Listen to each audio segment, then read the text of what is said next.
All right, good morning, everyone. We're going to call the meeting to order. Today is Monday, May 5th, 2025. It is 9 a.m. All council members are present, town manager, town attorney, town clerk. If you'll please rise for the invocation, followed by the Pledge of Allegiance. We thank you for being with us here today. As we begin this meeting, let us take a moment to express our gratitude for the opportunity to serve this community.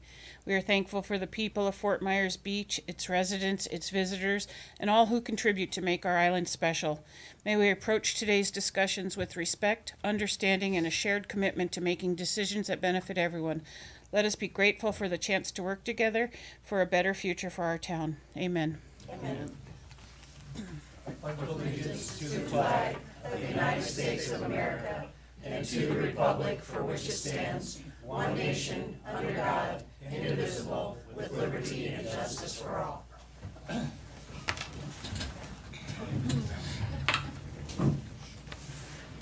Next is the approval of the final agenda. We have a couple of changes. Town attorney has informed me that the item D under public hearing, the lien reduction, has been resolved. So Yes, we'll be pulling that. And there has been a request to move item E, the request for rehearing and reconsideration of denial of appeal 213191 for Widgeon Terrace, moving that up to item A for the sake of time. If there's no objections to that, I have no issues with it. Anyone? Consent. Okay, is there any other changes anyone would like to make to the agenda? Seeing none, is there a motion to approve the final agenda as amended? So moved. Second. A motion by Counselor King, seconded by Counselor Safford. Any further discussion? All those in favor signify by saying aye. Aye. Opposed? That motion carries unanimously. Next is public comment. Madam Clerk? I have one, excuse me, I have one signed up, Chris Mostero. Morning, Chris.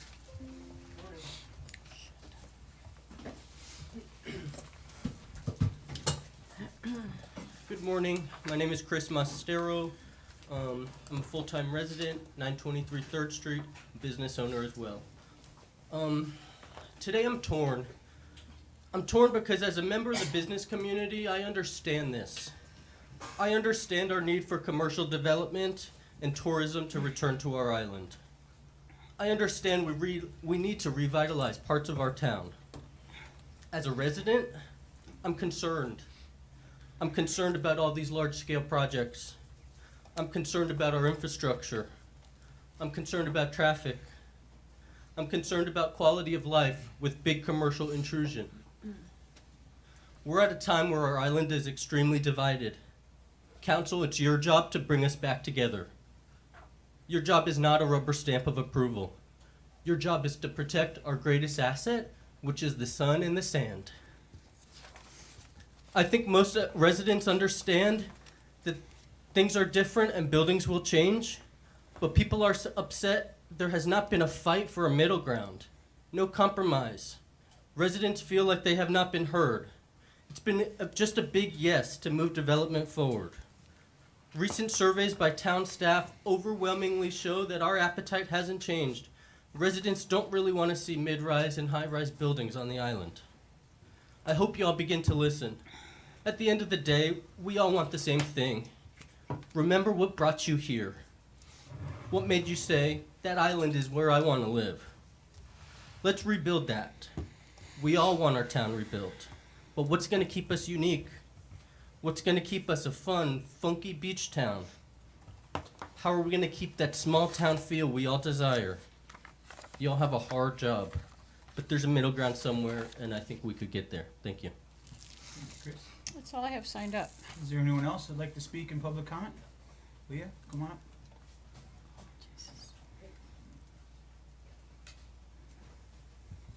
Good morning. Leah Gregg, Bonita Street.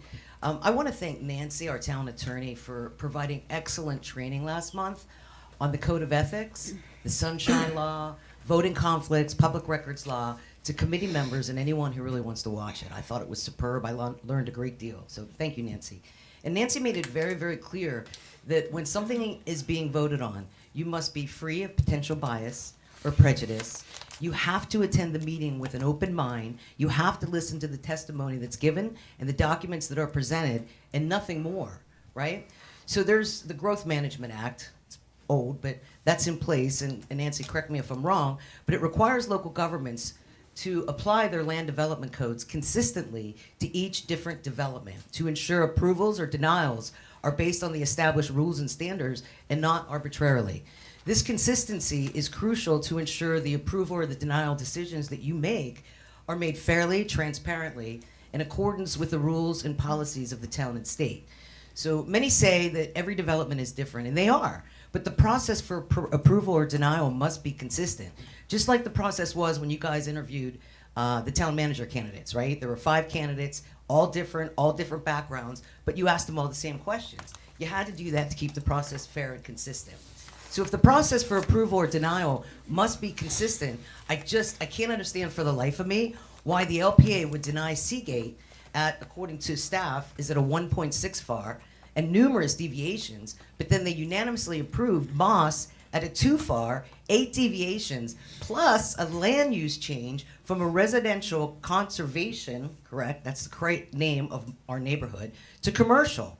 Is that consistent? This area is not a downtown. It's not in the downtown. It's I thought it was in the downtown area, but it's not. It's residential conservation. But yet the LPA, you know, some of the reasons they gave and that they denied Seagate in the Times Square project was because, and I quote, "What is being asked for is inconsistent with the comp plan."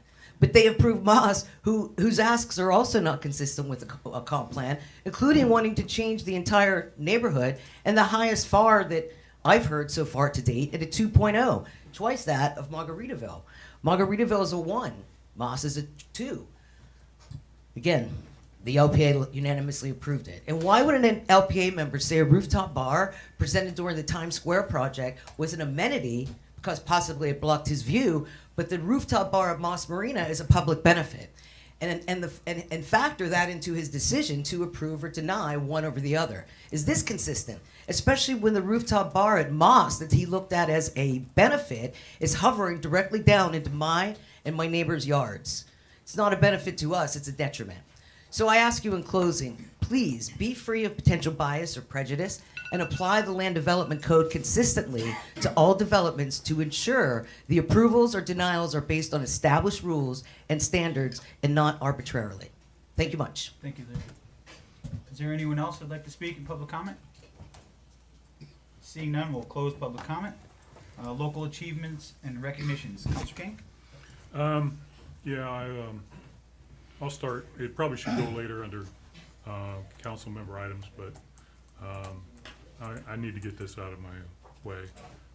In light of a current event, it's been weighing on my heart and my head, and so I'll be making breaking news today. I'd like to recognize my lovely wife, Chris. Today is our 35th wedding anniversary. I've gotten older, but Chris remains as young and beautiful as always. Chris, thanks for being my best friend and the love of my life. I love trying to make you laugh at least once a day, and your smile sates my soul. I'll be quoting our buddy Bill Withers here when I say, "When I look at you, the world's all right with me. When I look at you, I know it's going to be a lovely day.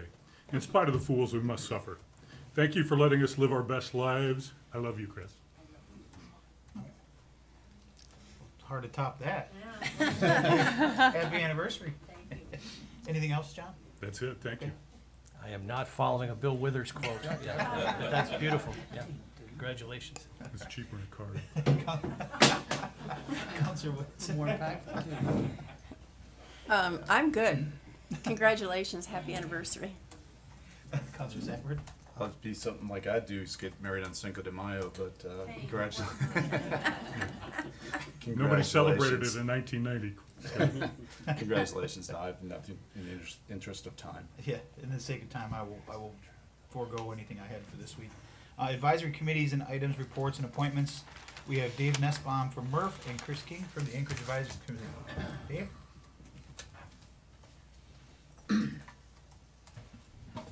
Good morning, councilors, staff. Dave Nussbaum, chairman of the MRF committee. Just a very brief report on the last 2 MRF meetings. We were compressed because of timing, so we were only about 3 weeks apart. At the April 10th MRF meeting, in response to several requests of residents and with the help of staff, we reviewed the ownership and depth situation of the numerous canals facing the Back Bay. Ownership and financial responsibility of the canals is all over the board, with some homeowners associations having control of the canal. Others are independently owned by the property owner, and some are controlled by the town. It's a very mixed bag. Determining who will pay for the dredging of the canals is a much bigger issue. And that is the question, after much discussion regarding the complexity and financing of the project, the committee voted 5-2 to recommend to the town council that they need to research funding mechanisms to dredge the canals to their correct depth, recognizing the importance and economic benefit and environmental improvement of the canals. A special property tax may be required and applied to all of the canal owners, regardless of ownership. And by and large, we kicked it back to the council because it's beyond our pay grade. After reviewing the dune planting plan presented by staff liaison Chad Schutz, the committee voted to unanimously support the plan. Artist Kim Goins was the recipient of the April Murph Award for her new mural at the Fort Myers Beach Library for capturing the spirit of our location with her beautiful sea mural. At our May Murph meeting, the committee recognized the growing population of Australian pines across the empty lots throughout the island. Australian pines, Brazilian peppers, and other Category 1 invasive plants are gaining a foothold that increase their presence and also increase removal costs when they are finally taken out. The committee voted unanimously to ask the town to remind all property owners to please identify and remove these plants from their lots before they establish an even greater foothold. After a several-year hiatus due to Ian, we have asked staff to post nomination papers for the Mayor John Mulholland Stewardship Award.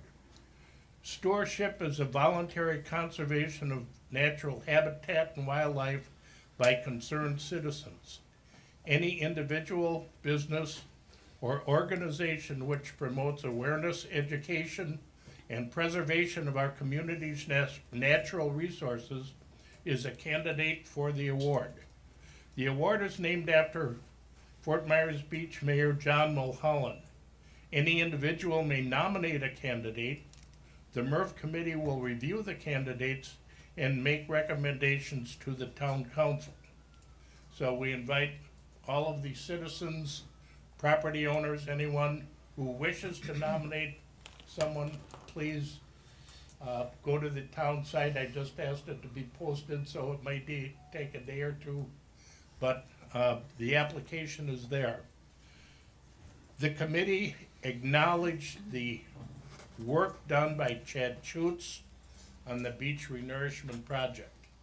He got a round of applause and a well done, elder boy, even though we're not quite over the hill yet. Finally, the Friends of Little Estero Island 501c3 nonprofit received the May Murph Award for their providing new signs which were destroyed by the last storm and replaced by the Friends at no cost to the town. So that's my report. Are there any questions? Scott, any questions for Dave? No, sir. Karen? No, it's great. Thank you. Yep. Thank you. Dave, just briefly, I think your resolution deserves your resolution about the canals deserves a response from our town manager or Frankie on, because I think the town's been working on that. and I think maybe an update on the funding potential for the canals, because that seems to be delaying the tougher conversations if that funding's not available. Do you want to just kind of give an update as to where we are with that? I know you've been searching. Yeah, we've been searching high and low. At the moment, there's a couple of programs that are out, but they're closed temporarily until Washington can take a closer look at them. Through the Department of Interior, which was sent down to the state, that should hopefully reopen by the end of the year for at least through DEP and in places like that to apply through. We're hoping anyway. And then also there was one through the U.S. Coast Guard that allowed navigable channels. It's kind of far-fetched, but it's worth looking into, and we're waiting for it to be downloaded and sent to us. So that's kind of where we sit on those two. Thank you. Maybe maybe this would be a task for Murph to help take up if you haven't done it already, to look at other jurisdictions to see what kind of canal mitigation programs they have in place and the funding that they used. It'd help alleviate staff a little bit to narrow down the search, if you will, if that's something that council Certainly. feels that Murph could conquer. I know there's several out there. Sanibel obviously one has their own. How they do it might be interesting to look at, and I know there's other ones throughout the state. Instead Cape of Coral is next door, so Yeah. that would be another one. Yeah, instead of reinventing the wheel, maybe take a look and see what they do and how would it implement into what we need here. Certainly. John? Nothing, but thanks, Dave. Well, I would just, maybe those signs, they're right at the entrance on the beach to the critical wildlife area, is that right? That is correct. Okay, that's just what I And wanted to they're, clarify. they're beautiful, brand-new, beautiful signs. Hopefully able to withstand the next 20 years of storms. Very good. Thanks, Dave. Thank you. Chris? Good morning, esteemed council and town staff. I'm Chris Riedel King, Chair of the Anchorage Advisory Committee. And before I start my report, I just want to say on the canal issue, that seems to be kind of a crossover between the AAC and MRF because it has to do with the navigability of waterways. So I think it might be a joint project that we're both kind of working on. They're from the environmental aspect, us from the navigability and safety. So just throwing that out there. Sounds like you just gave yourself an assignment. Well, we've been working on it. I mean, we've been talking about it probably for a year and a half, so. On behalf of my fellow committee members, which include Vice Chair Sam Lurie and committee members Ted Lawwill, John Wesley Nash, Ed Schoonover, Jennifer Rusk, and Ron Fleming, I'm pleased to present a recap of our recent activities. I sent you all a copy of my Cruisers Appreciation Day recap. I'm just going to go through a bit of that because it's long and then I would get accused of taking too much time. So, thanks to the council and staff for your approval to actually hold this 14th Cruisers Appreciation Day celebration. It was held on Sunday, April 7th. No, April 27th, sorry. Missed a little number there. I've been doing events for some 40 years in my professional capacity, and usually something goes awry on the day of the event, but actually nothing needed to be fixed with this one. It just logistically worked very well. And that is thanks to the really great work that our committee did, in addition to all of the help that we got from Nancy and other town staff members. Certainly Curtis Ledwick, our harbor master, and his staff were tremendous. So I thank everybody for that. What was great about this event is it was different. In that it had been held previously and it was really a very sort of small event held underneath the Matanzas Pass Bridge, and it was really boater specific, and we wanted to make sure that we kept the spirit of that because we wanted it to be boater first. The event is all about celebrating and recognizing the boaters who use our mooring field throughout the year.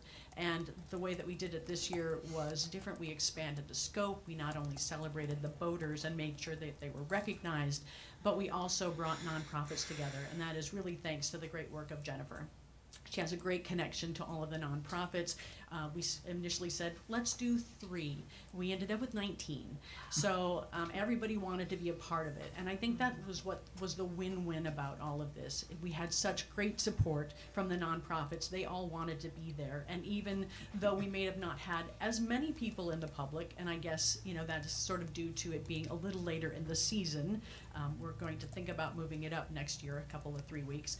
But the people who came were very engaged, and the nonprofits were engaged in talking to each other. And the boaters were talking to each other, and the way that we had it set up under the tiki at Snug gave people the ability to sit with each other and learn from each other. So we're just really pleased about how the event went. I just want to read a few stats and recognize some of the people who made this possible. Monetary contributions, we received $3,550 from Florida Marine Contracting and Recovery, from Beach Talk Radio, Ed Schoonover, Sam Lurie, Kathy and John Wesley Nash. Our expenses were $1,972.64. So to date, we have remaining $1,577.36. So none of the costs are coming to the town. We've been able to cover all of that.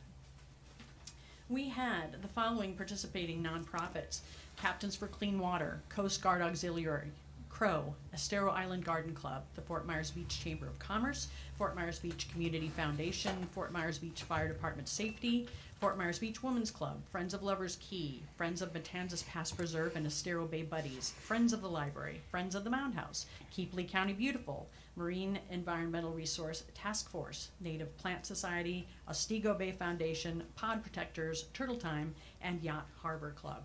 And then we also had a bunch of in-kind sponsors who provided prizes for our drawing.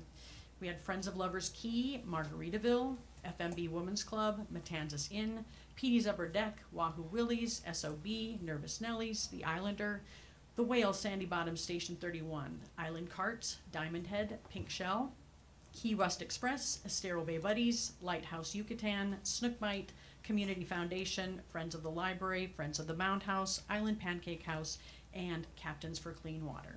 So I want to thank everybody for their support. Like I said, it was just pretty much overwhelming. Nobody turned us down when we asked them to support.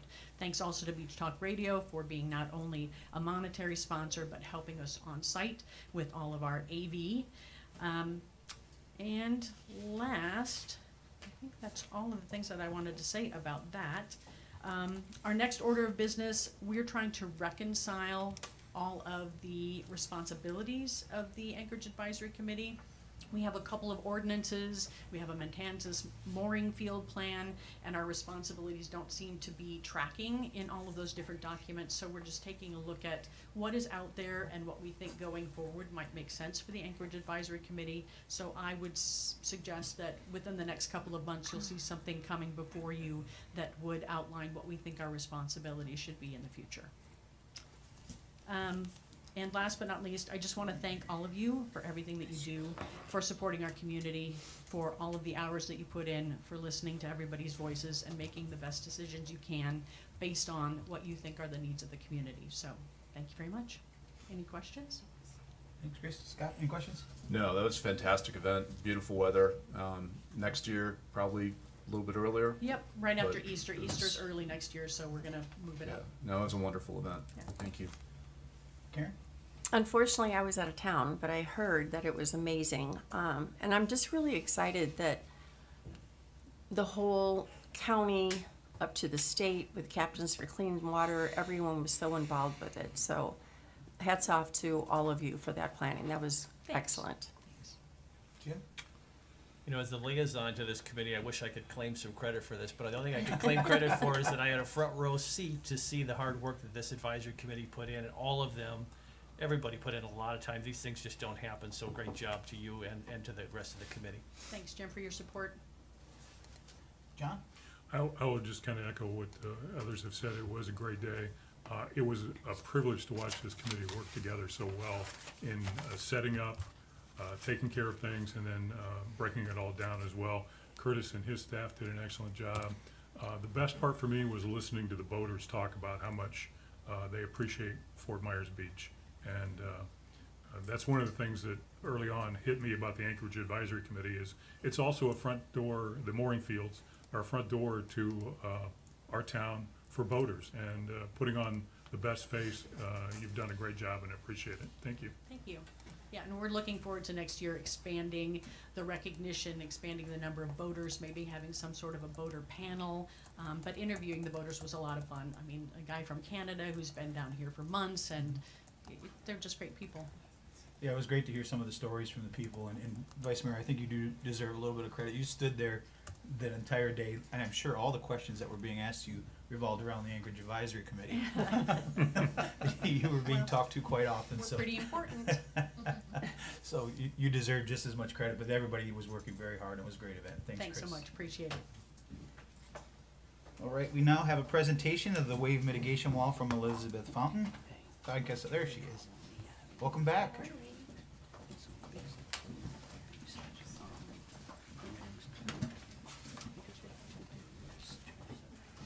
So, good morning, council. Thanks again for the opportunity to be here this morning and do a presentation to you about our recommendations for mitigation strategies for mitigating wave action and associated with storm surge events and storms affecting the island. Elizabeth, could you pull that mic up just a little bit? Is that better? Yeah. Hello. There we go. As a way of introductions, my name is Elizabeth Fountain, Senior Vice President of J.R. Evans Engineering. Over 24 years experience in Southwest Florida and the coastal communities, providing civil engineering services, floodplain management, consultation services, and coastal engineering services. I have with me today Austin Wise. He's also a professional engineer with our firm and has a master's degree in coastal engineering. And he's been focused on specializing in coastal hazard analysis and modeling hydrodynamics, design of coastal structures. As a firm, we are a locally founded firm. We started in Estero, Florida, so pretty close to Fort Myers Beach. And we provide professional services, as I mentioned, with floodplain management, coastal engineering, civil engineering services, with a real focus on water resource type projects. So the goals of our presentation today is, number one, we're going to demonstrate how certain strategies can reduce wave energy and potential impacts to the upland properties. Number two, we're going to highlight some of the co-benefits, especially, private and public benefits, which are very important to the island. We're going to showcase several real-world examples within the state of Florida and a couple that are very local to the community. And then we're going to collaborate to determine some key factors on how the town maybe could move forward with initiating some initiatives with this effort. So for background and context, we just want to go through some key points of data associated with the coastal hazards that face Fort Myers Beach. I think we're all too familiar with what's been happening in the past, especially since Hurricane Ian, Helene, and Milton. And the problem is that the disturbance of the storm is outpacing their ability to recover in time. We're just not, the frequency kept hitting us too hard or too fast, and the island wasn't able to recover as it has been maybe in previous years. So historically, we have low dune elevations.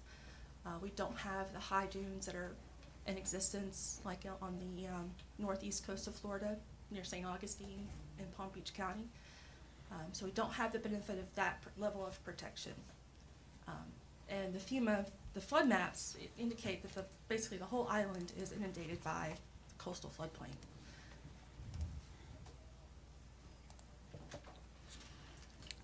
So distinctions of coastal flooding. It's different from your rainfall and your runoff events and your riverine flooding events. It comes with a new level of hazards. It's based on the tidal conditions. It's based on storm surge levels. It's associated with major storm events that are coming into the Gulf. And it's really associated with wind-driven waves. And how FEMA defines those coastal high hazard zones that are mapped is based on how the waves are propagating across the island. The wave heights determine the level of the floodplain or flood zone, and the wave energy determines if you're in a really coastal high hazard zone or a less moderate or a less risky zone. So I'm going to turn the presentation over to Austin. He's going to go through some specific data points related to the frequency of storms. Morning, Austin. Good morning. Thank you for having me here and allowing us to speak on this. So to start with sea level rise, currently the data shows that we're seeing about a foot of rise over the course of 100 years. there's the potential that accelerates, maybe decelerates, but that's the data that we're looking at right now.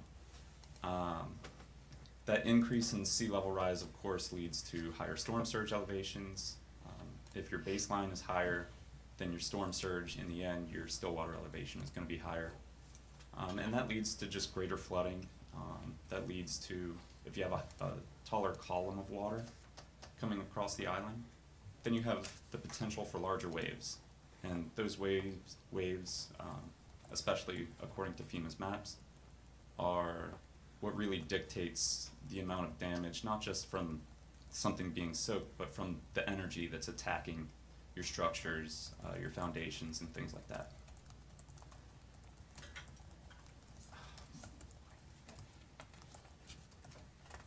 All right, so some more background. Of course, we're all pretty familiar with the storms, especially of late. So just a little bit about it in the last 120 years or so. I went through some records. It's nothing new. You know, we're seeing some increases in the size of storms. We're seeing increases in sea level.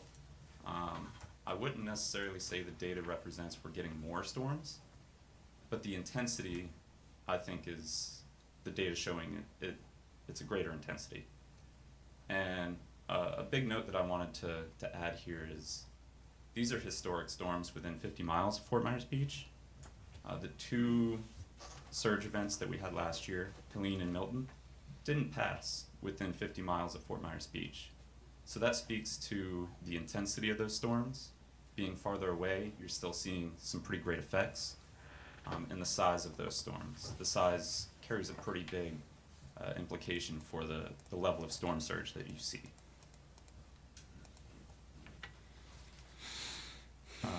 As I was saying, the size is a big factor. I think the pictures kind of speak for themselves. You know, you have Hurricane Charlie. I had the luxury of looking that one in the eye when I was about 6 years old. And then we have Hurricane Ian, which, you know, a lot more people were able to look that one in the eye. It's a pretty big storm. And Hurricane Andrew came through in 1992. Irma came through a relatively similar path. You can see in the picture that it's quite large compared to that. These are just a couple examples. I wouldn't say all of the examples out there are this drastic, but I think the pictures provide a good explanation. So these are surge levels in the past, really since the data's been taken in 1965. You'll notice that most of the highest surge levels are in the last few years. You have a few here and there in 1974, 1988, but then you get into the 2010s, 2020s, and you're seeing some pretty significant surges. It's no secret to anybody here, but I wanted to highlight the data itself. And I'll turn it back over to Elizabeth. Thanks, Austin. And as we talk about mitigation strategies, we have to understand that we also need to work in the regulatory framework that's associated with the beach, or Fort Myers, the town of Fort Myers. So there's federal guidance on from FEMA on analyzing wave overtopping, wave run-up, and so whatever we do, we need to make sure that we're not exceeding those thresholds. Number two, we have to worry about the local, state, and federal regulatory agencies that we're working in. There's several jurisdictions on the island. I'm sure you're familiar with Florida Department of Environmental Protection's Coastal Construction Control Line boundary. And there's actually two boundaries. There's the current one, which is set back, you know, closer, more inland, pretty much follows Estero Boulevard for most of the island. And then there's our original line, which is also referred to as our setback line. And we also have to consider FEMA has their own dune delineation on the island. So now I'm going to turn it over to Austin. He's going to talk about the strategies involved, and then we're going to highlight some real-world examples of those strategies.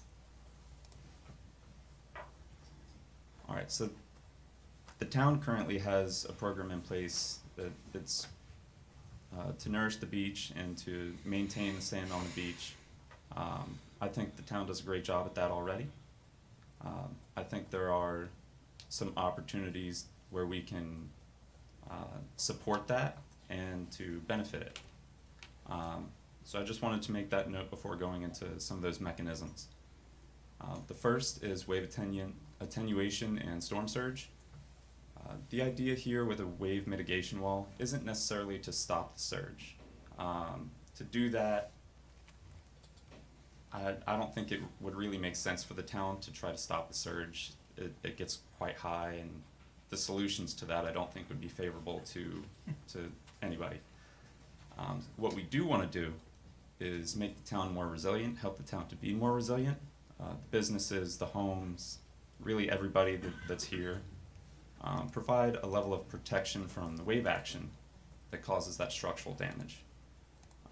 So by putting a barrier in front of, along the beach, in front of anything that you want to protect, you mitigate that wave action, you can break down some of those waves, and in the end, the intention is to reduce that structural damage that you see to your local businesses, to your bigger businesses, and to your private homes. The first level of defense is obviously your dune. The intention of the wall would be to support the dune, not to replace the level of protection that it already provides, and maybe even work together with it to provide synergistic benefits. And we can dive a little more into that.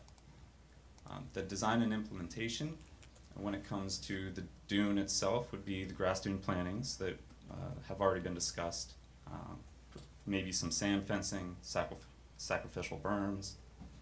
There's been some new research on methods for planting within the last year or two, so it's new to me as well. Coming out of the Coastal Solutions Department at the University of Florida, that really show ways that the dune vegetation can benefit itself and accelerate its growth. And then I think the first step to doing any of this is to put together some typical cross-section profiles of the shoreline and where a solution could be placed, and what that solution would look like relative to your 100-year storm events, including surge levels and wave action.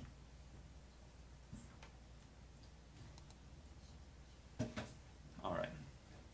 So apart from dunes, the rigid structural element would be a revetment or a system of revetment and wave dissipation retaining wall.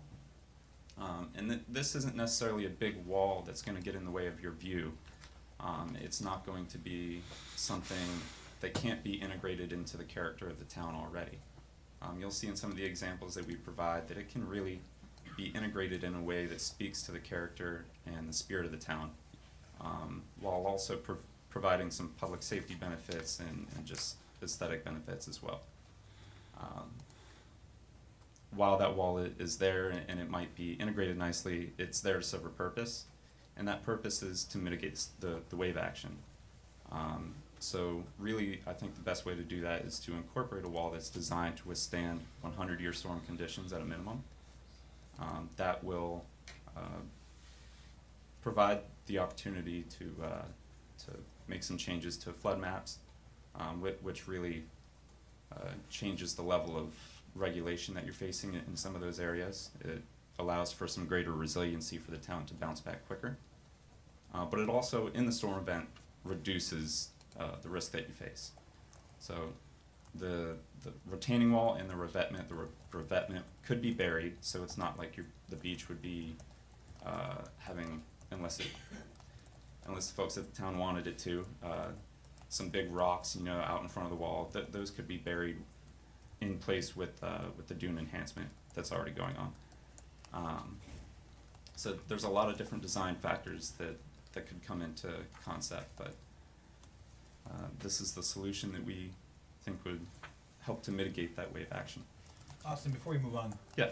So the revetment and the wall displacement retaining wall, could either of those, or do they work in conjunction? Like if we wanted to have a bike path or a walk path similar to Clearwater Beach, that would be number 2 versus number 1, or would they work in conjunction with each other? I think that it would be best to make them work in conjunction with each other. Obviously, it would come down to plenty of different factors, like the cost and the way that it would be designed, the space that you have to do those things. But I think the best case is a revetment and a retaining wall in conjunction with each other. And that wall does provide a good barrier where you can set aside the space for pedestrian areas and some of those public spaces that I think you're referencing. Okay.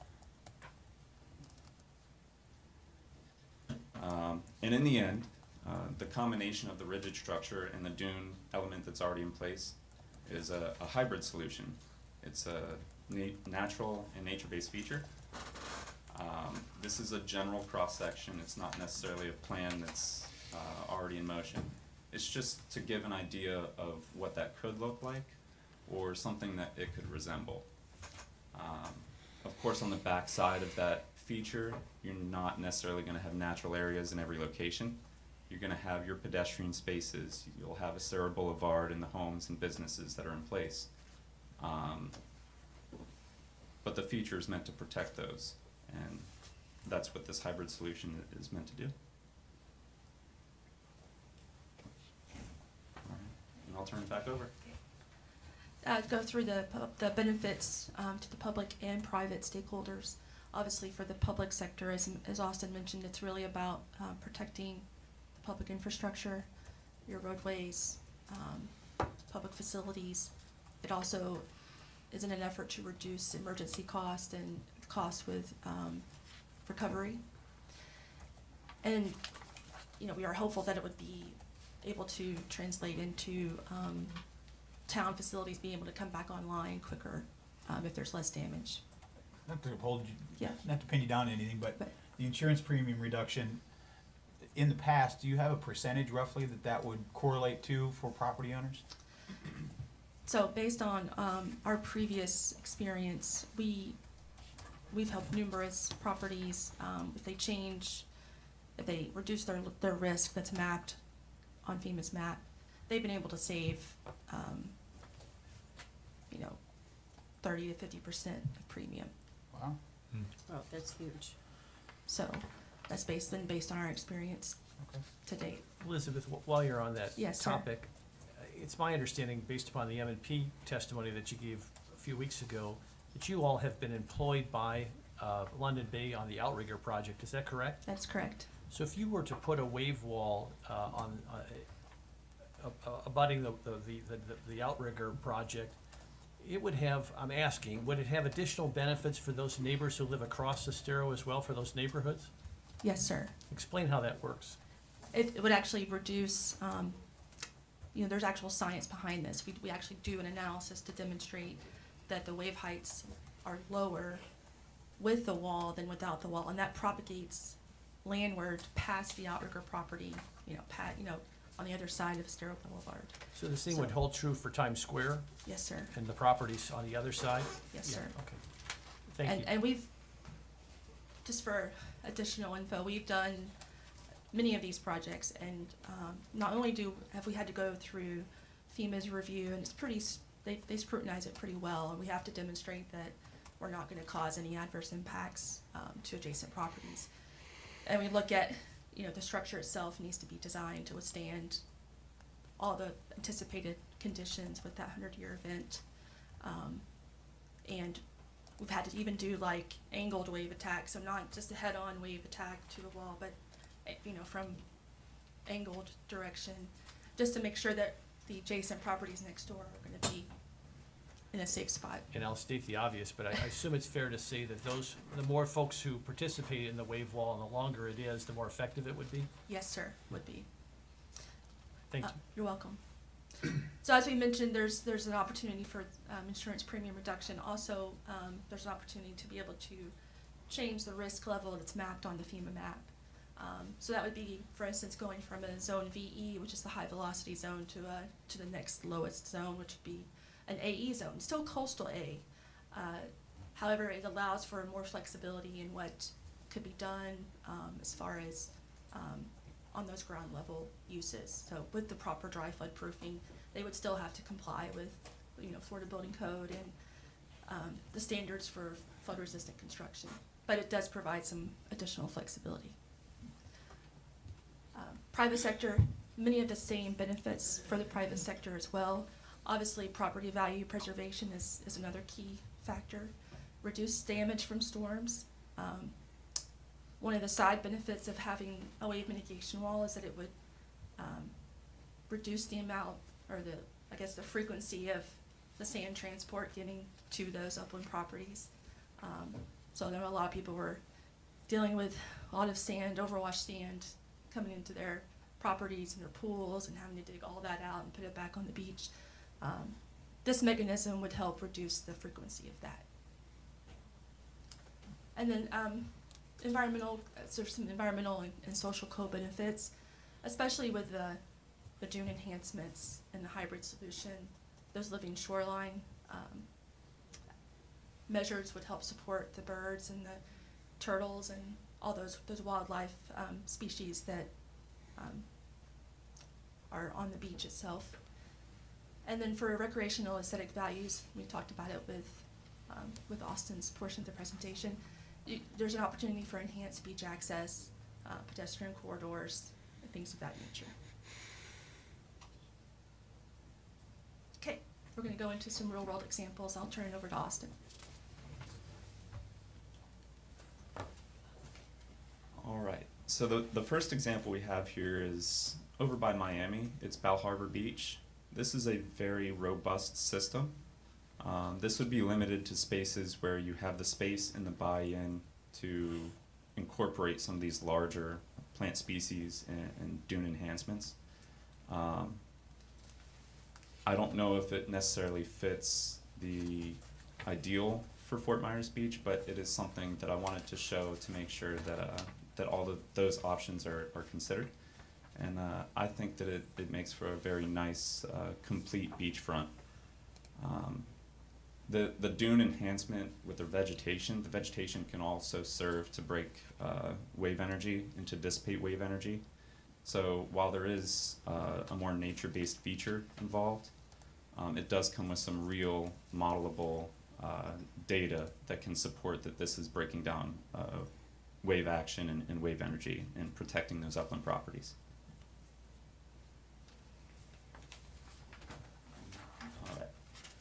This is one in Fort Lauderdale Beach. This, I believe, was somewhat of a pioneer project.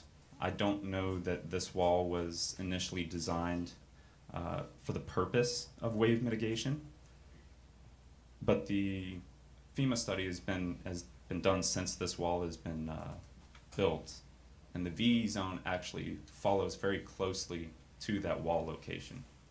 And so most things landward of the wall, I didn't look so in depth to say that all properties landward of the wall are in an A zone, but most, if not all, of those properties are in an A zone. And this is a wall that wasn't necessarily designed for that purpose. It was designed more to create a barrier between the pedestrian walkway and the beachfront, but it does in the end serve that purpose, and it integrates very well into the public landscape. The walkway, it serves as a resting spot for pedestrians, beachgoers, anybody that uses the space. So moving to the west coast, to the Gulf Coast, we're looking at Clearwater Beach, Florida. This is the property of the Hyatt Resort in the Wyndham Grand. Wyndham Grand is just to the north of the Hyatt. And this wall, which is shown in this second picture, street view, was designed for wave mitigation purposes. So it is a sheet pile constructed wall, so most of it's buried below grade, and it does have a concrete cap that has been designed to create a seating area for the people that are enjoying the promenade area in front of the Hyatt in that commercial space. And that wall actually allowed activation of that commercial space behind it to be in place. Without it, the property would have been in a V zone, and that commercial space would not be allowed.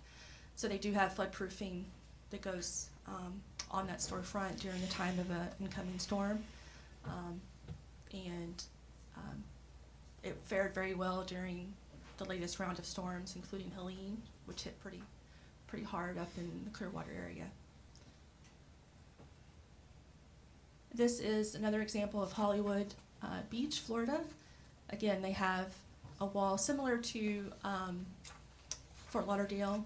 It kind of, it's a border between the open beach area and then their pedestrian use and roadway area. It serves the same purpose. And then another one that's pretty local, just down the beach from the town, is Bonita Beach at the north end of Little Hickory Island. And actually, we've represented those 3 condominium properties on that island, Dolphin Way, Seascape, and Bonita Beach Club. Each of them have done a wall improvement project. There is an existing buried wall that delineates between their upland condominium area and the open beach. And that wall's been there since the mid-1980s. And it's a concrete panel that goes down about 10 feet below grade. And what we've done is added a structural cap to those walls, to that wall, with the latest, more recent one being completed as of last week for Bonita Beach Club. And they actually did a continuous cap, 3.5 foot tall. There's a sidewalk that parallels it on the upland side. And right now the rock is being completed, being placed on the seaward of that wall, and sand will go over top of it, and then doing plantings. So it'll be a complete system. The wall it is continuous, but it does have drain pipe holes through it, through the structure itself, so it allows the hydrostatic relief if water gets behind it, so it's allowed to drain. And all that goes into the design as we go through that process. So for cost, maintenance, and funding, cost for the wave mitigation walls, it varies pretty wildly based on the system itself and the components. For the Bonita Beach one, that cost was around the $500 per linear foot mark. But again, that was a 3.5 foot cap extension, structural cap extension, but it did include the rock and the sand and the plantings. But I would say on the higher end, it's closer to that $1,000 if you're doing a brand new full wall, and you have other system elements with it. So it will vary. The sand is approximately about $65 a cubic yard. Plants, I'm sure there's an economy of scale if you for ordering in a bulk quantity. But their per plant price is around $6 to $12, depending on what type of plant you get. For maintenance, obviously, there would be inspections required routinely to make sure those elements are holding up well. I will say that the walls on Bonita Beach on Hickory Island, the ones that were completed before Ian, they survived Ian. So I think it's a pretty good testament to that design of that structure. I'm sorry, the walls survived, or The walls survived. how did the condos survive? They're elevated, but you could definitely see where there was a wall improvement compared to where there wasn't. You could see a difference in the level of destruction, sediment. Like there was less material removed from behind the wall with the improvement than there was without the improvement. So, and there was less scarring on the columns that supported the elevated floor with the wall improvement. Okay. Yeah, because everybody that goes south from here usually goes through Hickory Island, Yes. obviously, Yes. but they don't go to the northern To the part as north part, much. yeah. So you saw the destruction at places like the Egret and things like that. Yes, yes. And I think some of the other condominium properties are wanting to do similar things to what Bonita Beach and Seascape and Dolphin Way have done. And then the wall extension for Dolphin Way and Seascape, they weren't, they were like around the 2 foot level. They weren't as high as the 3.5 foot. Obviously, the higher you go, the more protection you're going to get, the more mitigation of that wave action is going to happen. So I would have had to thought if it would have been a little higher, it would have been less, even less. Great, thank you. Thank you. Maintenance on your dune and your beach nourishment, obviously you have to, we strongly believe in maintaining that. It's a vital part of protection of the beach and dune. And then monitoring has some input on some innovative ideas for monitoring that he can share with you if you would like to talk to him about that. Funding, we've identified several potential sources of funding. Obviously, there's the local funding, special districts that you have in place. State of Florida, there's the Resilient Florida Grant Program, which I know that the town's already has been awarded one for stormwater. And there's the Beaches Funding Program, and I've provided hyperlinks to each of those resources for additional input. On the federal level, there's the U.S. Army Corps of Engineers Shore Protection Program, which I think you're already being funded through the beach nourishment and enhancement activities. And then there's public assistance as well through FEMA. For recommendations and next steps, as Austin mentioned, really the recommended activity is going to be a hybrid approach, but we think, doing a revetment and a vertical structure or combination of that is really a key mitigation strategy for the island. We recommend that you may want to look at doing a pilot project for maybe a specific area on the island. Obviously identifying the stakeholders and getting their initial engagement. So I think it's really critical for you to get public input and comment about what are priorities for them and what would they want to see if this project moves forward. Next steps, identify potential locations to look at the potential implementation more closely. I mean, that could be done through initiating a due diligence study to develop those concepts, and maybe, there are going to be I believe there will be different strategies for different parts of the island, because it changes as you go south, obviously. The beach gets wider by hundreds of feet. You have different conditions, you have different surge levels, so it could be like a set of different strategies or details for portions of the island. Identify or evaluate those funding opportunities in more detail, and establish the channels for stakeholder engagement, such as doing direct resident surveys, having a place where people can reply online with public comments, utilizing your social media partners to solicit that public comment and input. So with that, we'll close and open for discussion and questions. Elizabeth, question for you. Yes, sir. You talked about a pilot program potentially. First thing that popped in my mind was Newton Park, right? There is already a concrete wall there that was very much exposed after Ian. Yes. How does that work? Does it work in conjunction with that, or would you have to replace that with the mitigation wall, depending on where it would have to lay out in accordance with the dunes? How would that work? Depends on the condition of that wall. I don't know if it's been looked at by a structural engineer, but we always would, if there's something existing, we always look to see, what it was originally designed to, what it's made of, is it strong enough to hold on to additional structural connection, and can it survive those wave forces that we've identified. If it can't, then it would have to be something considered not usable. We'd have to do like a brand new one, maybe behind it or in front of it. But you could integrate it with, like Austin mentioned, a revetment or a dune enhancement, extension of the dune enhancement right there. Or revetment may be the best activity. Huh? You wanna add something? You look like you wanted to add something. Yeah. So that existing wall, depending on the condition that it's in, we may be able to model it in a failed state, and in that failed state, if it's not able to be certified, it may also provide some benefit to the design of a new wall. So they could still work in tandem even if the wall is not necessarily in a state that it would survive the 100-year storm.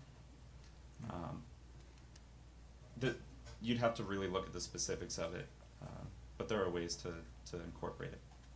It's pretty much like a seawall essentially, and there's a lot of that down the island. It is buried under the sand.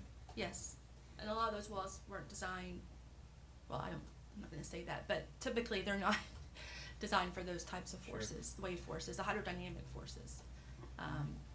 You know, the difference between seawalls and what we're talking about is seawalls are usually designed for the hydrostatic, like increase in water levels, not necessarily breaking waves on it, so. Scott, questions? Yes, I have two. The first one, can you, in our M&P meeting, you went through the process of how you got the flood maps changed. Can you Yes. go over that process and with timeframes as well? Yes. So, when doing a project that involves a flood map revision, we would first initiate what's called a conditional letter of map revision. It's a CLOMR, C-L-O-M-R. And we do an analysis to show pre-project conditions versus post-project conditions. It's a coastal analysis, so we take FEMA's model and we run the scenario with the improvement. Then we send that technical analysis and report and we propose mapping to FEMA for their review and approval. The CLOMR result is you get a documentation from FEMA that says they accept the proposed project, they accept the proposed map revisions when that project is implemented. That process typically takes roughly 6 to 8 months.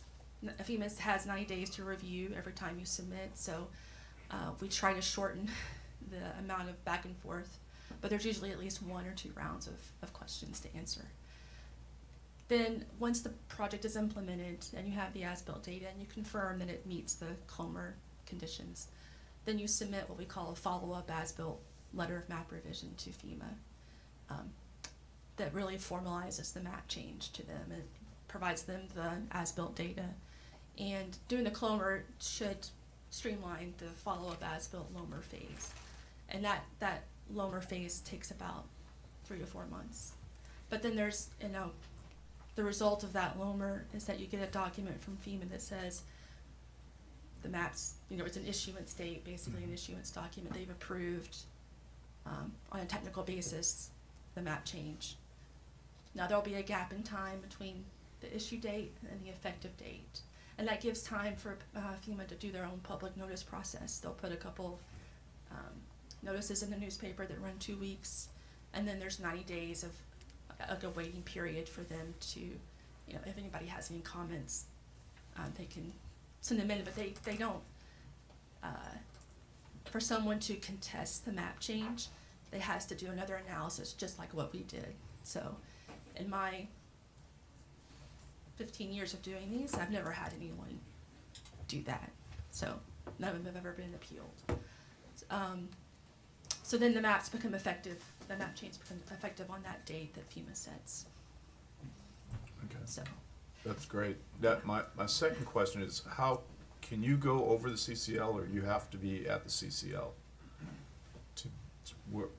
So, for example, our Times Square area, it's right there. Yes. Can you go over the CCL or no? the original one, the Yeah. setback line. Yeah, the 78. We have been able to in Bonita, and I think it depends on what the Department of Environmental Protection calls as the active beach. I've had conversations with Solora Jackson on this, and they've allowed certain. I know for Bonita Beach, the structure is already there, and it's seaward of the CCSL. It's a conversation that we would have to have with DEP. So that would increase the time a little bit, because now Yes. you've got DEP, you probably have some town would have to get involved too, right? Yeah. Yeah, and I think it really depends on what they call as a delineation of like the line of construction, where they define where the active beach Yeah, is. so in theory, you could, if you get enough approval, you could go with that line. If DEP would be okay with that. Okay. Obviously they're doing a hybrid approach. It's probably more acceptable to them. And I know that marine turtles are also a concern, so FWC would probably be involved if we get too close, to the more open beach area. So just have to be careful of that. Okay. Thank you. That's all I Karen? have. So a question, because obviously, I think along with Newton Park, I think one of the primary places that we'd be looking at would be Times Square. And there is a lot of movement now on development or planning and people coming in with their ideas. Is this something, because we wouldn't want to prolong this, but is it something that can be worked on simultaneously with building projects and that kind of thing? I know you mentioned Outrigger, but I think in our M&P you also mentioned that the 3 7-Elevens you were working with on the Yes. beach, as well as the Neptune, Yes. to get their walls in place. So how would that work with Times Square, if that was one of their Right. locations? Obviously the design can be done in tandem with their planning. And I'm just trying to think out loud here. We've done permitting simultaneously as we're going through the Clomer process. Obviously you wanna make sure that, I think FEMA's probably the critical path on it, if you're trying to achieve a map change.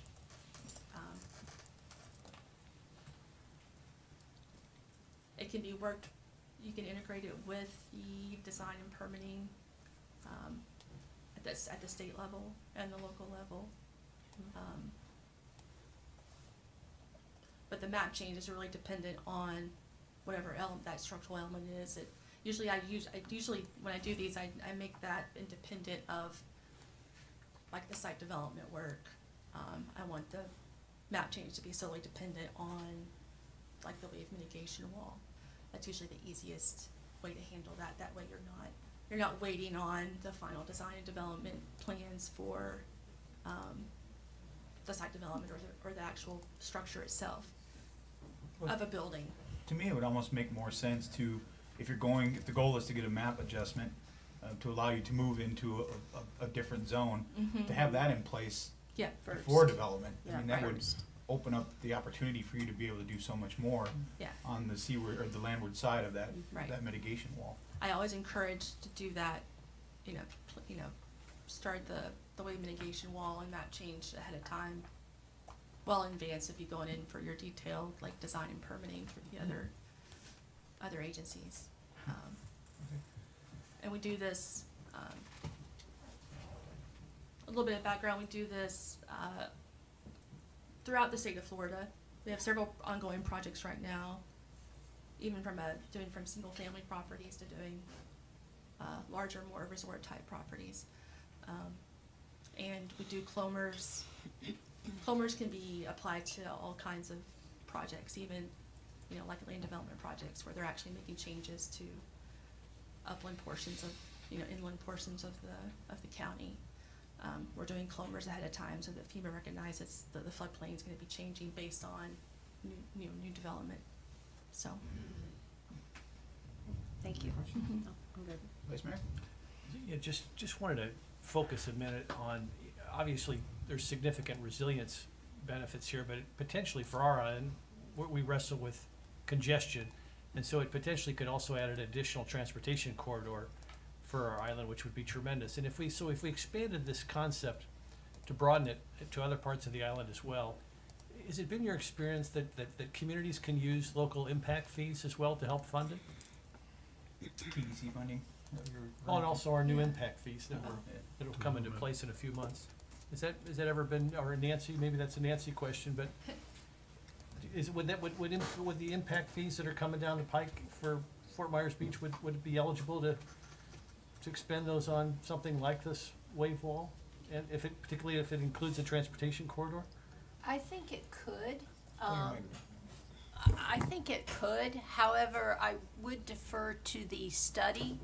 And as part of the study parameters, I would go ahead and ask that question. So that way you have information upon which we could move forward with.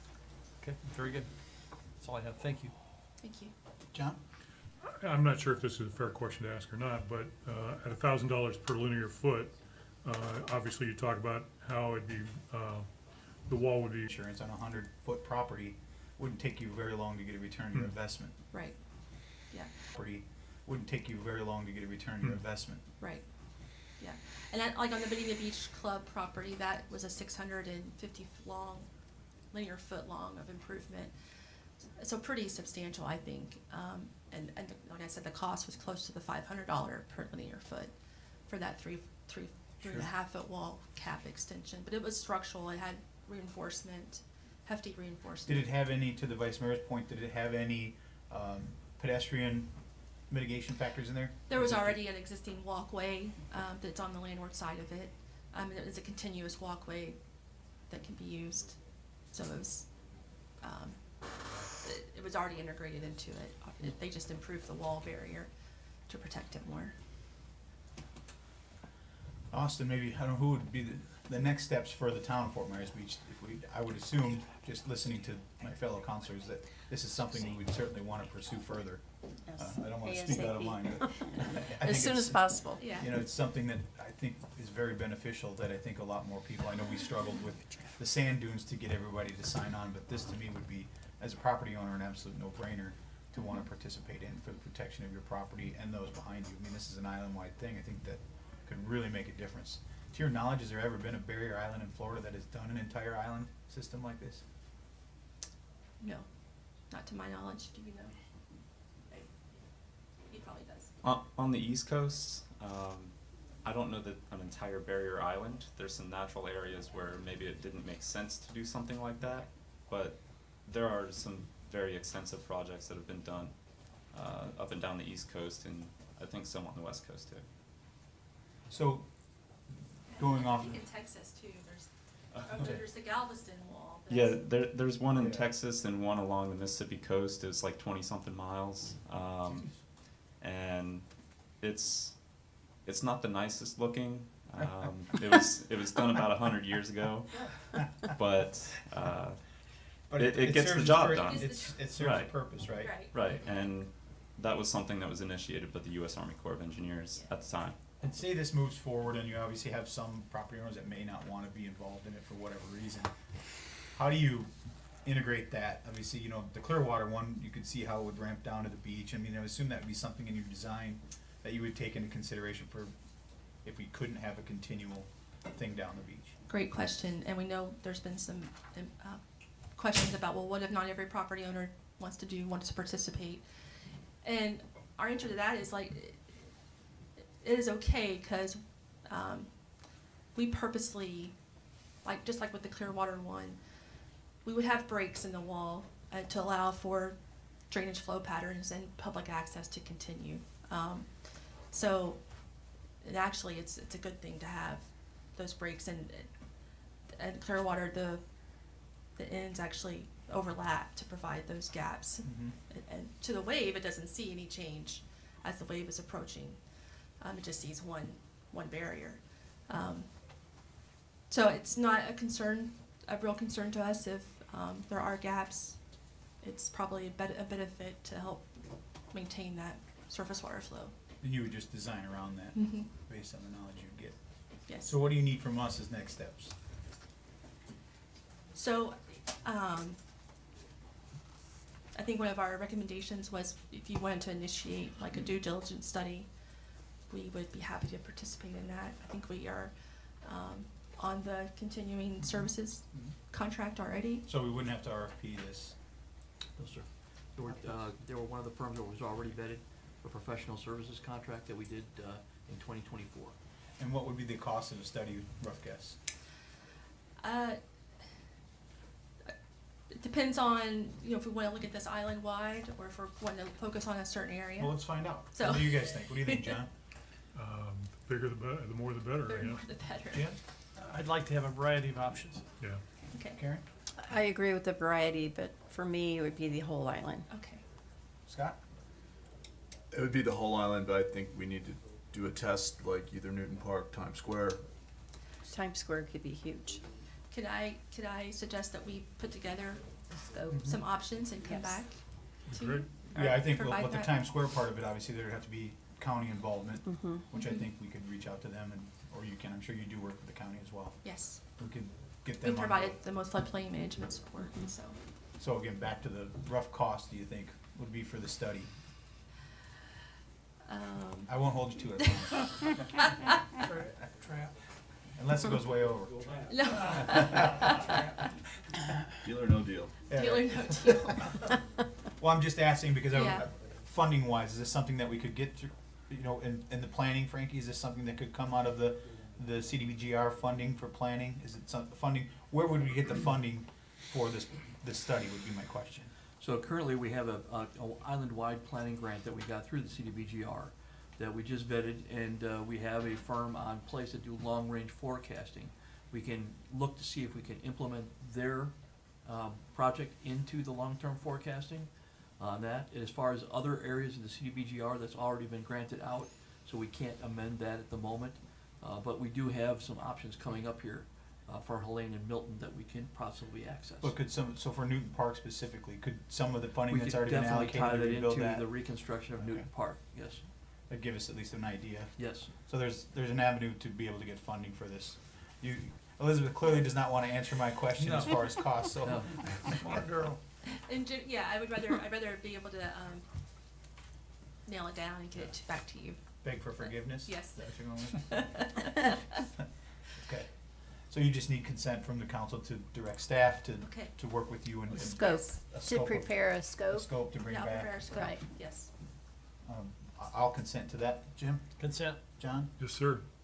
Karen? Absolutely. Scott? 100%. All right, perfect. Thank you very much. Thank you for your time. Thank you. Okay. Thank you, Austin. Thank you. Great, thank you. All right.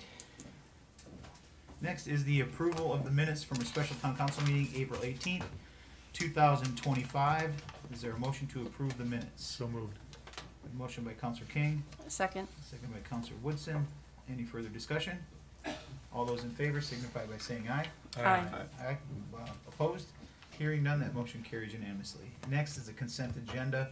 We have 1, 2, 3, 4, 5 states of emergencies for our favorite storms over the last 2.5 years. Is there a motion to approve the consent agenda? So moved. A motion by Counselor Safford, Second? seconded by Counselor Woodson. Any Mayor? further discussion? Yeah, Yes. Mayor, Ian is set to expire June 13th, Ian is June 13th, okay, as far as the state, as far as the state's Yes. concerned. unless it's extended. Okay. Any further discussion? All those in favor signify by saying aye. Aye. Opposed? Hearing none, that motion carries unanimously. We do not have any items removed from the consent agenda. That brings us to our public hearings. Would anybody like a quick, brief 10-minute recess That before would we be start those? awesome. Okay. We'll take a brief 10-minute recess, come back at 10:30.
All right, we're gonna call the meeting back to order. It is 10:30.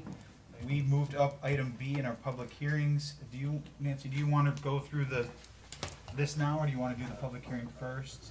What does- I would like to just do a very quick overview.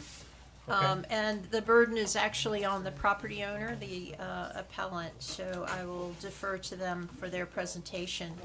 But this is a request for a rehearing and reconsideration of your denial of the appeal of 213191 Wigan Terrace. This was a matter that was before you at your last meeting, and unfortunately, there was some mix-up on the noticing. The question was asked during the meeting whether or not notice had been provided to the appellant, who was not present at that meeting. We determined that there was just, it was an oversight on our part. We had numerous staff members involved in the process, and it's an unfortunate situation that occurred. They did file a rehearing, and their attorney is present today and will provide argument as to the why the rehearing is needed. I believe, as I mentioned at the last hearing, we did have also some issues in that there was a mix-up on the scheduling. Our building official was not able to be present, and it was an appeal of his decision.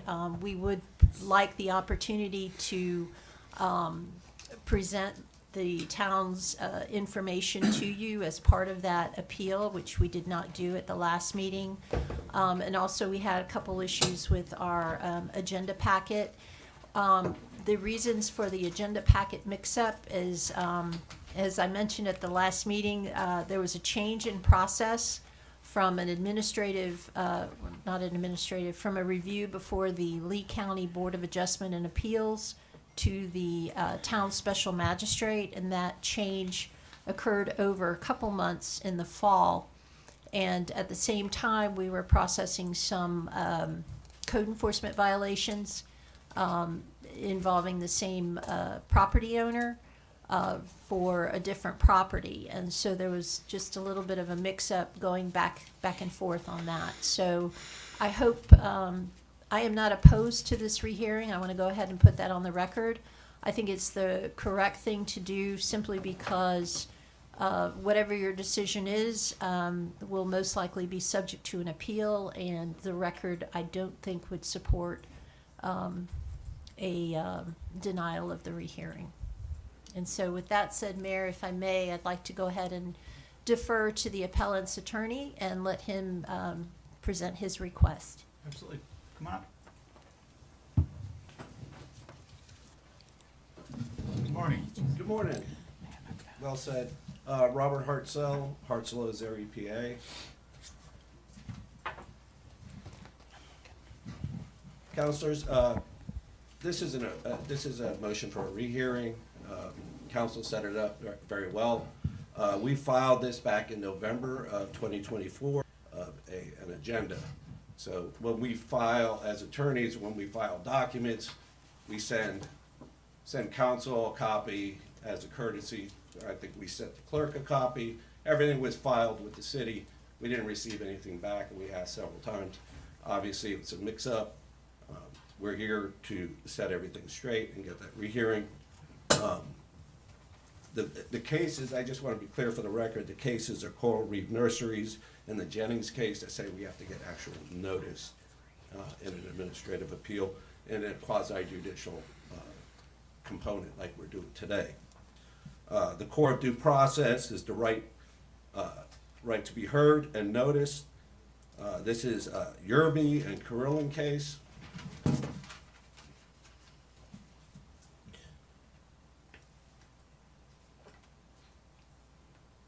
And I'm gonna stop there because I was gonna move forward with something else, but I talked to council. We're gonna do that if the rehearing is granted. If you have any questions, I'll respond.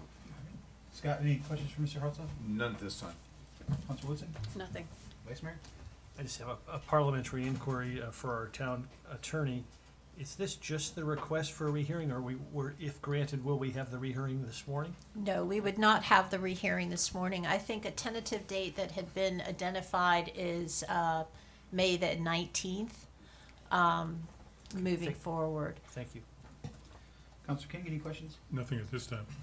I do not have any either. Mayor, we do have the attorney present for the property owner, who is the party at interest, the recipient of the building appeal, of the building permit, which is the subject of the appeal. So it would be appropriate to provide him an opportunity to make testimony. Okay, thank you, Mr. Hart. Thank you. Okay. Mr. Brandt? Thank you and good morning. Robert Brandt, for the record, attorney. It's hard for me to argue when your attorney's telling you that you need to set it for a rehearing. But I will say this is getting to be a habit. You missed the council meeting the first time, you sent it back to the LPA, now you missed this. It seems like if you're interested, you ought to follow up and ask when the date's gonna be or set the date. We had no problem negotiating the May 19th date. So, again, we're opposed to the denial, but in light of what your attorney's told you, I'd be a fool to tell you to deny the request to reset it. Thank you. All right, thank you. Mr. Hartzell, you have anything else you want to add?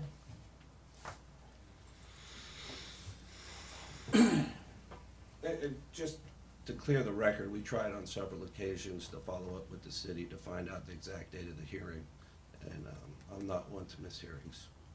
Thank you. Thank you. Any further discussion from council?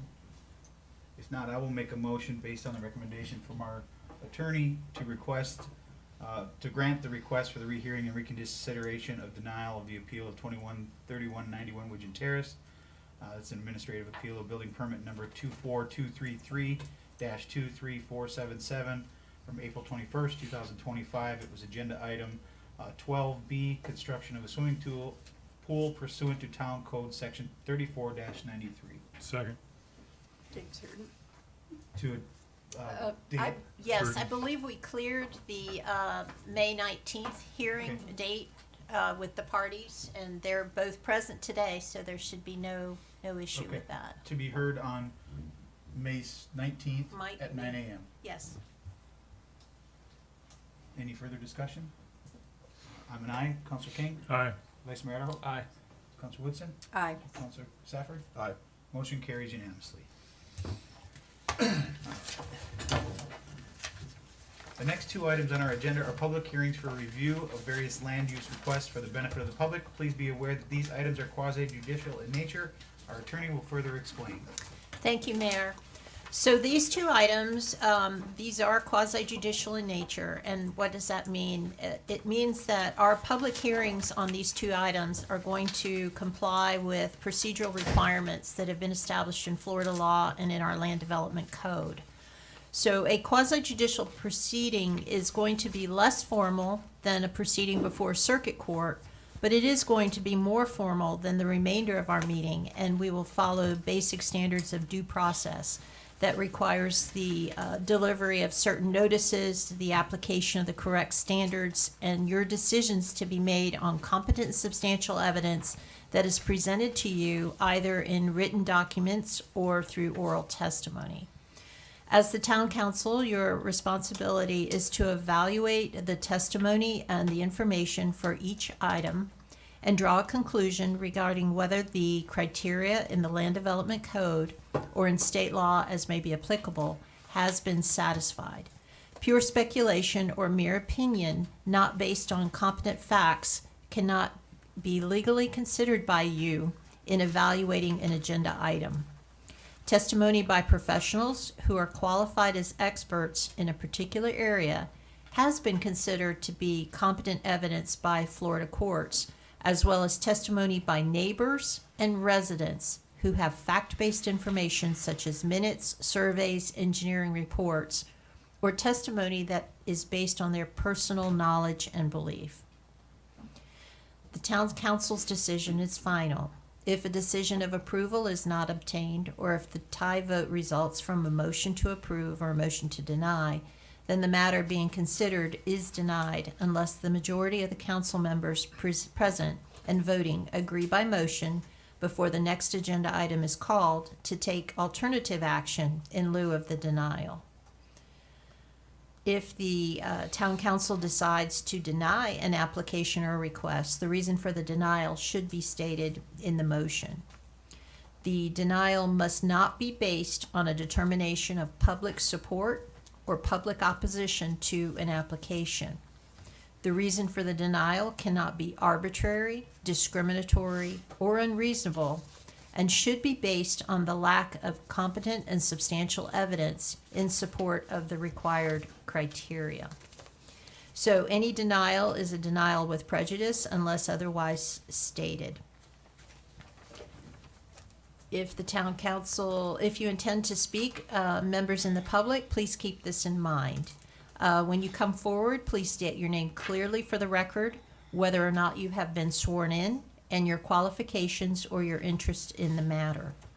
So for purposes of efficiency and expediting today's meeting, before we need to go ahead and dispose of a few matters, I first need to ask the town clerk, were the agenda items properly advertised pursuant to our land development code? Yes, they were.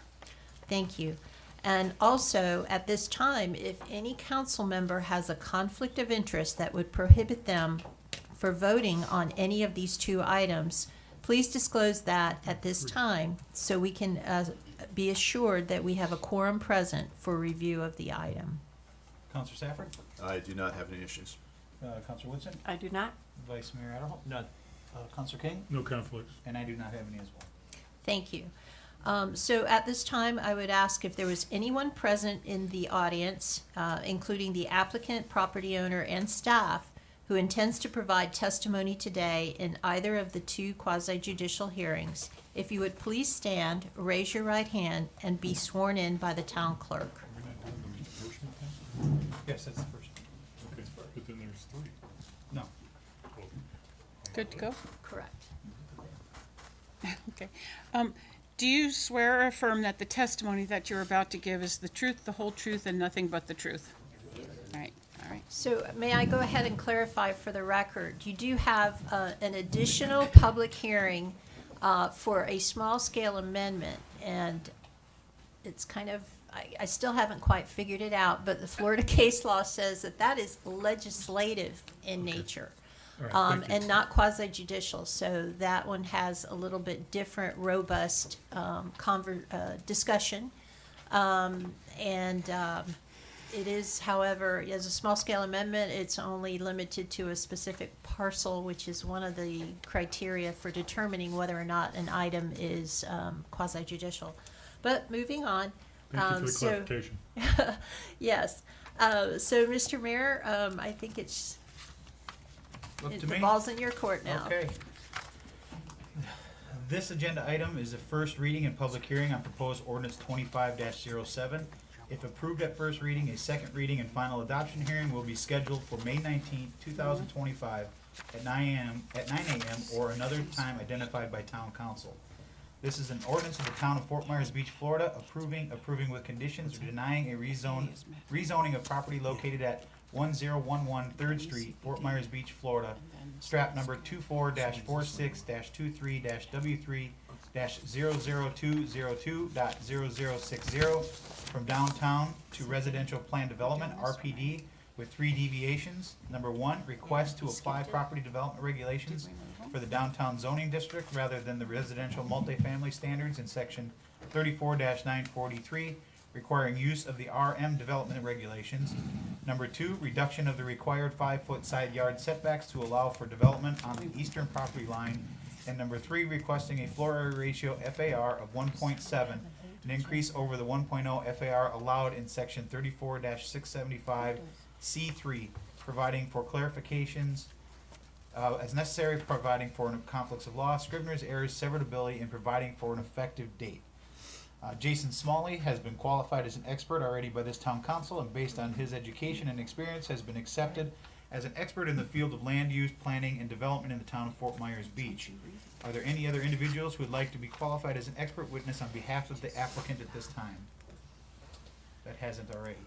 Mayor, could you just clarify that the title, I'm sorry, this is ordinance 2507? That's what I read, yeah. That's what I. For 1011 3rd Street. For 1011 3rd Street, correct. Okay. So you. Are we good now over there? Yes, we're good. Okay. Has the property owner applicant seen a copy of the agenda backup materials from staff? Yes, he said yes, okay. Take it away. Huh? Oh, yes, I'm sorry, thanks for catching it. Ex parte communication. If any town council member has had any ex parte communication to disclose, please let us know the subject discussed and the identity of the person, group, or entity with whom the communication took place, and correspondence that you received or observations made of the site. Counselor Safford? I'm very familiar with the property, and I also had about a 5-minute conversation with Mr. Markman. All right.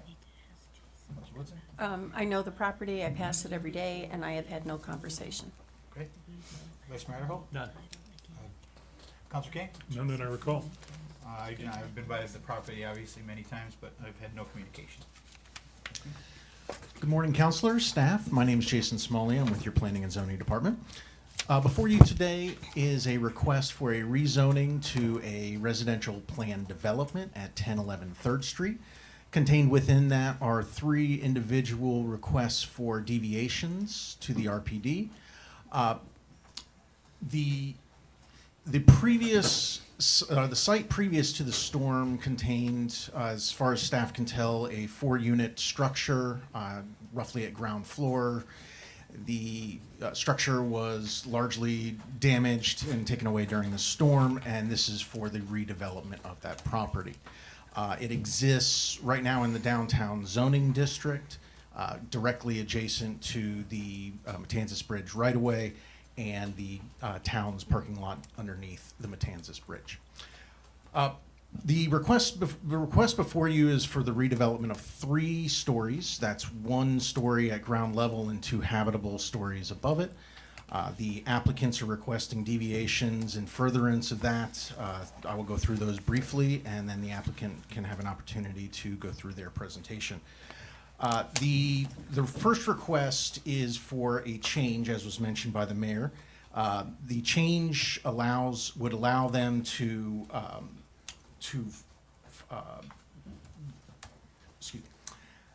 rather than develop under the RM zoning district for RPDs, as is called for in the code, they're requesting a different underlying zoning district.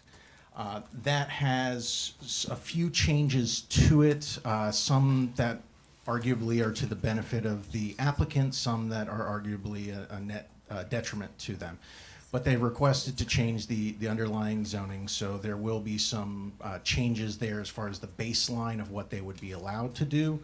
So for instance, the request for the change in setbacks, if they were under the RM zoning district, they would have more normal setbacks you would see on a single family home. Under the downtown zoning district, they have a standard 5-foot setback. So the deviation will be set from the 5-foot setback as opposed to a 6.5, 7.5, or 10-foot setback, as you would see on single-family lots around the island.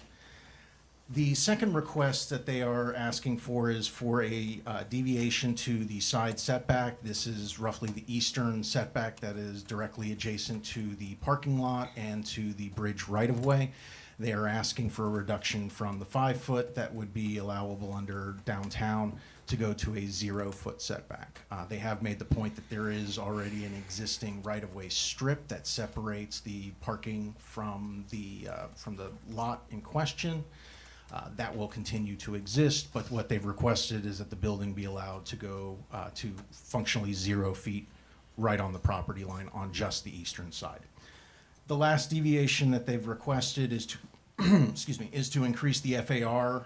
Currently, the FAR for that zone and that area directly within that zone would be 10. They have designed a building that under today's codes has an FAR of roughly 1.61. They're asking for a little bit of additional wiggle room to go to 1.7 to make it even. And that is the design that you've generally seen today in the package. What they're proposing would be an increase, but staff recognizes that's generally in line with the development that's occurring elsewhere in the downtown zoning district.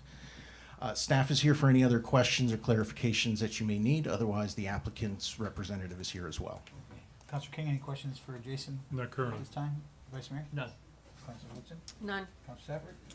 You had mentioned, Jason, that there was a detriment to, on their behalf. What would that detriment be? So some of the setbacks and the FAR, quite honestly, is lower in the zone that they're going to. So they are asking for a deviation to go in higher.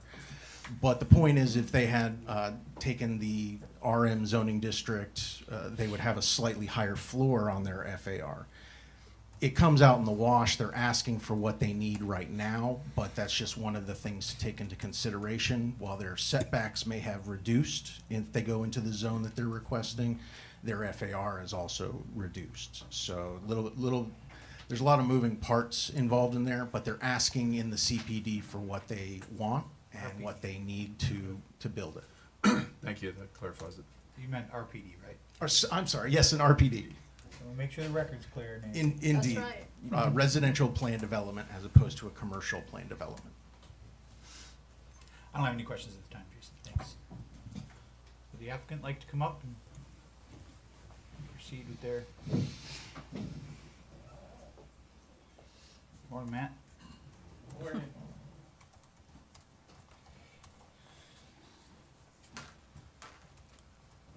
My name is Matt Noble. I do represent George.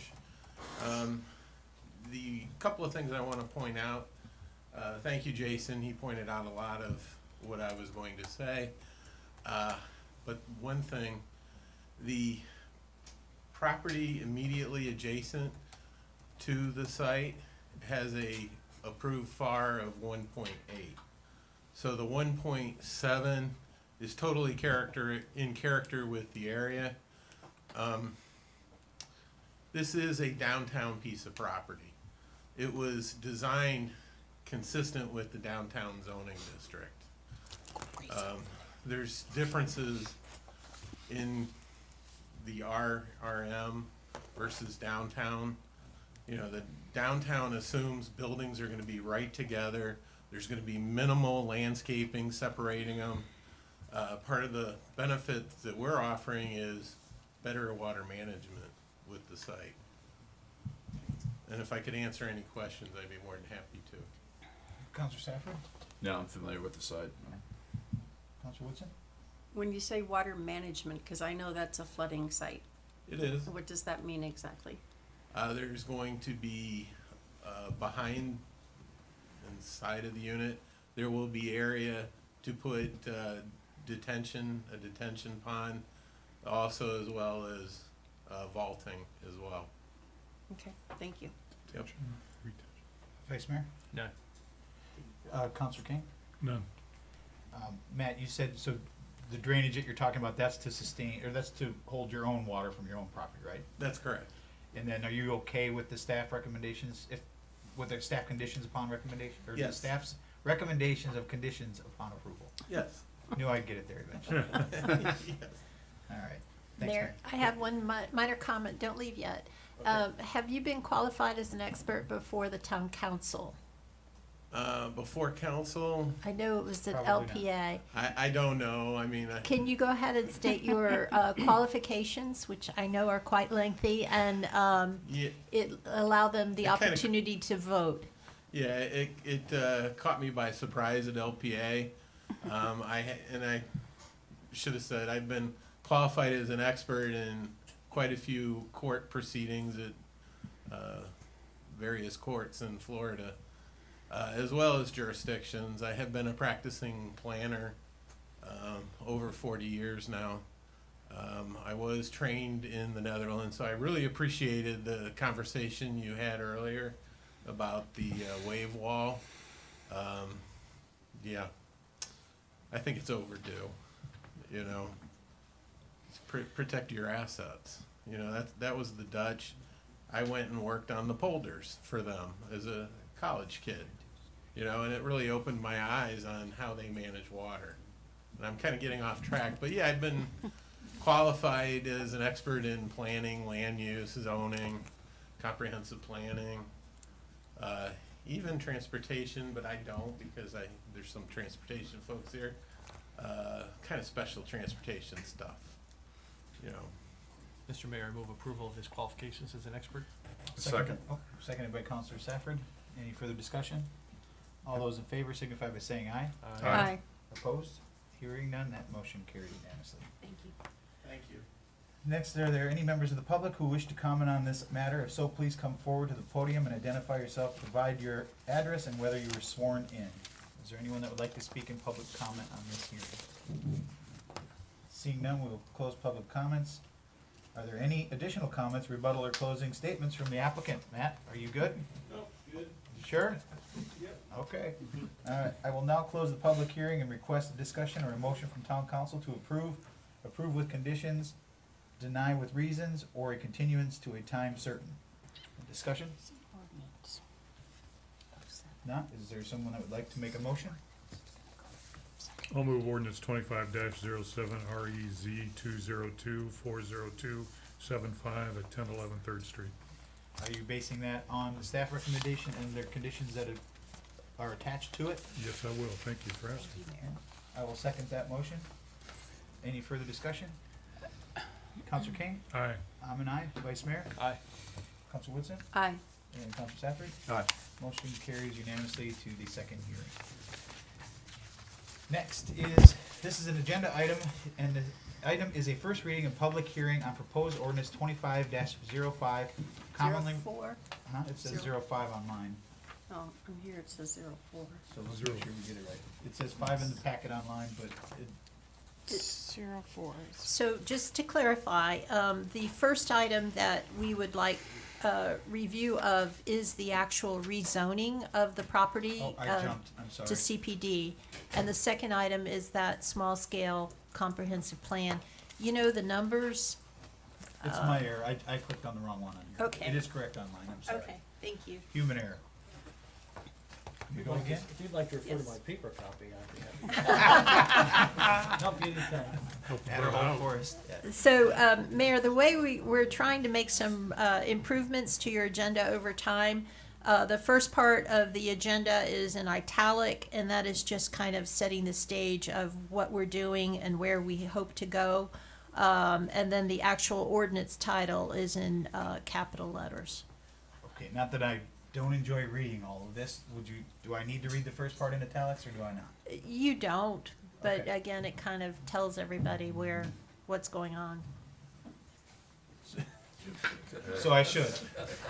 Got it. You know, for happy paragraph, transparency. All right, yeah. no, that's fine, I have no problem, I don't even know why I asked that question yet.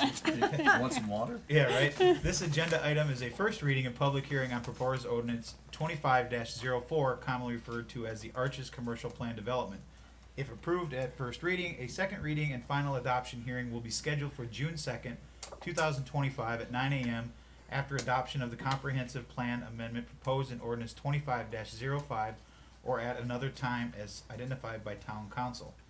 This is an ordinance of the town of Fort Myers Beach, Florida, approving with conditions or denying the rezoning of 4.98 acres of property, more specifically described herein from commercial marina, 2 parcels, residential conservation, 5 parcels, commercial office, 1 parcel, and downtown, 2 parcels, to a commercial plan development, CPD zoning, to allow a mixed-use development including 263 lodging units, commercial retail space, and public open space, more specifically described as 436, 441, 445, 450 Harbor Court, 435 and 438 Bonita Street, 935 and 939 3rd Street, and 401 Old San Carlos Boulevard. Also identified as the following strap numbers: 24-46-23-W3-00027.0000, 24-26-23-W3-00026.0020, 24-46-23-W3-0030B.0200, 24-46-23-W3-0030B.0190, 24-46-23-W3-0030C.0060, 24-46-23-W3-0030C.0040, 24-46-23-W3-0030A.0110, 24-46-23-W3 -0030A.0030, 24-46-23-W3-0030A.0020, and 24-46-23-W3-0030A.0010, Fort Myers Beach, including deviations for height, setbacks, hotel units, parking, landscape, and access, providing for clarifications as necessary, providing for conflicts of law, scrivener's errors, severability, and providing for an effective date. If any town council member has had any ex parte communication to disclose, please let us know the subject discussed and the identity of the person, group, or entity with whom the communication took place, and correspondence that you received or observations made of the site. Counselor Safford? I had a Zoom call with Mr. Freeland and the neighborhood company last week. I've received several emails, both in favor and against, and I had a site visit with one of the neighbors, Mr. Mostero, last week. Counselor Woodson? I have had a couple of calls. I had an in-person meeting with Mr. Freeland and the group last week. I've met with a number of neighbors on the street. I was on a site call at Chris Mostero's home, and I live in the neighborhood. I think that's it. Vice Mayor? I visited Chris Mostero, who lives next to the property, at his home, and I also spoke and had a meeting with the applicant and the neighborhood group. I've received emails both pro and con, and I think that covers it. Counselor King? I too have met with the applicant. I met with a couple of the neighbors over this long period and process, and have received emails for and against. I also last week met with the neighborhood group and the applicant to go over the project. I did meet at Chris Mostero's property to look at the address. I also have received emails in favor and opposing, and I spent a significant amount of time walking around the neighborhood. So, Mayor, we do have the property owner present with their counsel. At this time, if there's any questions that you would like to ask the town council regarding their ex parte disclosures, this would be appropriate. No, we don't have any questions. And while you're there, have you seen a copy of the backup agenda materials? For the record, Megan Strayhorn, I'm an attorney with Strayhorn and Persons Mullica here on behalf of the applicant and property owner. We have received the staff's report and agenda backup and have reviewed it prior to today. So, are there experts present that will be testifying today? Yes, Ms. Duprich, we have 3 experts that will be testifying here today. For our certified planning from the neighborhood company, we have Ken Gallender and Patrick Baness, both of which have testified before you on several different occasions and have been deemed experts, expert certified planners. For transportation analysis, we do have Ted Treesh from TR Transportation, who's also testified before you all and has previously been deemed an expert. So we would ask that those 3 individuals be deemed experts in their respective fields. And council, we also have our town staff who will be providing testimony as experts to you regarding this matter. Okay. So you covered most of it? Yeah. Judith? Good morning, Judith Frankel with Community Development. So as you heard, there's 2 applications before you today, the commercial plan development as well as the comprehensive plan amendment. If I may, I'm going to give you a brief overview of what the process is and kind of the breakdown of what we're going to look at today. The comprehensive plan is the long-term, long-range kind of bird's eye view of what you're expecting in the town in terms of growth and development. The comprehensive plan is an element that's required by the state of Florida, helps the state determine their own long-range planning, and is required of all municipalities and counties within the state of Florida. In order to propose the development, in order to implement the development that you're seeing, the applicant needs that comprehensive plan amendment as well as positive outcome for the commercial plan development. Because what we would be doing is altering the long-range plan for the town by changing that underlying future land use. So even though you're gonna see the two things a little bit out of order, you're gonna see the commercial planned development first. And I'm not using their abbreviations, just so we're clear that they're pretty close. So you can see what is actually being proposed to see whether or not the amendment to the comp plan actually would make sense. So we felt it was important for you to see what the proposal is first and vote on that first, and then the comprehensive plan amendment second. Although, just to be clear, the commercial plan development could not move forward if the comp plan amendment is not also accepted and approved and moved forward. Do you have any questions about that process? Okay. So any approval, if I can just add, any approval of the CPD would be subject to approval of the comp plan amendment. And should be added in the motion, should that be the way it goes? That condition should be in there, yes. Okay, so starting with the commercial plan development. And in presenting this, we're gonna kind of assume the proposed comp plan amendment regulation, because it's gonna, what it asks in terms of criteria is whether or not it's compliant with the comp plan. So the proposal as presented is not compliant with the comp plan as is, but would be compliant with the proposed amendment to the comp plan. Judith, let me ask you just a quick question. For those out there that may be asking this question, why are we doing it this way versus going through the amendment to the comp plan first and then hearing the CPD? Right. Well, we wanted you to be able to see what that change would look like. We didn't feel it was appropriate to show you the comp plan amendment, although I can briefly summarize it for you if you like. But you would have to see the comp plan amendment and then vote on that without seeing what actually is proposed to happen there.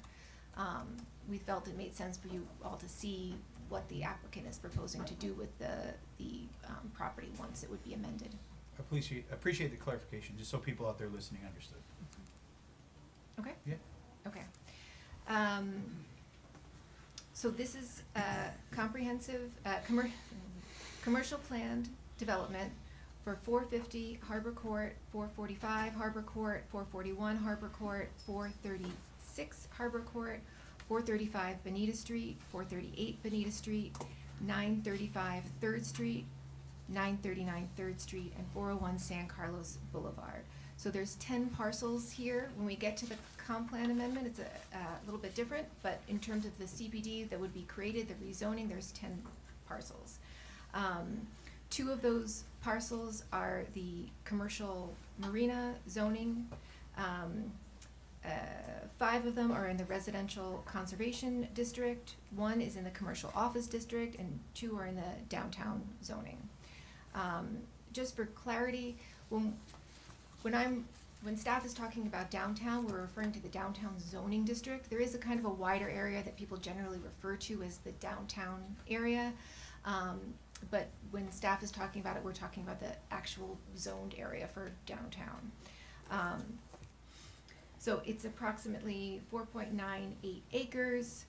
And as I've noted, there is a comprehensive plan amendment that goes along with this project. At the April 8th LPA meeting, the LPA voted unanimously to recommend approval with conditions of the requested CPD.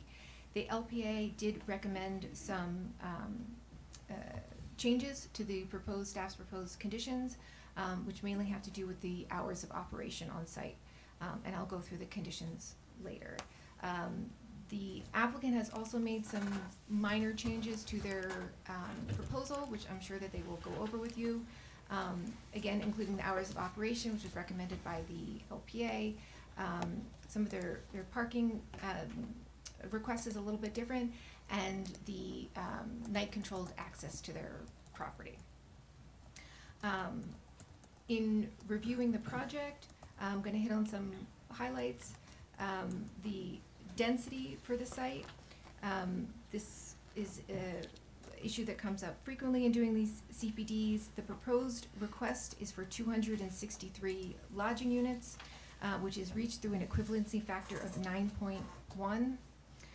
This is the same equivalency factor that was utilized by Margaritaville development, and staff considers that the downtown core area, which is again the zoned downtown area, is considered the nucleus of the commercial and tourist activities on the island and is identified as an appropriate area for higher densities and intensities.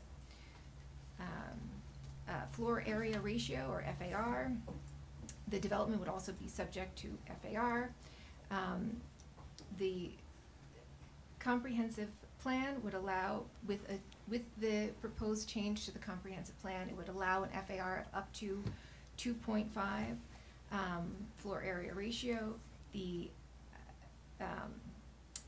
Land Development Code, section 34-645, allows for a maximum floor area ratio of 1.2 in the commercial resort, which is what the code calls us to compare it to. When you're doing a CPD, regardless of where it's located, the code asks you to compare what's being proposed to the commercial resort zoning district. That's a point when we're working on the land development code that we may want to consider. It's the point that Matt Noble brought up also, that in his proposal was not allowed to consider the actual zoning at the downtown. He had to consider general residential, even though it's in the downtown. So in the commercial resort, it's 1.2 is what is allowed, but within the downtown district, you're allowed up to 1.8. So what's being requested here is a 2.0 FAR, which you can see is closer to the downtown and less than what would be allowed under the pedestrian commercial future land use. Height. The proposed project is requesting buildings that will vary in height between 1 and 7 stories with a maximum zoned height of 81 feet. It's important to clarify zoned height is the height above base flood elevation, so the height from grade will be taller and closer to 102 feet measured from grade. One of the closest tall buildings is the Marina Village at Snug Harbor, which is a 6-story condominium with height from grade of about 71 feet. Allowing the additional height through the plan development process does allow for narrower buildings with greater separation and greater setbacks from adjacent properties. I don't know if you recall when this was first conceived of last year, it was a fairly different project. And so what you see now are several buildings that are separated out, so it's not one large volume of structure on site. In terms of neighborhood compatibility, the proposed development is compatible with the uses found along Old San Carlos Boulevard. The resort visitors would be in close proximity to the downtown area and would have to walk through the district to access the beach. Although the application has not been evaluated for economic impact, it is likely to have a positive economic benefit on the shops and restaurants in the downtown district. The increased density of visitors is most appropriate in the downtown district to support a variety of amenities in the area. However, the existing marina zoning creates a buffer between the higher impact downtown and the lower density residential districts. Elimination of that buffer between intense commercial and residential could increase conflict. Uses that create additional noise in residential neighborhoods have been of particular concern to the town of Fort Myers Beach in the past. Evaluation of the proposed outdoor music and COP areas, which is something the LPA did consider at their hearing, along with vehicular circulation, is needed to ensure the nearby homes are not negatively impacted by the proposed development.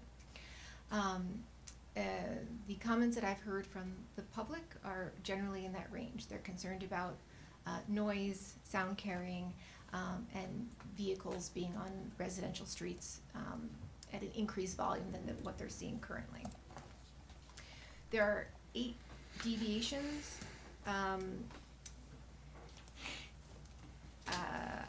Mostly staff didn't really have an issue with many of them.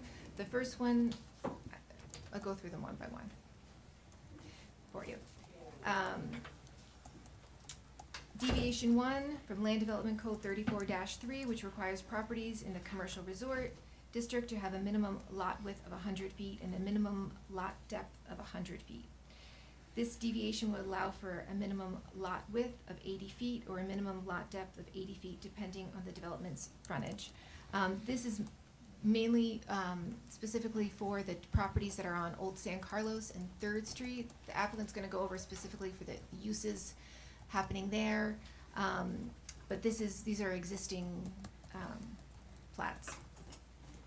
And those are existing non-conforming.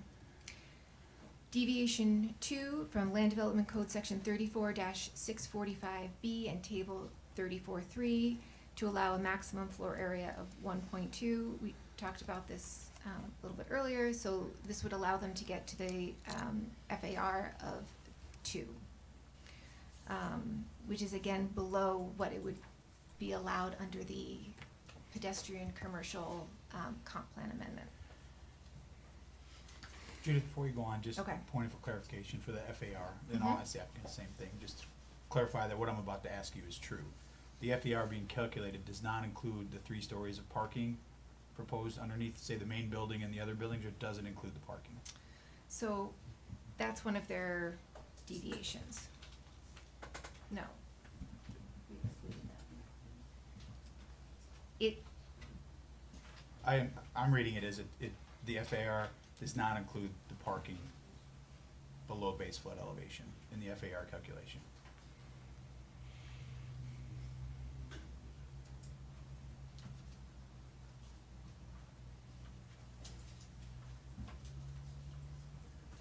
I apologize, we've done A lot of few pages. these. Yeah.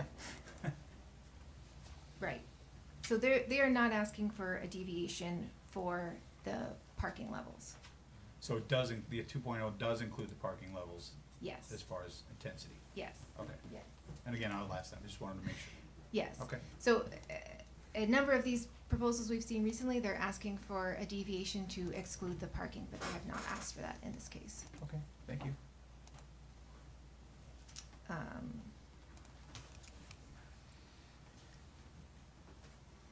Okay, the deviation for, where are we? Okay, the application for the comp plan amendment would have to be approved, but the applicant is proposing several elements to support their request for the increased size as well as the increased height allowed. And they've listed those, I'm not gonna read through them right now, but they've listed those benefits, and I'm sure they're gonna go over those with you.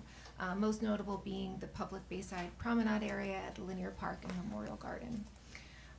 Deviation 3, Land Development Code Section 34-1803A1, which allows the conversion of dwelling units to hotel motel guest units per established equivalency. That's what I mentioned previously. A deviation would allow for equivalency of 9.1 to get them to the maximum 263 guest units allowed. Again, that's relying on the comp plan amendment, and the applicant is also proposing significant benefits, and staff feels that density in this location, if compliant with the comprehensive plan, would be appropriate and necessary for the downtown area. Deviation 4 from Land Development Code Note 1 of Table 10-9 requires a solid wall not less than 6 feet in height with the landscaping to be placed on the adjacent property side of the wall. Typically, we require that so that the viewable, the neighbor-facing side of the wall is landscaped to be more attractive. In this case, most of the neighbors have their own fencing along there, so it doesn't make a lot of sense to have one fence, some landscaping, and then a wall, because nobody's really going to be looking at any of that landscaping. So what they're asking to do is to move that boundary to the property line and put the landscaping within their own property instead of being outward facing. They're also requesting a decorative fence instead of the wall.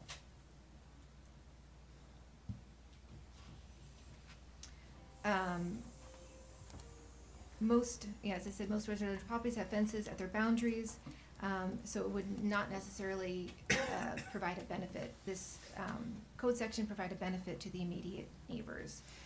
The deviation also promotes security of the site and thereby also the neighboring residential areas.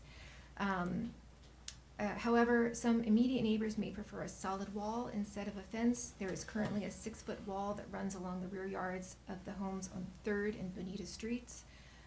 So that's something to consider, whether that existing wall should be either allowed to remain or be reconstructed.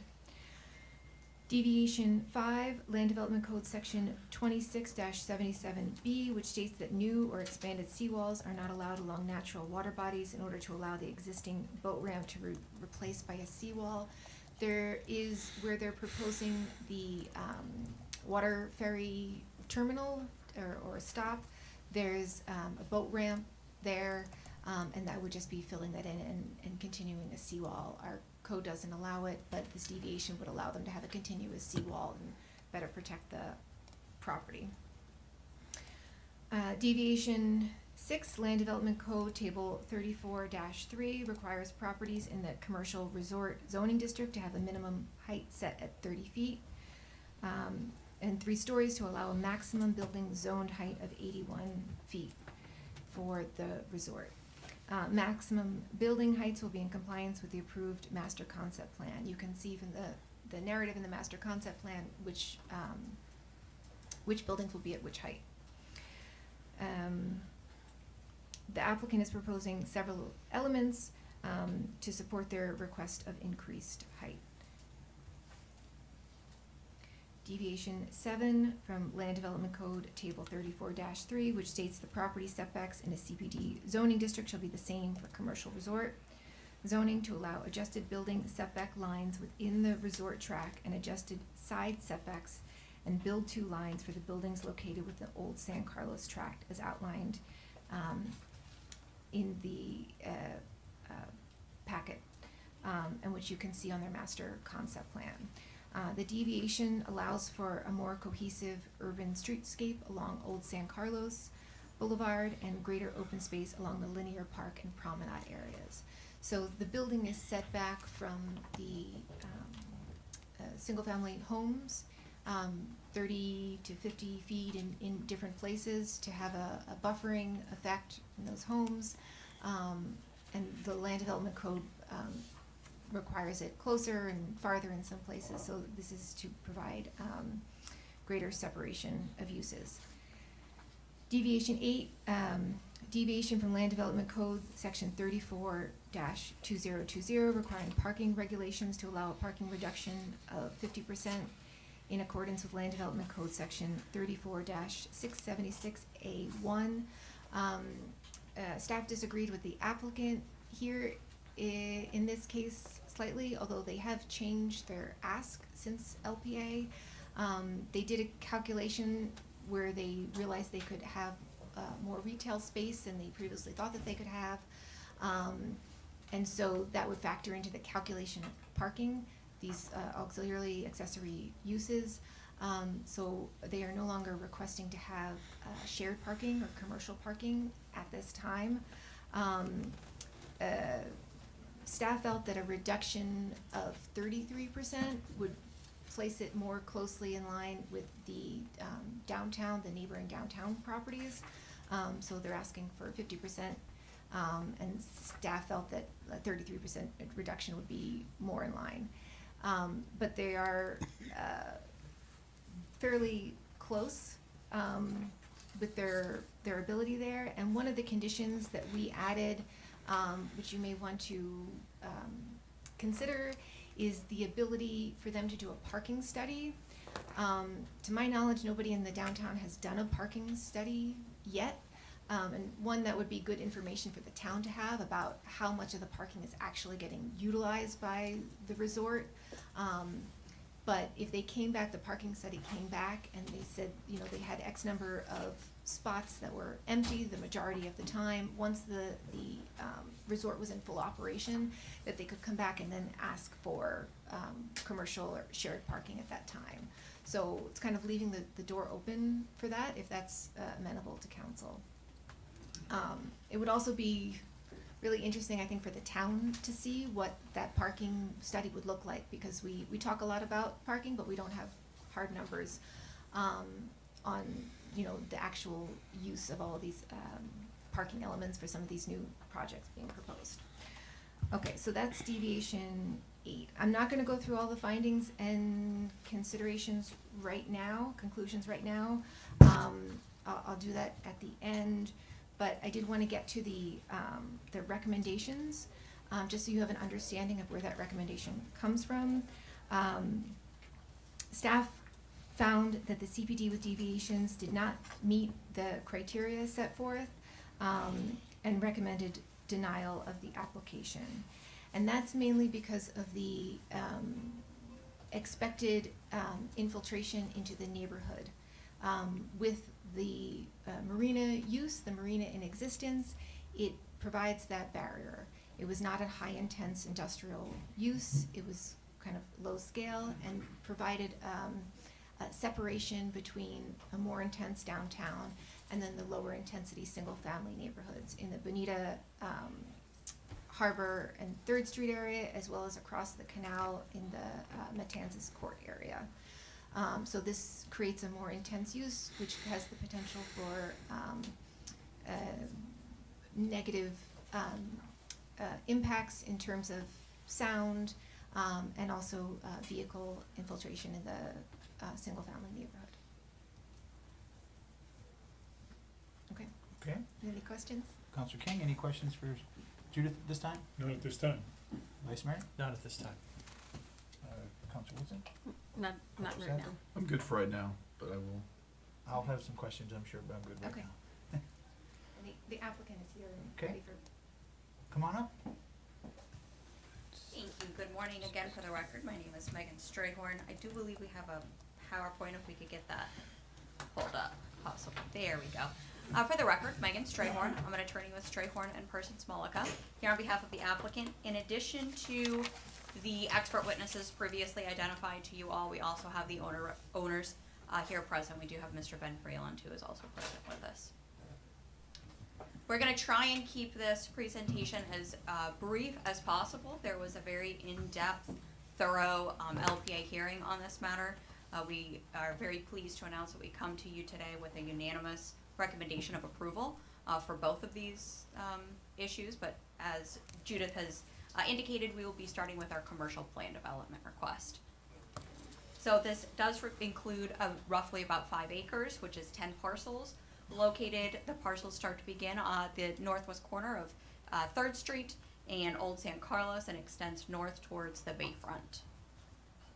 There are the 2 requests before you today. So I want to pull up this aerial. This is the outline of all 10 of the parcels which are being subject to this commercial plan development. The underlying zoning, mixed zoning, there's a residential conservative marina, as well as downtown and office. So we are requesting to include all 10 of these parcels and rezone them as the commercial plan development. Because we are kind of putting the cart before the horse, so you speak, we're doing the rezoning before we do address the comprehensive plan amendment. We are asking you all to assume, for purpose of this presentation and argument, that this map has been adopted and that these parcels are now redesignated as pedestrian commercial. So as you're listening to the competent substantial evidence, does this CPD fit within the boundaries and is it consistent with the pedestrian commercial future land use designation?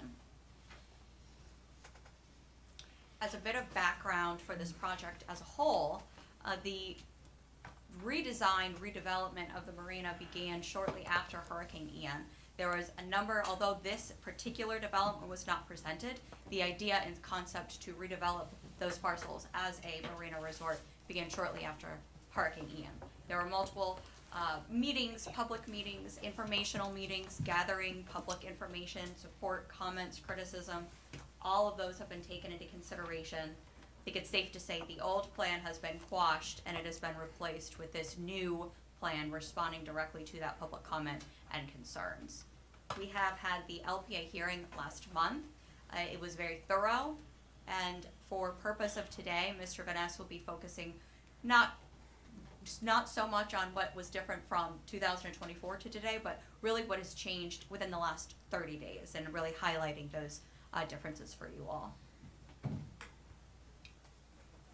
We do ask that the LPA hearing from last month and April of this year be included into this record, as well as this PowerPoint presentation and every public comment that you guys have received thus far, that Amy, the clerk has been so fabulous in sending out. That covers quite a bit. Can we have a vote Yes. on that, just for purposes of the record? Absolutely. Is there a written. motion to include all the items that she identified as part of the record for this hearing? So moved. We have a motion by Counselor Woodson, Second. seconded by Vice Mayor Adderholt. Any further discussion? All those in favor signify by saying aye. Aye. Opposed, the motion carries unanimously. Thank you. And thank you, Madam Attorney, for help clarifying the record. I do want to point out that the public notice was sent out, advertised both for the LPA hearing as well as this, that date indicates the date for the LPA. There are two, I believe this has really been addressed by Ms. Stuparich previously. So right now we are in our quasi judicial item, which is more due process rights than under the legislative item, which will be coming up shortly. So right now we get into the nuts and bolts, the nitty gritty details of what does this actual proposed development look like? What are the public benefits that are being proposed? And later we'll get into that broader scope of the question of, does redesignating 7 of those 10 parcels, does that fit within the intent of our comprehensive plan and fit within the elements contained therein? I'm gonna skip some of this. So I will turn it over to Mr. Van Ness to discuss the CPD request. We are requesting to rezone the parcels which are currently zoned as Marina, Residential Conservative Office, and downtown to the commercial plan development. Starting my clock. All right. Good morning. For the record, my name is Patrick Van Ness. I'm a certified planner with the Neighborhood Company. It's a pleasure to be here today to talk about the Arches Bayfront Resort. Had a great intro by both staff, town attorney, and also our attorney Megan. So I'm going to do my very best to keep this brief. What I'm going to focus on today is the changes that we've made since the LPA meeting. We're going to quickly go through the renderings for the benefit of the public that may not have seen what is being proposed, and then we'll talk about public benefits. We have met with all of you, and we are aware that you've listened to the LPA hearing. As you saw there, we went through a great amount of detail. That was to set a very detailed record, but also to really explain why we had made all our design decisions and how we had reworked that entire site. So with that said, I'm not gonna belabor that and go over that again. I'm just gonna jump right into it. So when we went to the LPA, we were asked to make a few changes, and we agreed to make those changes, so I'll go through those one by one. The first one was we were proposing a joint trolley tram stop with a ride-hailing stop. That would have been located along Arches Way towards the back of the Building A, and we'll look at what Building A is, but where we've got an open-air market. The LPA asked us to find another location. They wanted to keep it as far as possible from the neighborhood along 3rd Street. So we agreed to do that. We've relocated the tram and trolley stop in front of the bodega at the very corner of 3rd and Old San Carlos. Also, we separated the ride-hailing stop, and we put that near the entrance of the public promenade, close to the water taxi ferry terminal. Patrick, so that drop-off spot will be on 3rd or on Old San Carlos? On 3rd, and we'll show you. I've got a plan depicting where that is. Okay, but my question is gonna be more about how does the tram turn around to get out of there without going into the residential lane? It would go through the new Arches Way. And turn then around. exit back Yeah. out onto Old San Carlos, okay. correct. Also, we discussed landscape and buffering along the canal right by Building E, where there is a pool, a private pool associated with Building E being proposed. We were asked to enhance that buffer. We agreed to do so. Condition language in your packet specifies that the trees that are to be planted there are gonna be at least 12 feet in height, mature trees right at planting. Also, we are adding a continuous hedgerow. That hedge will be planted at a minimum of 4 feet, maintained at a minimum of 5 feet. Right now, we are planting on clusias. Reason for clusias is, as you all know, they grow very quickly, very thick, and they provide this opaque shielding for the property. We also discussed amplified sound and hours of operation.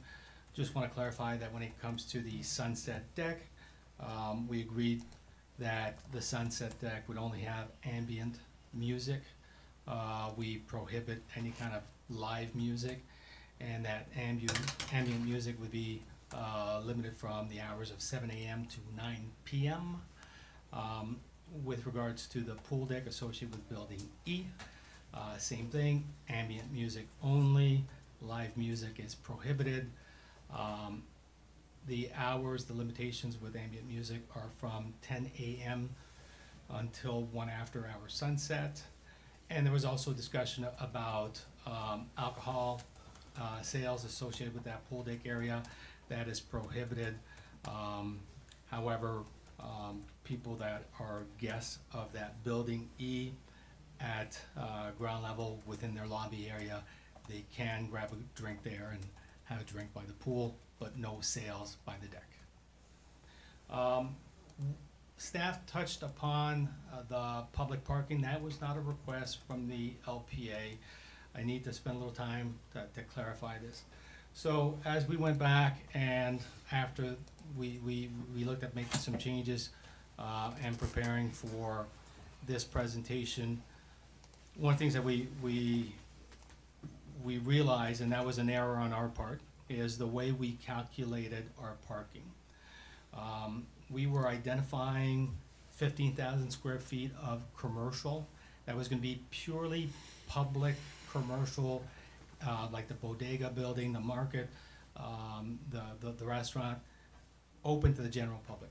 And then we have commercial that is accessory or ancillary to the resort.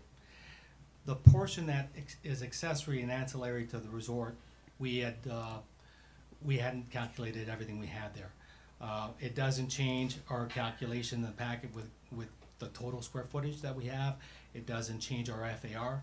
We had just missed some of that commercial square footage in our parking calculations. So the difference is when we did our parking calcs, we showed the total required. We applied a 50% reduction. That's one of our deviations.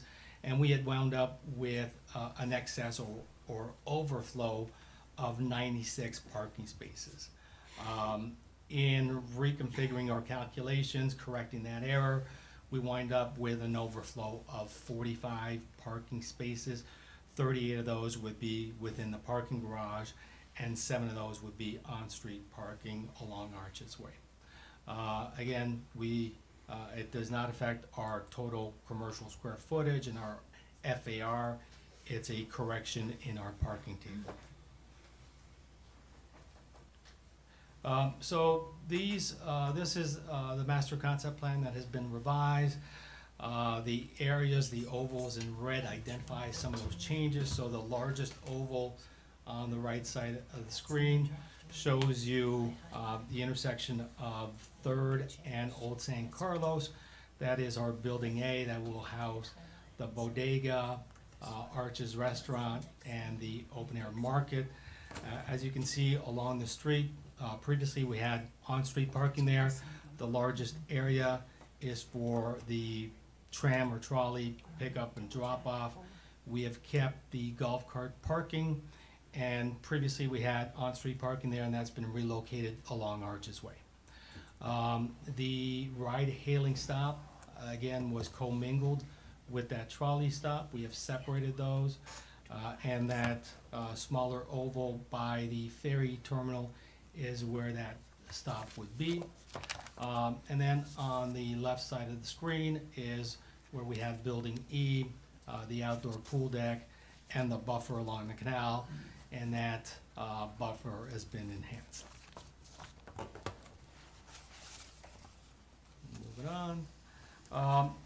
When we went to the LPA, while it wasn't a condition that they applied to us or anything regulatory in nature, they did ask us to look into drainage.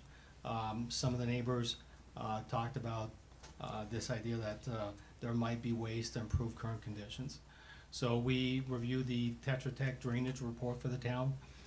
We had discussions with staff, and we are amenable to providing an outfall for the town through the subject property.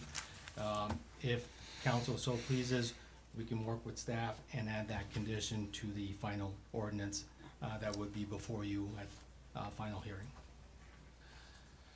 So what I'm gonna do now is I'm just gonna quickly jump. Patrick, on that issue, because we had some concern about the drainage on Mhm. Third. I was just curious, Frankie, could you shed a little light on what the town already has planned for that area to try to provide some remediation and how this might help? And So if you go back about 8 years or so, that had gone through that area and they had done work previous.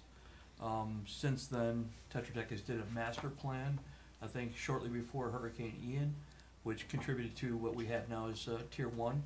And in that, they identified areas like 3rd Street, and then through the whole downtown underneath Matanzas Bridge where we had some previous problems in the last year of possible areas that could be gone back to and enlarged.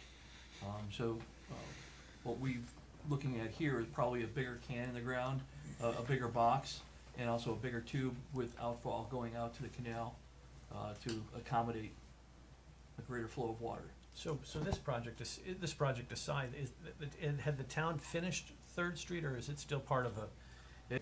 Is gonna be a big point for me that I wanna to hammer home to make sure that it's getting alleviated. Yep, and we will be happy to address that. So next phase of my presentation is to quickly walk you through the renderings that we developed. This slide shows conditions pre-Ian and subject property.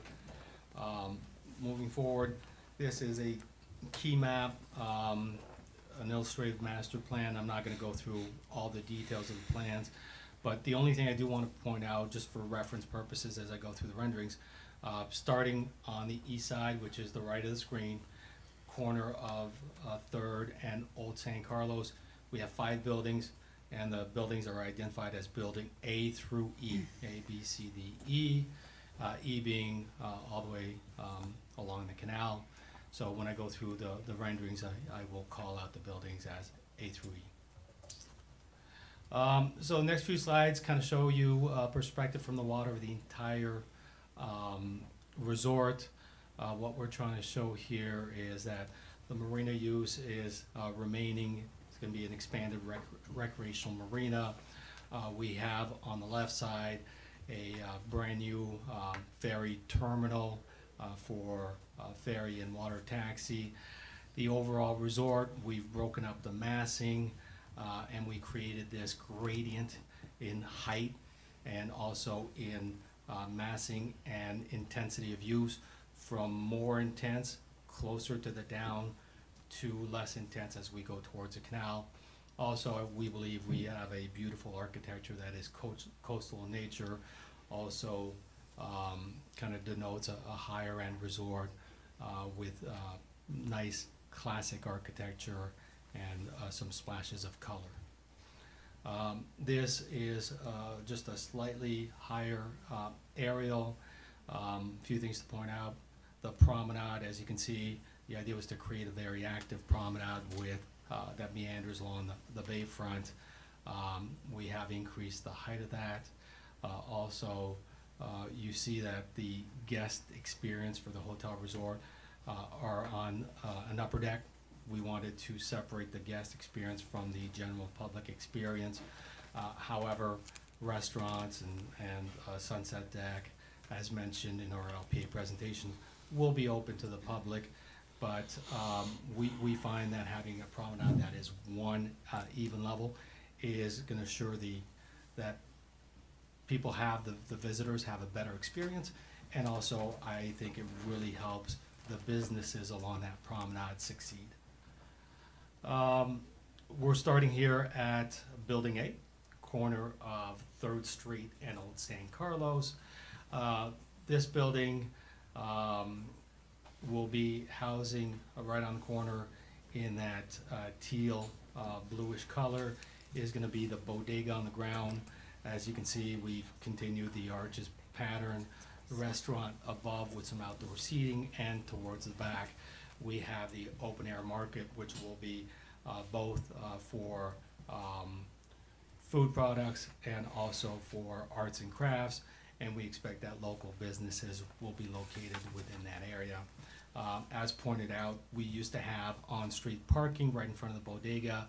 This would be our trolley stop, and we've relocated that on-street parking along Arches Way. You see the corner of Arches Way here leading to the property.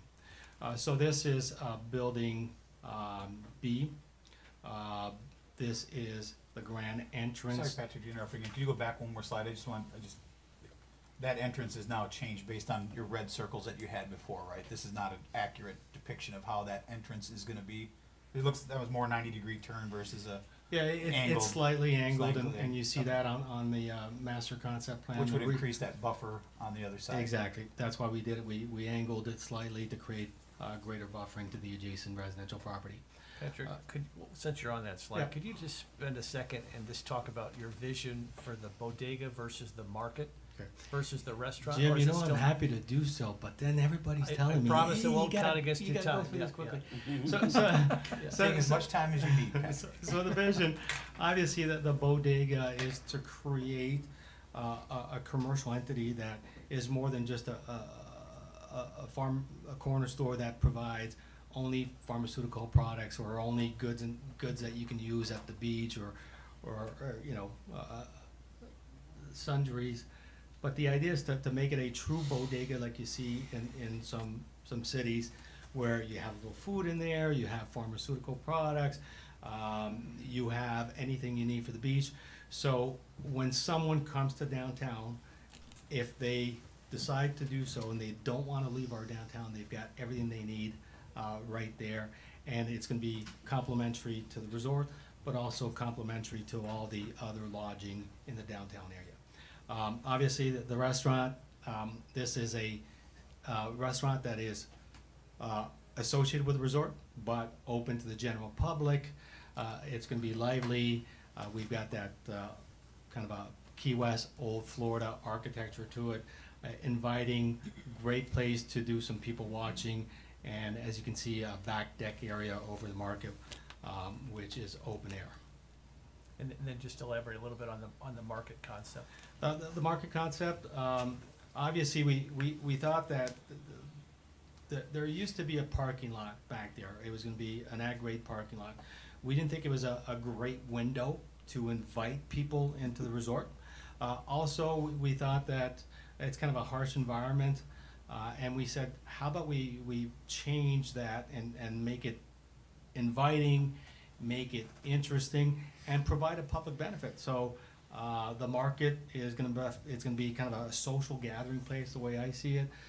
It's gonna be a bunch of local vendors in there also. So I think it's gonna create a great interaction between locals and visitors, and it's also gonna help local businesses. Thank you. Okay, so a few things I want to point out here is we have created a new roadway dedicated for this project, Arches Way. So we are funneling all the traffic to the front of that resort. As we explained also at the LPA meeting, we felt that the entrance to the resort was a little underwhelming. We wanted to create a greater sense of arrival. So that's why you have kind of the porte cochere area with some valet parking, and we're funneling all traffic through the front of the property. And all the parking is under the buildings, and you can go internally from building to building. Also, we have separated, we have a separate access point just for back of the house, deliveries, that type of thing, and that is on the far right side of the screen. So where you've got the awnings, those would be entrances and exits to the parking garage, and the very far right is that service area. This is a rendering of the linear park and memorial garden. Again, when we set out to make changes and improve the conditions with regards to compatibility with the neighbors, we wanted to increase the separation from the neighbors. We wanted to add more vegetation, more buffering, more separation. But at the same time, we were thinking of how do we make it an inviting place, something interesting, and we thought of this passive linear park, and also just, you know, with my my experience living in the Keys and what they have at Mallory Square with kind of this memorial garden with different buses, and they talk about the history of Key West and the development of Key West. I thought we could do something similar, provide some historical background about the island, but also commemorate Hurricane Ian and all the efforts that we have gone through as a community to rebuild. So we think it's a great addition to the project. It's an improvement to just a simple buffer. Also want to point out that the residential lots that were purchased by the Freelands that abut the marina, most of that area is dedicated to this linear park and memorial garden, and is being used to create that buffering and that separation from neighbors.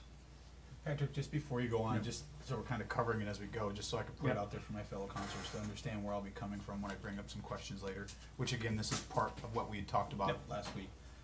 The concern that I have, and I thought the LPA did an excellent job of hammering out a lot of things, but I think there was two areas that really got missed, and this is nothing against the LPA. The phasing was one that didn't get covered a lot, at least that I can remember, and then the obviously the infrastructure conversation wasn't covered very well. The concerns that I have for my fellow counselors with this is, although it looks beautiful and everything is great, if you look at the phasing aspect that you're proposing, this is the last phase to be done. Yeah. So this could be potentially a decade from now before anyone actually gets to use this public benefit, which is concerning for me because this, and this is just my background, this is going to be used as a commercial driving easement for construction as you're phasing out, should that be the way that this goes. So just for future discussion, I just wanted to put it out there that I'm gonna bring this up again for my fellow councilors to understand where I'm coming from and why I'm bringing it up. Understood. Thank you. Now we are along the public promenade. What we see in the foreground is that a ferry water taxi terminal. The architectural inspiration for that building was a ship's lantern, again, continuing the nautical coastal feel. What you see behind that are buildings A and B, B and C, I mean. Patrick? And, yes. And again, I promise this won't count against your time or you won't be criticized, but if we could just pause a minute on the water ferry terminal. I'm very intrigued by that. I think a lot of people on the island are intrigued by it. And I wonder if I could have the applicant come up a second. I'd like to ask the applicant their vision, not just for the water ferry terminal, which is great, but for the broader concept of a water ferry on Fort Myers Beach, and see if we can get that vision codified into the CPD agreement. And so if it's okay to maybe yield to the applicant on that, because I'm interested in his broader vision for the terminal and Not a how problem. it would be utilized, yeah. Ben can give you some All details. right, thank you. You can still say good morning, Ben, we can still say good morning. How are you? Glad to be here.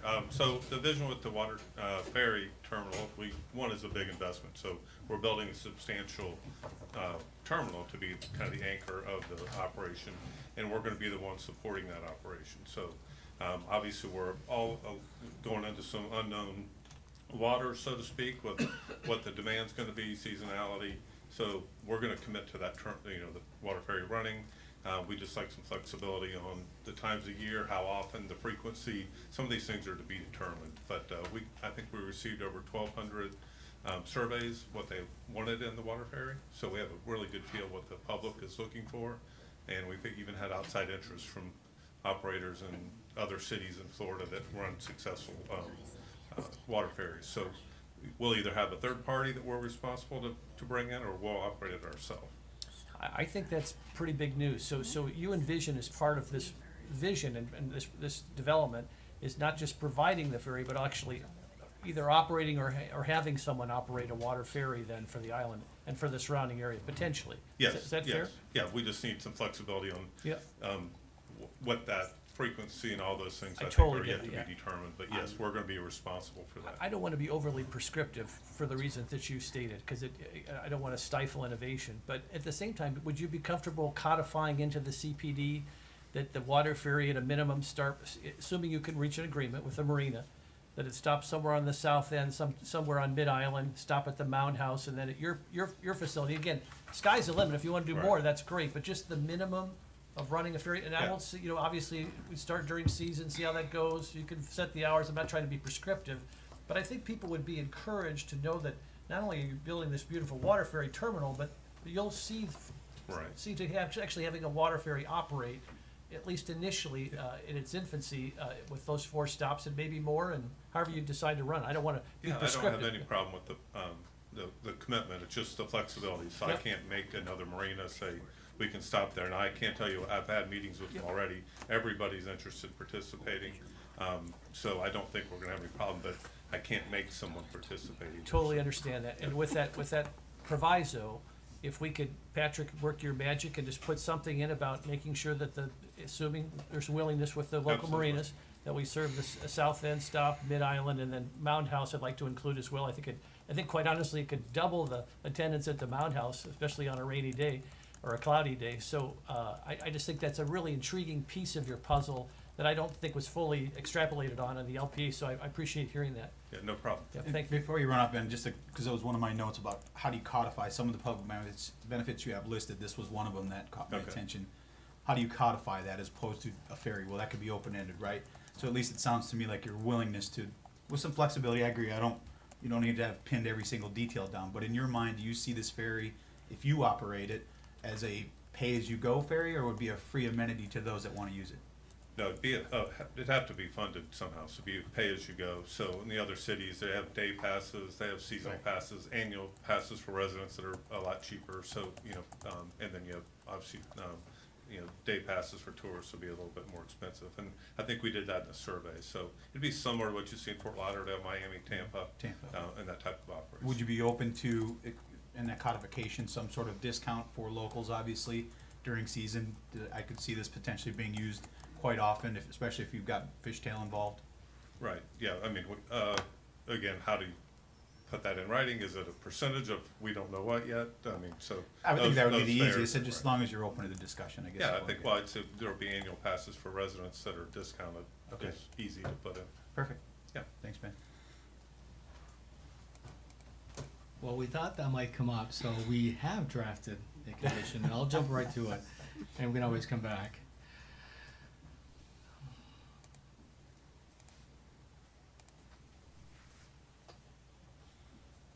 So,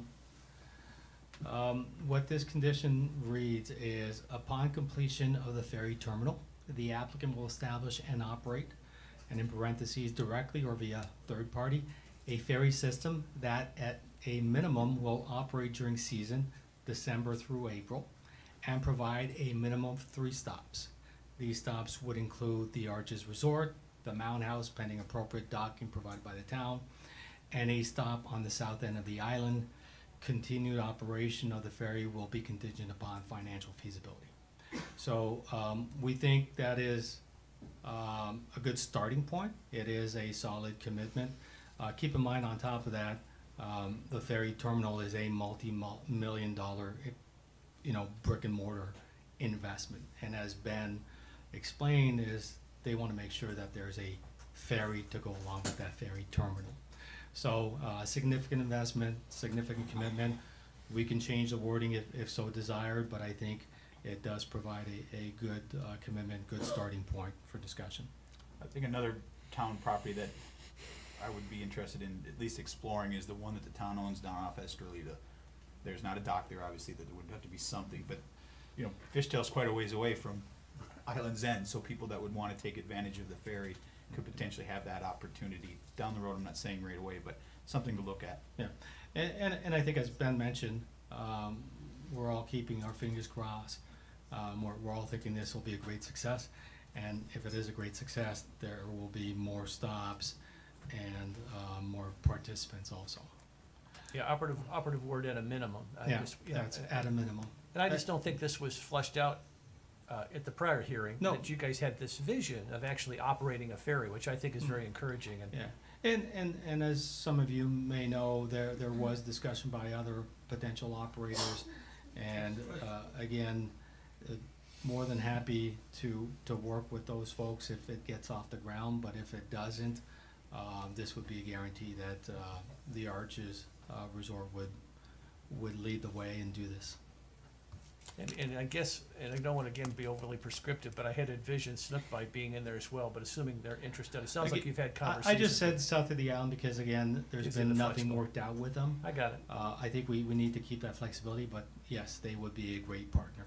Okay, very good, thank you. Just keep in mind, every stop adds more time. It That's takes you true. an hour to get from the. No, absolutely true, but I want to make sure we get those key parts of the island, yep. Judith, what do you got? Sorry, just to interject, Nancy and I have had this discussion, not specifically about the ferry, but about things that, items that belong inside the CPD, which is a rezoning, and those conditions, as opposed to things that may belong in a separate outside agreement with the town. I think this may fall into that category of an outside agreement. Okay. Well, certainly appropriate in general, would not really be appropriate in the CPD.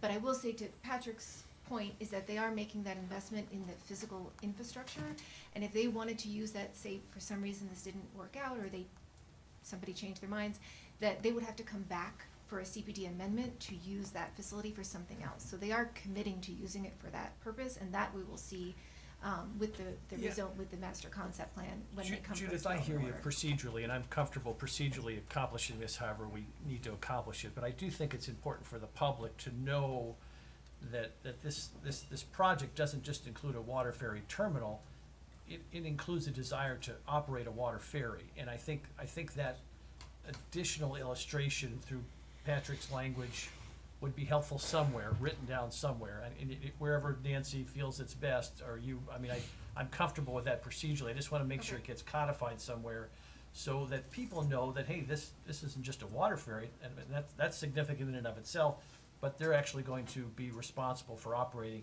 at least in a minimum, X, and then hopefully Y as things progress on the island.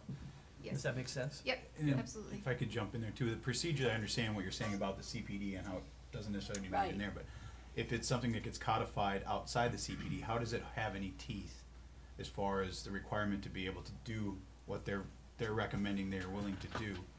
So I'll Or look is it to just a Nancy for that, suggestion? because the CPD, the purpose of having that master concept plan in there is that when they're gonna come in for a development order, which is going to have additional plans, we're gonna look at their drainage, a whole number of things that we're not looking at now. And at that time, you wouldn't be able to move forward with the development order if they were missing elements of what they're presenting to you now in terms of the physicality of what's happening on site. That's our teeth. That what they're proposing to do matches what they're proposing now in their construction plans and in their development plans. The operational things that go into the CPD are intended to be things that code compliance can enforce with a visual inspection. So hours of operation, you can clearly see, they're open, they're closed, the noise level is at this or at that.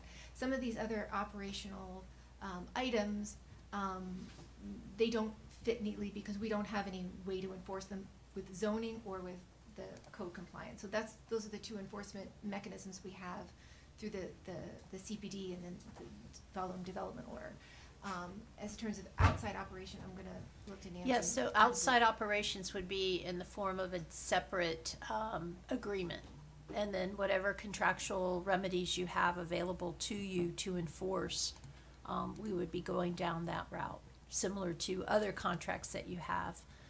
There was also some discussion about possibly having the memorandum of understanding, and also possibly a declaration of covenants, restrictions, and easements.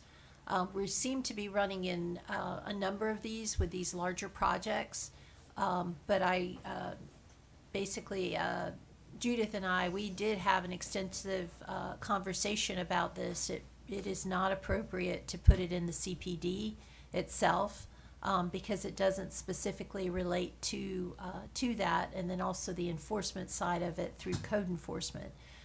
So we do think that there is a way to accomplish it. We're just looking right now at the best vehicle to do that. I personally kind of like the declaration of covenants and restrictions. I know Megan doesn't really like that option, but that is something for us to consider. In this particular situation, because it is operational, my thought process would be more that it would be some type of agreement, but Megan is here to comment. Megan Strayhorn for the record. I have been speaking with Ms. Dubrich about this vehicle of a document, and so we can include this. There are a handful of other conditions included in this proposed ordinance that would be included in separate agreements, whatever vehicle that may be. So what we are hopeful with is continue to work with staff from this point on, and to have that agreement in front of you all today, not today, but in front of you all in the June 2nd hearing. That way we can look at everything together and have everything executed simultaneously. There might be some, just off the top of my head, there might be some agreements. Have been talking about drainage. That's gonna have to be more of a development phase, because there's so many fine-tuned details that go into drainage plans with your development orders and whatnot. But certainly the items that have been proposed and listed in the proposed ordinance, we're gonna bring back in front of you guys on June 2nd. And I appreciate that, and my purpose is, there is a compliance piece to it, but my purpose is also Yes. to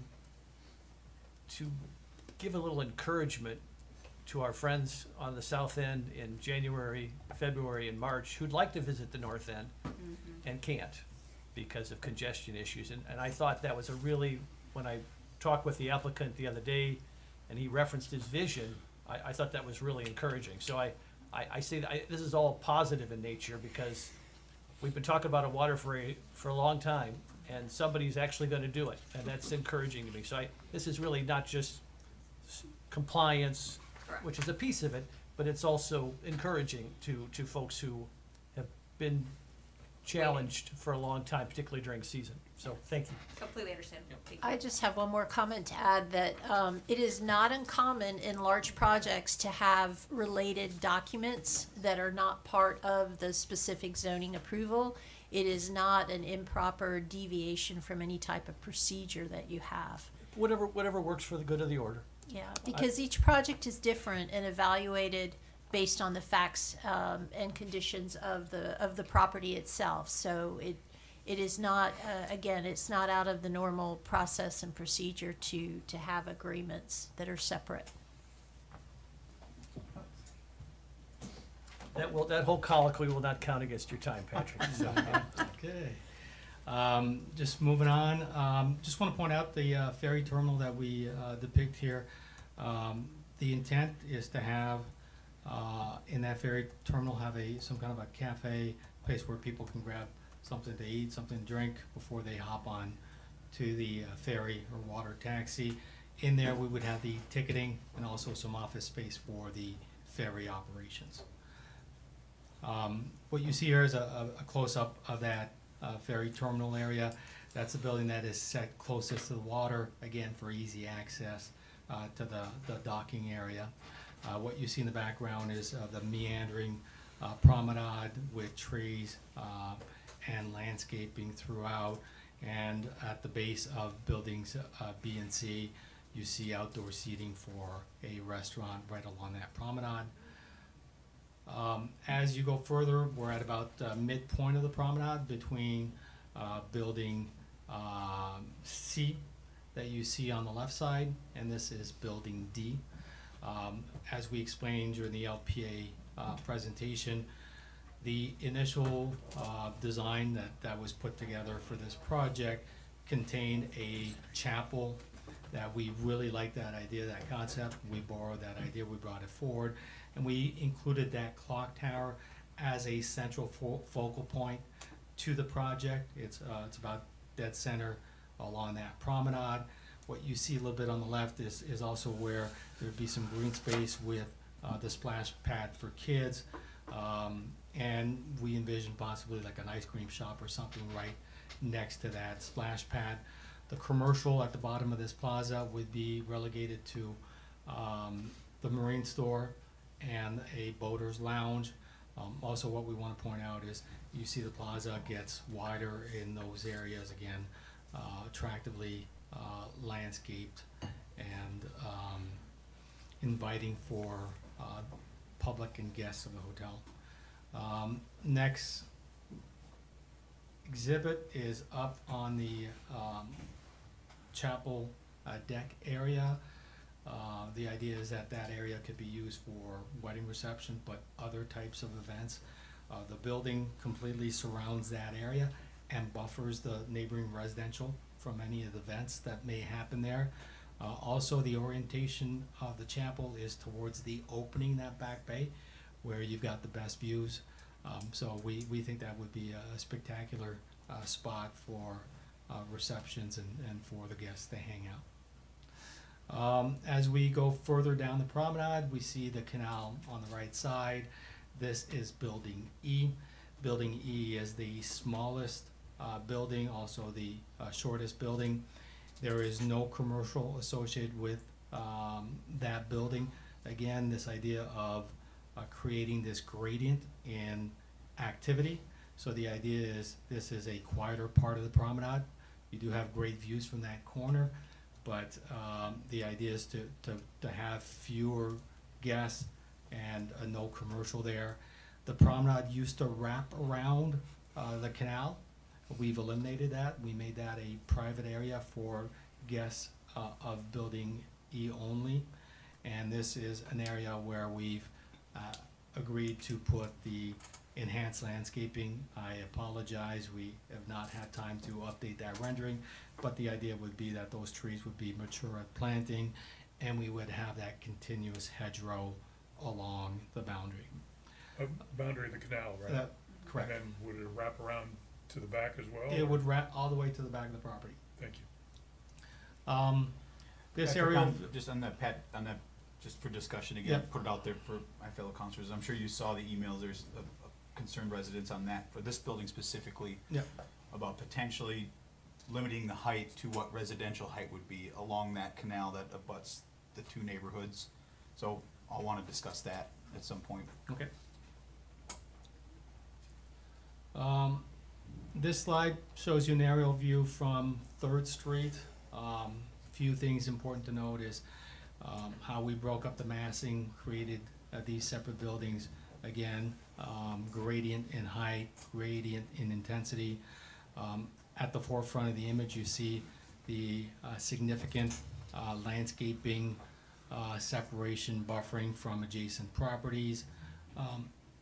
Also, that is where we've got the linear park and memorial garden.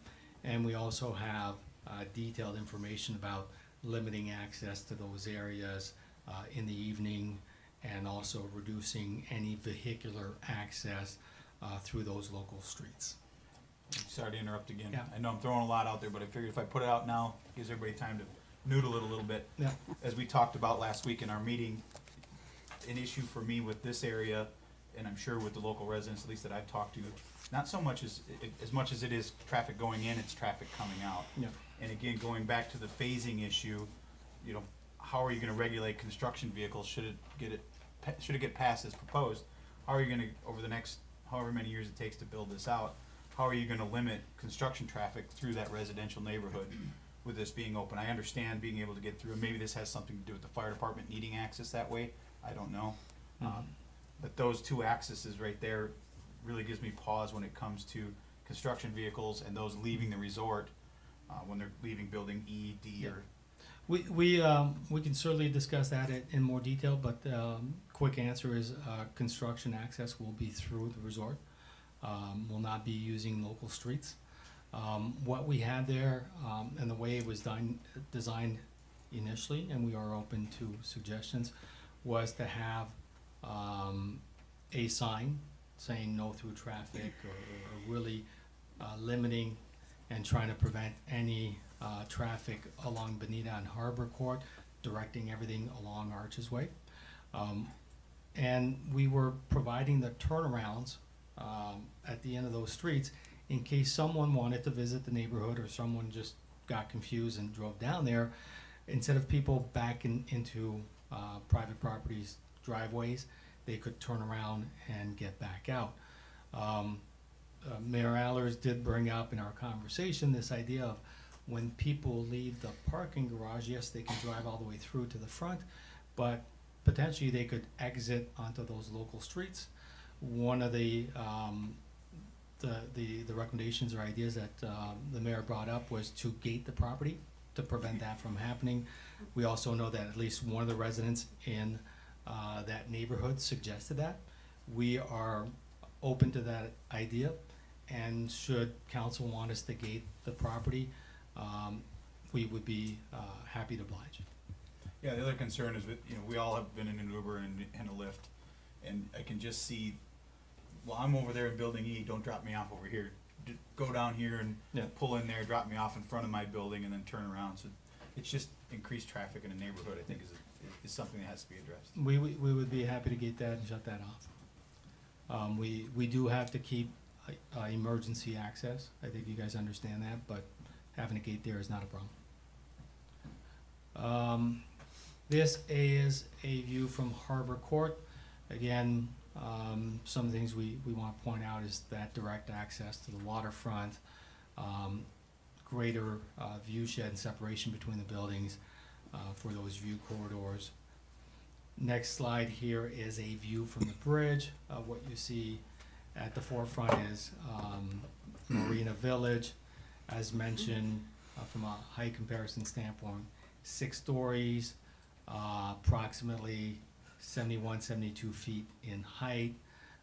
What we see in the background is the arches with the tallest buildings closest to Marina Village and downtown, and our buildings go from building A, which is 7 and 5 stories. It drops down to 5 stories closest to the residential neighborhood.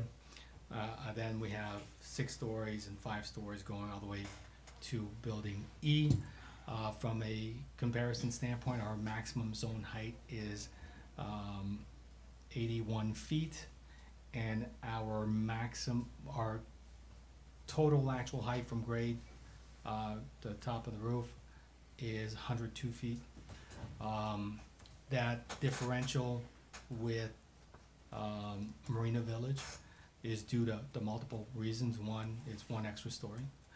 B, base flood elevation built at very different times. Base flood elevation is higher today.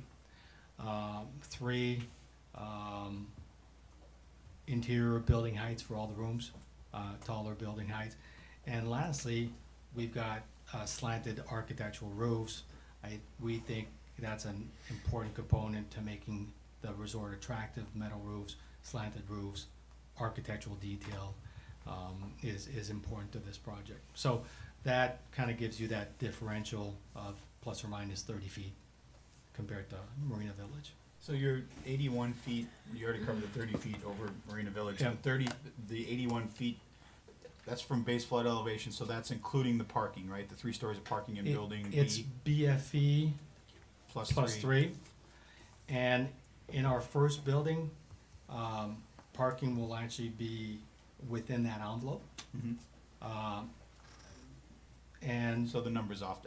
yeah, I get you. and one thing to mention is for buildings B and C, there's 3 levels of parking, and then the hotel on top. Building D, we have 2 levels of parking, and building E, 1 level of parking. And while we're on the parking subject, if you recall what I discussed in the LPA presentation is, we used to have a big parking garage. And at least from our standpoint, we didn't think that was very attractive. We thought that was a bit of a harsh facade. And we think we've got a much better design in distributing that parking throughout the entire resort under those buildings.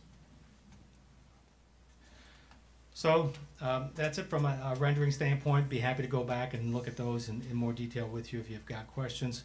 I'll move on to the public benefits. I do have a question. Yes. And maybe the applicant might be best to address this. I just am curious as the applicant's vision for the Flag Hotel, will it be one, will it be multiple? I think there's 15,000 feet commercial space proposed. What's the vision? I know it's very premature, but what's your vision for that commercial space? Just to let the public get a sense of where you're headed. Thanks for the question. Yeah, we see this at 263 rooms to be a single operator of the resort, and the majority of the operations related to it. I think Patrick talked earlier about the parking measurement differential, and that's kind of where we separated the outside the resort retail space. So I think that, what's that number, 19? So just to clarify for the record, Patrick Van Ass, the 15,000 that you saw was what we considered kind of open to the general public. But we have a total of 25,500 that would be both general public and accessory commercial to the resort. Small vendor space. And I think that, as discussed, we envision a whole mix of commercial, dining, entertainment, retail. Again, the details of what tenants will have is not been defined, but the vision is really to have that mix and create this attraction, this place that people wanna be, and they have a variety of different commercial to keep them entertained, to keep it interesting. Does that cover everything? It does. Did you have anything you wanted to add to that? No, I think it's a nice blend. You have one hotel operator, resort operator, and then you'll have the smaller local businesses around in that outside space. Okay, thank you. All right, so, public benefits, I'm not gonna go through all the benefits again. What's important though is to note that we have a very, complete basket of benefits. We believe that all these benefits put together, more than justify the request that is before you for the CPD. Some of the ones that I wanna highlight are in green. The Bayfront Promenade, very big benefit, consistent with the comp plan of opening up the bay to the public. The enhanced view sheds and view corridors, again, I highlight that because that's part of our comp plan. When we talk about public benefit and providing those benefits to justify additional height and additional density, that's what the comp plan talks about. The creation of a cohesive downtown with two dynamic bookends. We've got Times Square. We are very hopeful that Times Square comes back to its former glory, and this would be another bookend that would be very complementary and would tie the entire downtown together. The shuttle service, again, this is a public benefit that has not been provided by anybody else so far. The applicant is committing to do so, providing shuttle service for employees and guests. The continued and expanded recreational marina use. We know that the marina use is important to this community. We're adding a few things that are highlighted in green. We are gonna have dedicated slips for fishing, ecotour, and sunset charters. Again, providing the ability for guests and residents to go out in the water and really experience the water. We're gonna have a dedicated pickup and drop-off dockage area for local boaters. If you've got family or friends in town, you wanna drop them off, pick them up later, you can do so. We're gonna have some slips relegated to some day docking, again, for local boaters. Patrick, before you move on, I wanna Yep. touch on a couple of those you Yep. highlighted in green. So there are a few things in here that I'd like to see, whatever document you're referring to, Nancy, between you and Megan, that obviously doesn't have to be in the CPD, but I would like to see the DRAC program. I know we've talked about it a lot, but there's really nothing, it's just a word, right? At this point, there's nothing in there quantifiable to say, this is what that means. This is, I think there needs to be something more than that, just more than a bullet point of this is a public benefit. Another one that is the implementation of Park Once initiative. Although that sounds great on paper, if there's one thing we've learned about the Margaritaville Resort, they still have to get there. Yeah. And during peak times of check-in between 2 and 5, I think we can all admit, Crescent Street gets blocked pretty heavily in trying to check in. I would be willing to bet that would be the same down over San Carlos into Arches Way to be able to get in there. But I'm just saying it's just something, although I agree, once they're parked, they will walk around, but they still have to get there, right? And that congestion gives me pause a little bit, which ties me into kind of the, where did it go? The shuttle service for employees and guests. I agree that there's nothing that I've seen yet for guest shuttles, but Pink Shell does their shuttling of their people in, Margaritaville shuttles their people in. In reading that, did I understand it right, that the shuttle service would only be during season for employees and guests, or would it be year-round for employees and then seasonal for guests? I think it was in season, that's the intent was initially. The exact details haven't been worked out. I'd like, because I think it works very well for Pink Shell as far as keeping 30-plus, 40-plus cars a day from coming onto the island where they shuttle them in from. So, just, if I could interrupt for a second, just to continue on that, for guests, shuttle service from where to where? For the guests would be from the airport Okay. to the island, and also stopping by the Pine Ridge terminal there, and that would be where employees would go to park and get on the shuttle. All right, thank you. Sorry to interrupt. No, that's good. I have a couple questions and clarifications too. Because a lot of the emails that we received, I think there's a misconception, and it's not outlined in green, that's why I want to bring it up, that there are going to be fueling service, fueling docks as part of the marina, which Yes, there will be. I keep hearing that from people that there's not going to be, but there is going to be the No, fuel that- service. We've had that question from multiple people. Ben's got to work out with his engineer exactly where it's going to be located, but the Okay. intent is to keep that fueling service for sure. So from the marina standpoint, the real change is there's not gonna be boat barns anymore, there's not gonna be boat storage per Yes. se, but the actual operating of a marina will continue. Yes, the recreational component will continue, it will be expanded, and we'll touch upon the boat barns and the commercial and industrial nature of that use. So the other question too, and I know we talked a lot about it in the beginning, but that bayfront walkway Yes. connecting everything from Moss Marine down through Matanzas, is that still in the works? Because I don't see that anywhere. I'll let Ben address that. He's had discussions with our neighbors, and I think he may have some news associated with that. But yes, the idea is, as much as we can, we want to extend that promenade, and if other properties can tie in, we'd love to see that. Right behind you. Ben Freeland. So we've had conversations. Marina, it's really complicated down there if you haven't looked at the property lines. So the building, I don't know if you can take the picture back up, but Marina Village is owned by 1,300 weekly timeshare folks. So, and that's just in their little footprint. So they own the pool and that building and the little health facility in the parking lot.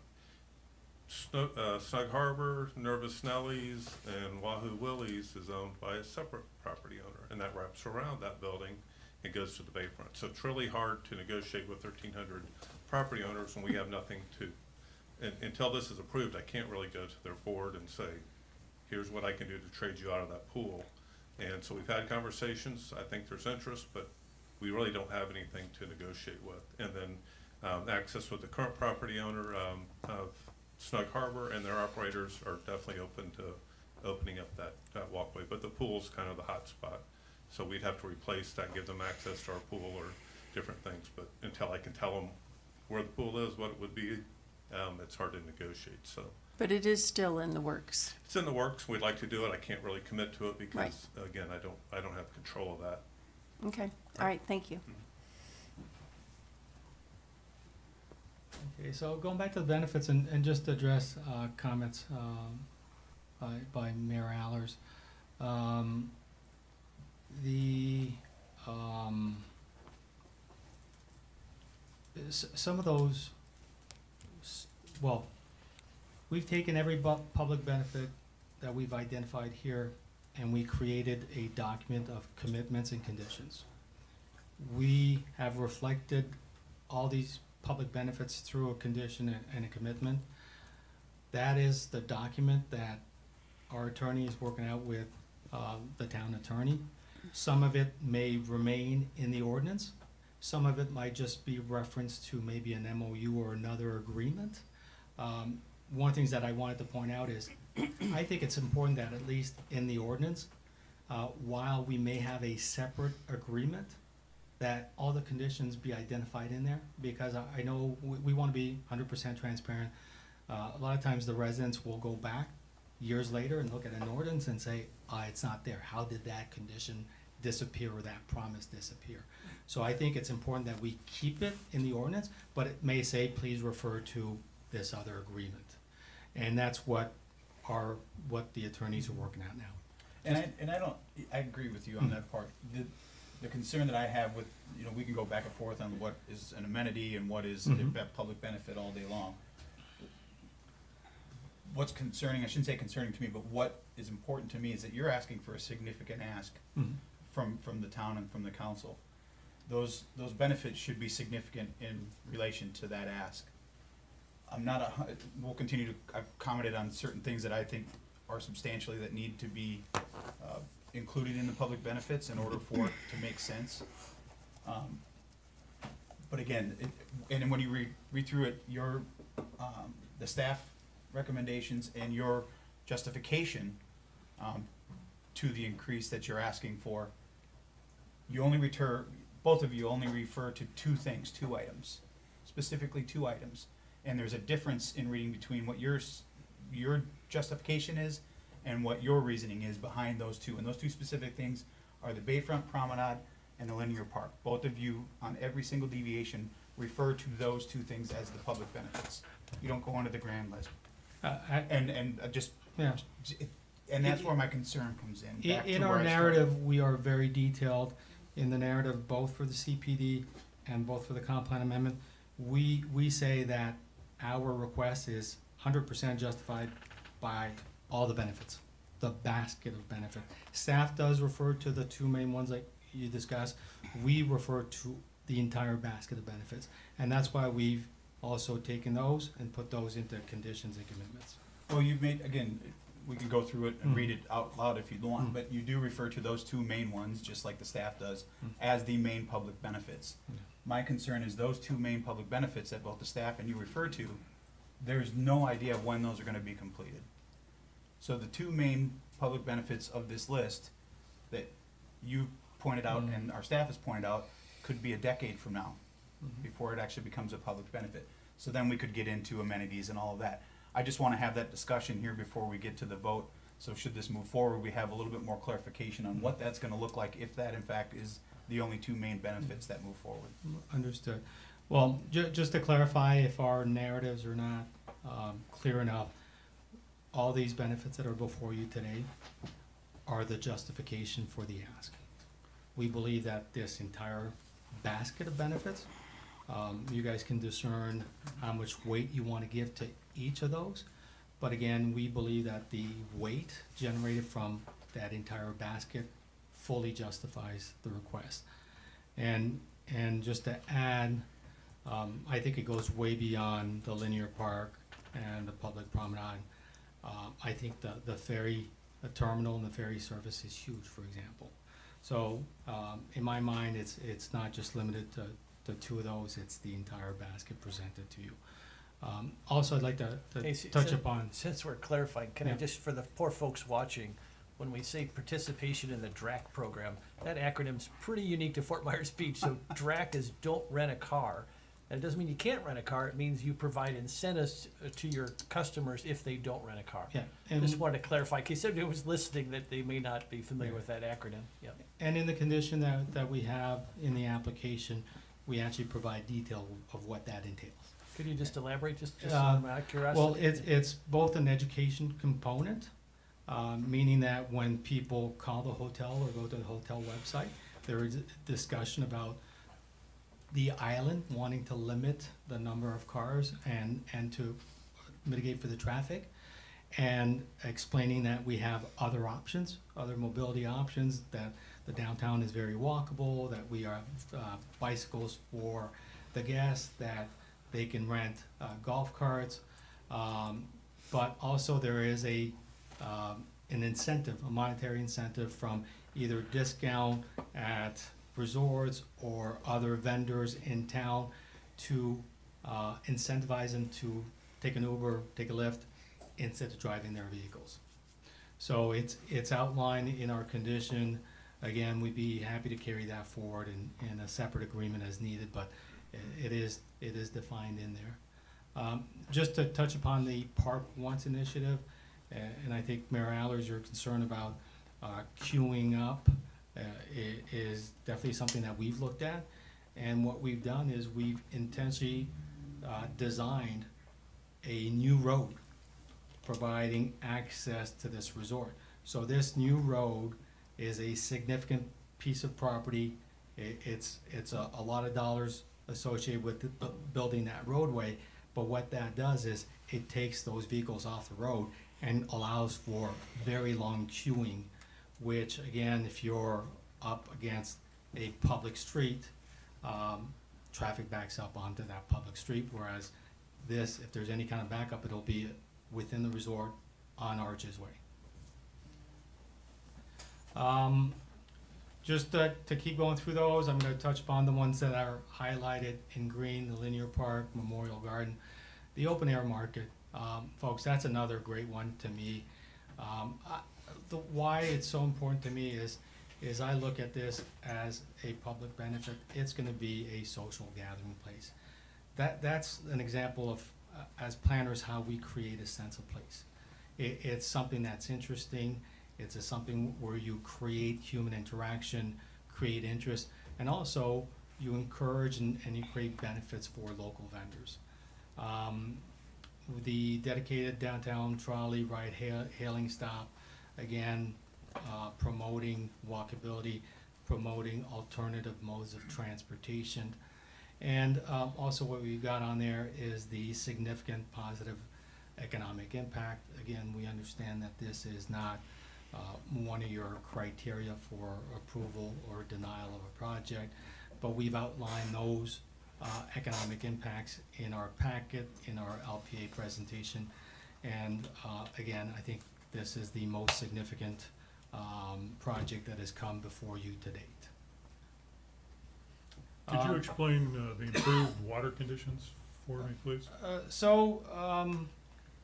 A lot of the existing development on our island, including this marina, was developed at a time where you didn't have to go through the water management district permitting process. We are not exempt from that. We are gonna have to go through that process. And we are gonna have to manage our water and treat our water before it's released. Again, right now, it's just sheet flow off the property with no management of that water. Moving forward, we'll have to go through all that permitting and demonstrate that we are managing our water. Patrick, before you hit that clicker, just because on June 3rd, the Lee County School Board will be determining the future of our school, I think it's important for anyone who might be watching from the school board or their staff at the school district, just to explain what you're offering, and that's now become a insert, if you will, and a very important one in every proposal that's come before us as of late. Would you just elaborate briefly on that as a parent of children at the beach school? I am happy to do so, and I am happy to come back to this council at a different time to talk about the challenges we are facing with the elementary school and school board upcoming decision. But what this is, and I think it's already being done by other existing resorts on the island, is working with staff to explain to them that if you work on this island, you can send your kid to the elementary school. And again, you don't even have to work on the island, but if you're already here and you're driving or taking transit to the island, You can bring your child. There's before care, there's after care. Also, some of these employers are creating flexible working schedule to coordinate with start and leave time at the school. And also, it's an education process through their HR departments. We've got this great beach school, low number of students with a great teacher to student ratio. We are increasing those numbers, and what we've seen is the enrollment in the school was devastated through Ian, and the demographers for Lee counties projected that we may never go back to those numbers, or it would take years and years to increase those numbers. Before Hilton and Helene, we had significantly increased those numbers. And thanks for Margaritaville for sending a lot of those kids to our school, and also some of your own staff are also sending their kids to that school, and that's great. And I think we've got a bright future, and we're happy to support the school. Beautiful. Thank you. Okay, so I'm gonna go quickly through those, but some of the key points that I brought up at the LPA hearing, just gonna hit them real quick without providing a lot of detail, but number one is we truly believe that this will be the key redevelopment catalyst for the downtown and the rebuild after the storms. We think it'll be a flagship project signaling that FMB is back on the map and thriving. From a compatibility and design aspect, we've looked at every aspect of design. We've looked at enhancing and improving compatibility requirements, buffer separation, landscaping, all that stuff, and I think we've enhanced it in every way possible. Number three, outstanding public benefits. Again, the basket of benefits being provided justify the ask. And what's important to note is that some of those benefits are creative and proactive solutions and benefits that we haven't seen from other projects to date. Also, these benefits are significant monetary investment on behalf of the applicant. Before you move on from that, though, Yeah. just to touch on that, I agree it's a significant monetary investment, but so is the neighboring neighborhood that you're asking for them to be okay with you developing this. They've invested serious monetary, as well as in, I think that everybody is kind of on board with project being here. It's just, you're asking for a substantial ask, right? You're asking for 80% of the property that you have to go from the least intense, dense use to the most intense, dense use. And 20% of it is in a conservation area. So 80% of your property is the marina, correct? Can we clarify that? Marina is an industrial use. Okay. Industrial uses are the most intense uses on the island. The comp plan clearly states that industrial uses on this island will not be allowed other than marina. So again, to me, when you go through planning school, planning 101, there's a hierarchy of uses, and that most intense category is your industrial use. Marina project, in my mind, is an intense use. And I didn't bring that up to argue with you. I'm just bringing it up as a conversation point as we move forward with the hearing, to understand that, a substantial ask to me should be rewarded with a substantial public benefit.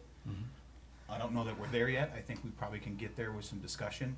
However, I think it's important to note that you are asking for, and I don't know of any, maybe Judith can, of any other property on the island, commercial property that is at a 2.0 FAR. That's a substantial ask in a residential neighborhood.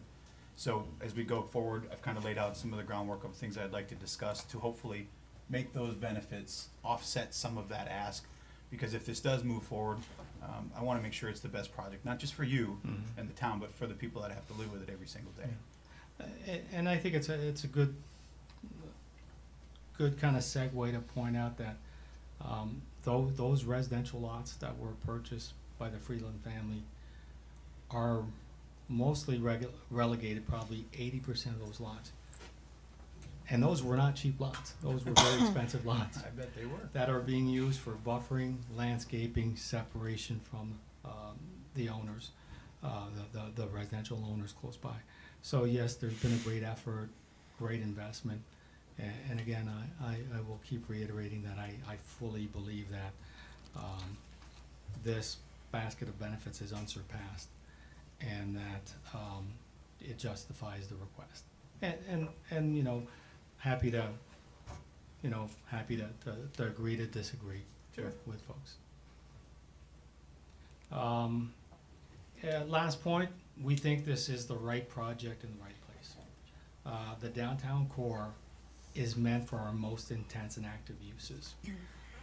Also, this location is a good location to minimize potential transportation impacts because it is so close to the bridge, on and off the bridge quickly. And also, it will promote walkability and the Park Once initiative. So with that said, before I leave you, I just want to reiterate something that I discussed at the LPA meeting. In your comp plan, in our comp plan, we have a community design element, and we have a core area vision for our downtown. I encourage everybody to go read it. It's about a page and a half. It talks about the entire downtown. But when it comes to Old San Carlos and what we all consider the core downtown area, I just want to read those two quotes. It says, on the Bayside, tree-shaded plazas surround the expanded marina, which hosts vessels from excursion boats to water taxis to commercial fishing boats bringing fresh seafood to sell from scattered kiosks. Then it says, the corner at 3rd Street has become a focal point midway between Times Square and the Bayside, with corner stores providing a variety of goods and services. Folks, I think we hit it on the head. Look, we've got the landscape plazas. The recreational marina use will be expanded. We will provide slips for excursion boats, water taxis. We will have a market with kiosks, providing, allowing the sale of local goods. The corner of 3rd Street and Old San Carlos will be a focal point. We're gonna have that great building with a bodega, with the restaurant, with the market, and we'll be providing a variety of goods and services. So, I think we've nailed it. I think it's completely consistent with this vision. Yes, we are building in a different reality nowadays. The buildings will probably be bigger, but much stronger and better than what we have. But we are consistent with that vision. So with that said, in my professional planning opinion, the proposed CPD is consistent with the comprehensive plan as we are requesting to be amended.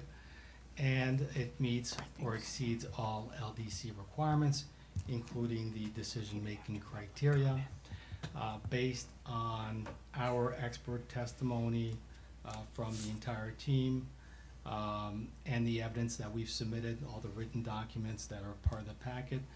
We respectfully request approval for the proposed CPD. We know there are a bunch of questions and deliberation, and we stand ready to answer any of those questions and address those issues. Thank you.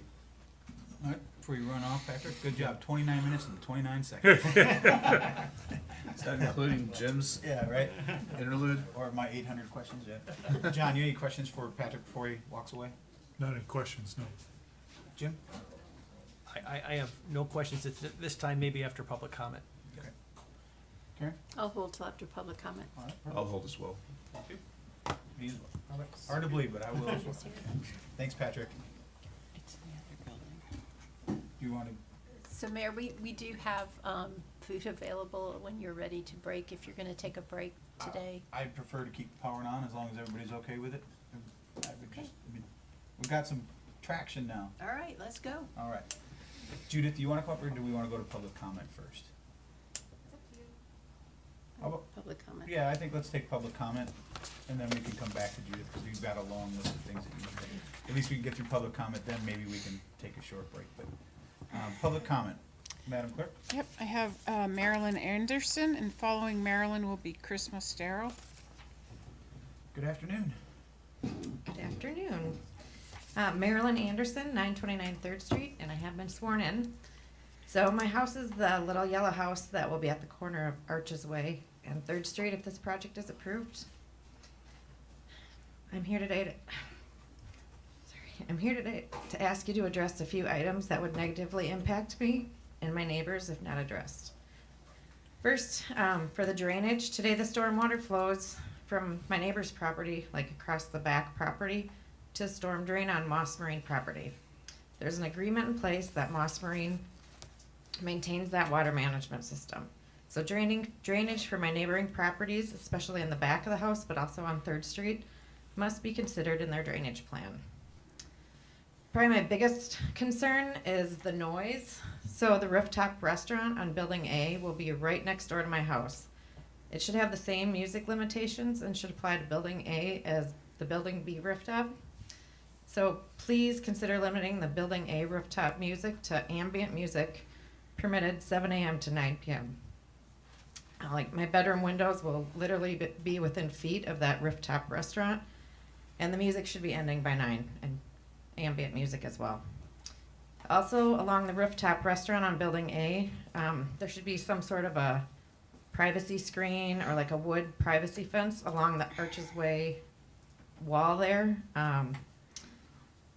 to help with sound, so that I don't have people standing on that rooftop in Building A looking down onto my pool area. I previously sent an email that should be in your packets with a diagram of what I'm referring to there. I have one copy here as well. Building B, it's way too big and way too close to the residential houses on 3rd Street. It was originally going to be a parking ramp. Now there's parking garage plus hotel rooms, all looking right down on my pool area, plus the sun deck on the top. If anything, if that sun deck railing could be pushed back so people can't just stand up there and look like straight down on my pool area. And then the parking garage, if it could be enclosed on the backside to help with the noise of the cars, locking and locking and the alarms going off. As far as the masonry wall deviation they're asking for, today there's a 6-foot masonry wall which provides a lot of privacy and helps with noise. The Arches project should be required to keep or build a new masonry wall along all adjacent properties, especially along Arches Way. A 6-foot privacy fence can blow down in storms and it doesn't really help with sound. The Arches Way road, the angle of the road appears to be only a few feet from my property, especially on that back corner, like where my pool is. And it doesn't allow for the 30-foot buffer with the 10 feet of planting they claim as the minimum setback on this project. So I have some serious concerns about having the main entrance right next to my property line there. So I'll just wrap up with, please think about having the amplified music next door to your house, especially as you're trying to sleep at night, sitting around your pool. So if you could consider that to the ambient till 9 p.m. Thank you. Thank you, ma'am. Chris Mostero, and after Chris will be Philip Teal.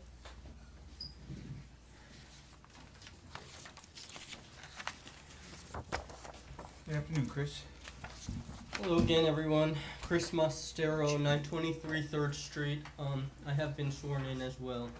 I would like to provide a document to you all and hopefully into the record as well. I had sent this previously to the Freelands regarding storm drain behind our property. So when the Freelands purchased Moss Marina, it didn't include the boat sheds that are behind our homes. It was more towards the canal on that side.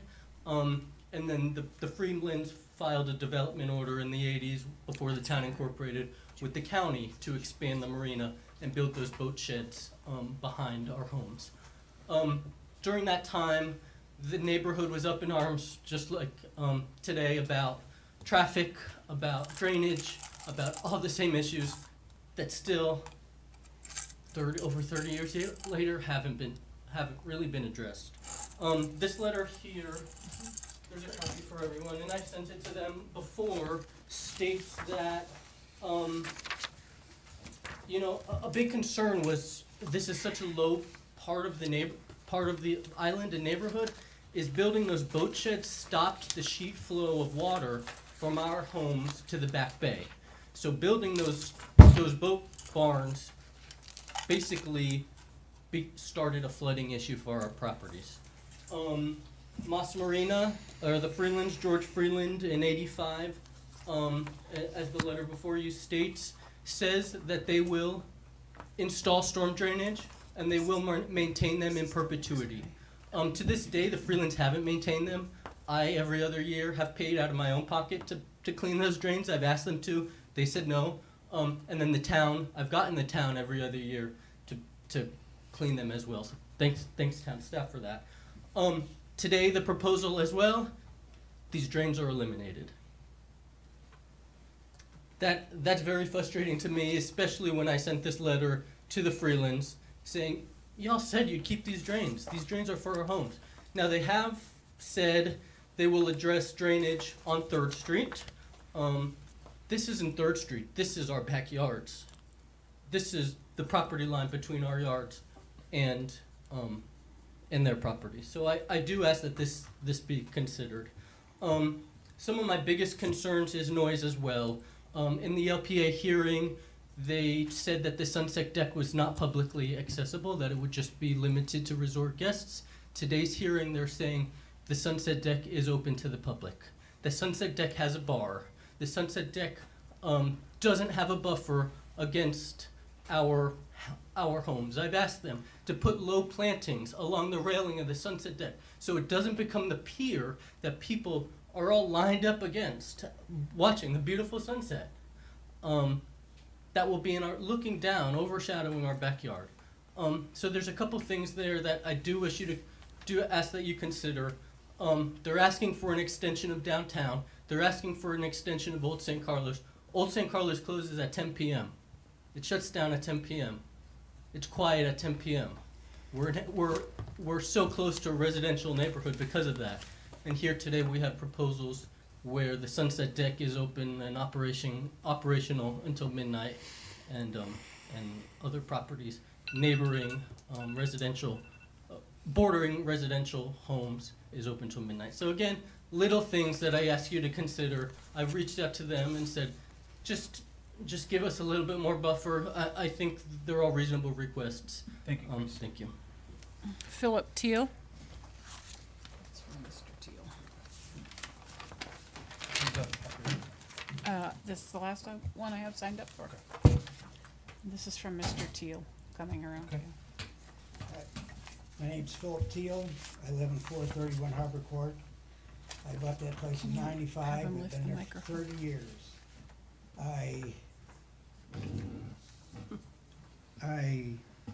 We are concerned about the entrance going into the project from Harbor Court and Bonita Street.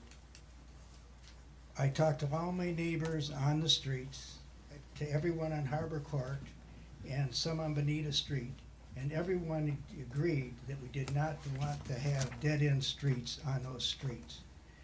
And it could be done very easily not to have dead-end streets.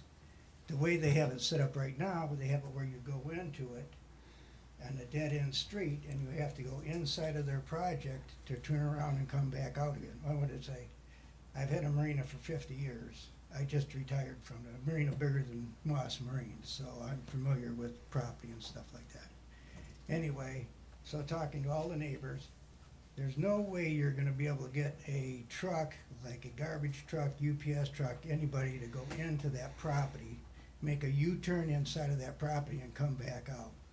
And if you do allow them to do that, everybody and their brothers are gonna come down that road, down 3rd Street, and go into those two properties and go into the projects rather than going through. So there's gonna be all kinds of people going in and out 24 hours a day, 7 days a week, and it's gonna go out down 3rd Street. And we're familiar with that from when Moss Marine had the Big M, how they just tear down those streets. You know, there's no way you can control it. So we need to keep them from, if we take a road and we put it from Bonita Street to connect it to Harbor Court. We can make a roundabout, so you wouldn't even have to go into the Marina's property, into Moss Marine Arch's property. You'd just go to their, connect the two streets, go Bonita Street back to Harbor Court, back out, or vice versa. Now, what the town owns, Bonita Street and Harbor Court. The ends of those two streets, are we gonna give them to the project? No, I talked to Jason Smiles, and he said they shouldn't do that. We could take that property, and we could take square footage between the end of those two streets. I could show you on here what I'm talking about. This is 3rd Street coming in, going to Harbor Court or Bonita Beach. We could take the end of this property that is owned by the town, and exchange that for a stretch of property going across here.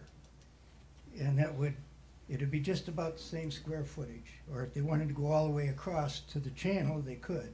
But just so enough so we can come in, go back around, and go back out again. And they could put a fence up, put a gate here on the end of each property, so nobody can go in there. Because right now, if they do, everybody's gonna come in there. And if garbage trucks, utilities, everybody comes in with bigger equipment, trucks, they're not gonna be able to go in, turn around, and come back in. They can do like they're doing now, make their loop, come right back out, type of a thing, so. All right, thank you, Phil. That's it? Thank Okay. you. That's all I have signed up. Is there anyone else that would like to speak? Leah?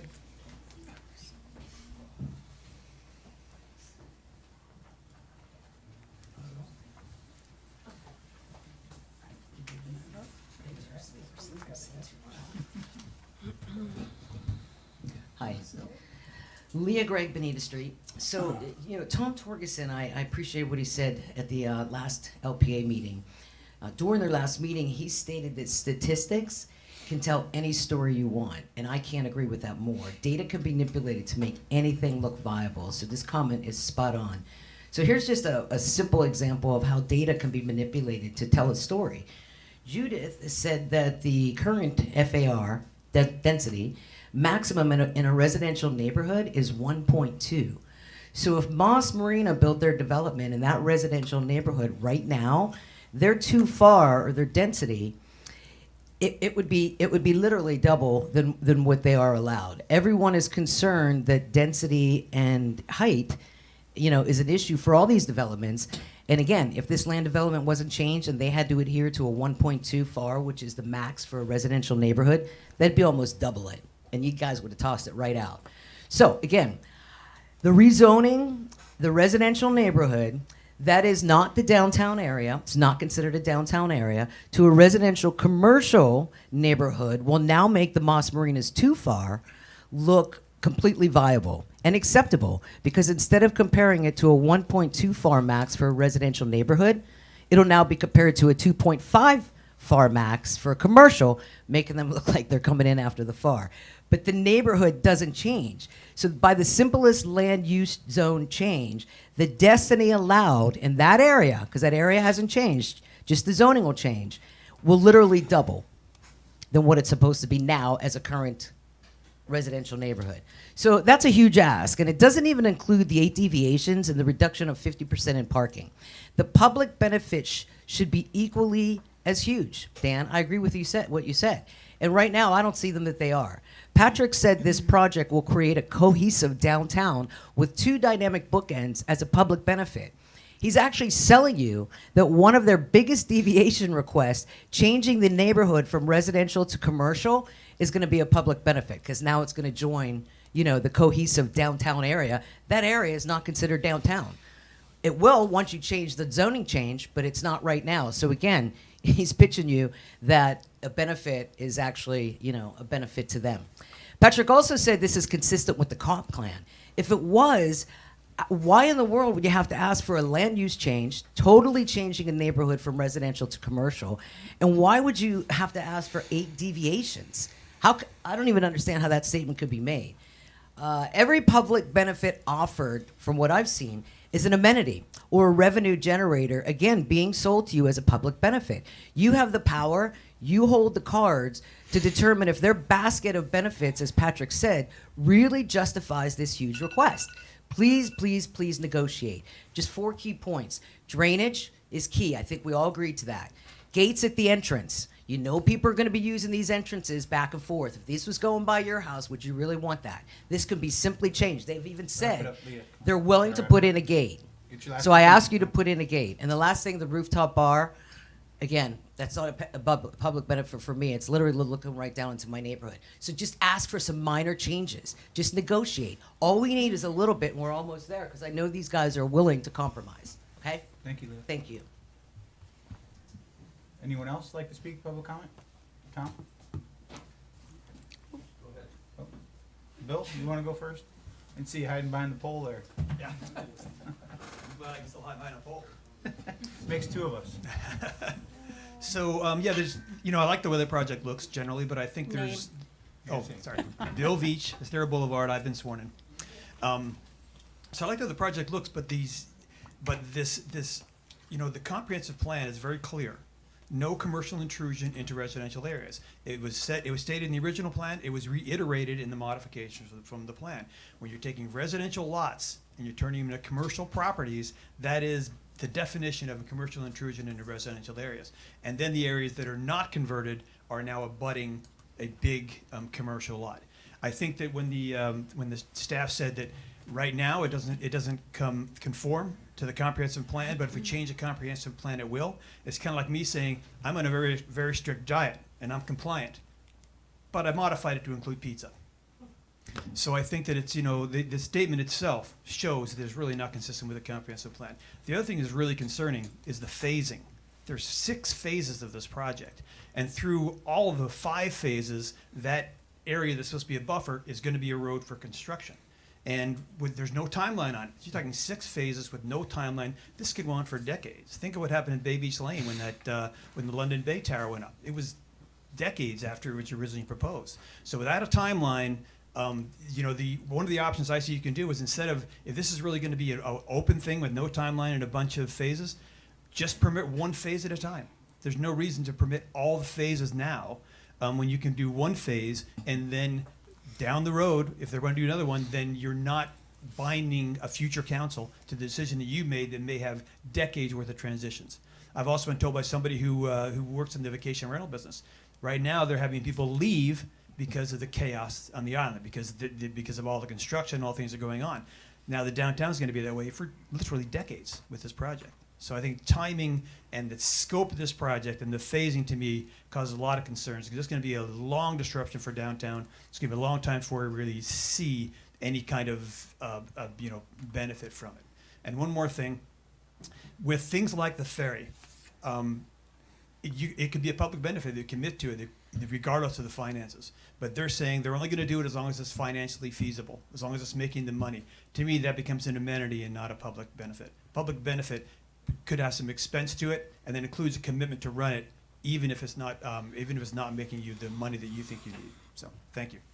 Thanks, Bill. Can I ask you to put your address on the record as well? I heard Estero Boulevard, but I didn't hear that. 3580 Estero Boulevard. I'll look for the birthday card now.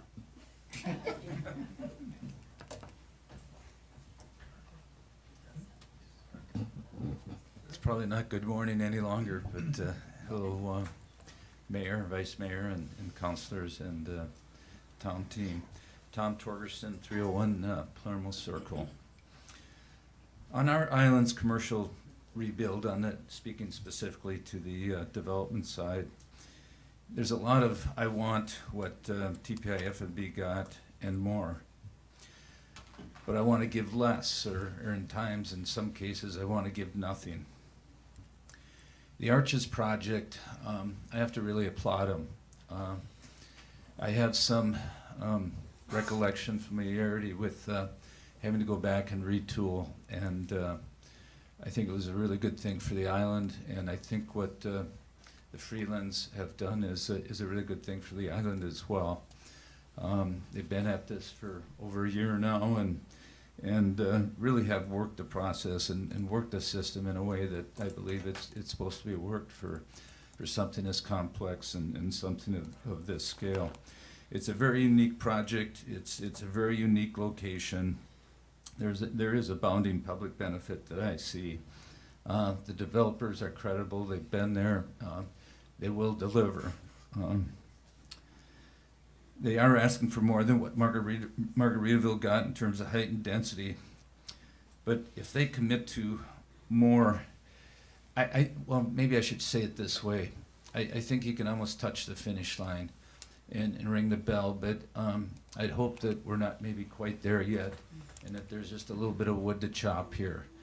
I think that maybe there's some, I hope, maybe I shouldn't say I think, but I hope that there's some things that aren't too painful to impose on the project to help further mitigate the neighborhood impact. And then also the other one is the phasing, and I really just got into that over the weekend, but I too have concerns about a long duration for this project. It's a big project. It's really big, and it's a generational project for the island for sure. It's very impressive, by the way, Ben. It's really impressive, the amount of thought and work that has gone into this. But thinking through how it could possibly be fewer phases or a timeline established as to completing the project. Lastly, I just want to again applaud the process. I think this is the way it's supposed to work. I applaud the LPA. I applaud you as the council. I applaud the town team and the Freelands and their development team. So thank you for your time. Thank you. Anyone else? A couple more back there. A couple more? Hi, Robin Atwood, 735 Matanzas Court. So I'm across the canal. So I'm still very concerned about thinking that any amount of landscaping and trees is going to make the noise not carry across that canal. It's on the water. It's just going to carry. I do appreciate the try. I am very concerned still that this is residential property that my family has owned for 30 plus years.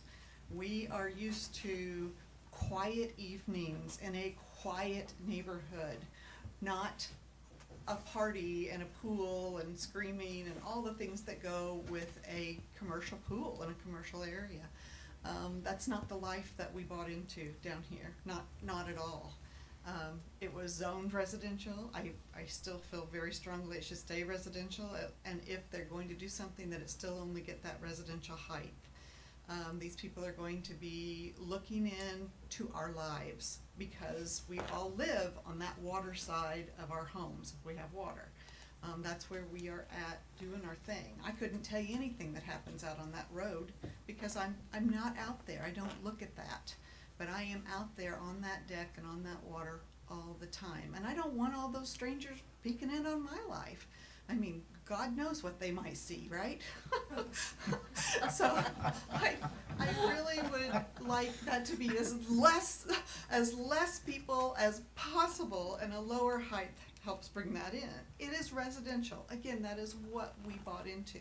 This is going to affect our property values, everything in our lives. And my father is 85 years old. I'm not sure the next several years of his life are going to be just pounding and trucks, and it's not going to be a pleasant life right there. So anyway, I hope you consider all those things and listen to what the people are asking for. Thank you. Thank you. Tim?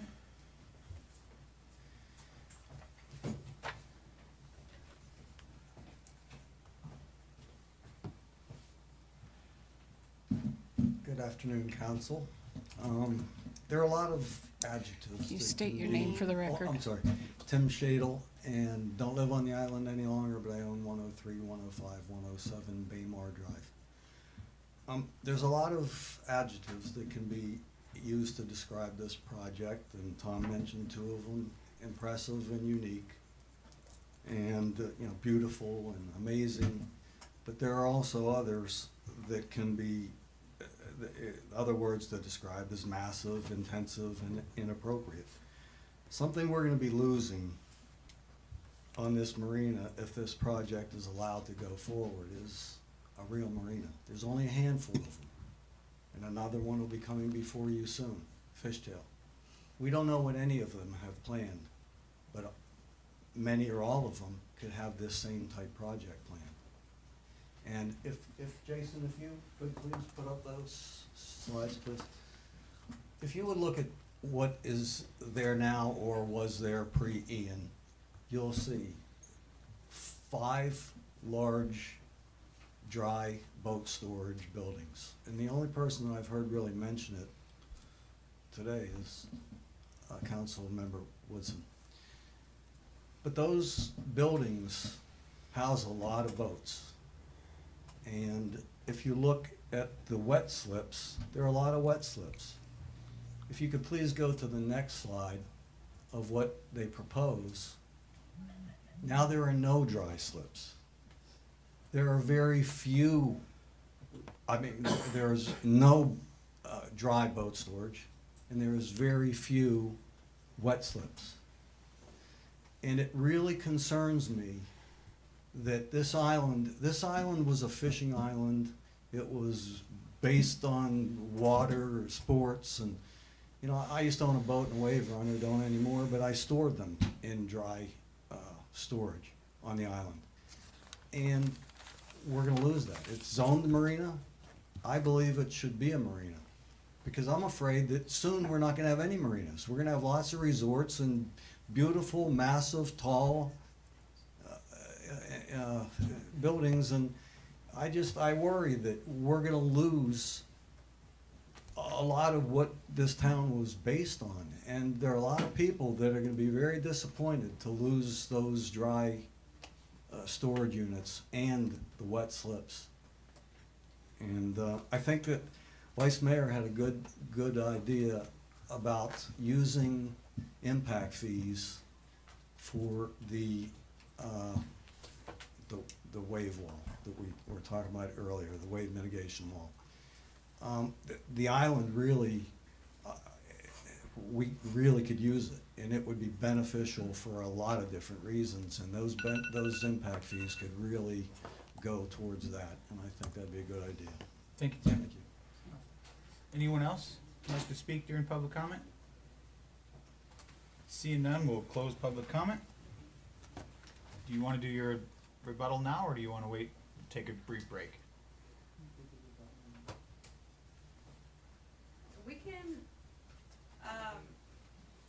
We can address a couple issues now. Okay. Megan Stradlin for the record. We heard a couple of public comments. I just want to touch on a couple of them briefly before we get into the details. Regarding the drainage, this is really more of a development order concept. We hear the concerns about the drainage. We're aware of them. An engineer will be putting together a drainage plan. It will be in compliance with the Land Development Code and with South Florida Water Management District. But outside of that, there's not too much details or promises or anything that we can get into right now, other than there will be a drainage plan. As far as there's some, I don't know if I would say conflicting comments or concerns, but we did hear about the concern about the 3rd Street and Bonita and Harbor Court, whether to cut off those turnarounds, have them connected, gate access. One request that we, the applicant, would ask of you all is to kind of ponder what you all would like to see for that 3rd Street and Bonita and Harbor Court. If you all say that you would like to see it gated, we can do so. One of the concerns, and I'm sure Patrick can explain, one of the concerns is we thought that if it was gated, then you're gonna have individuals who entered that street on accident utilizing the residential driveways to turn around.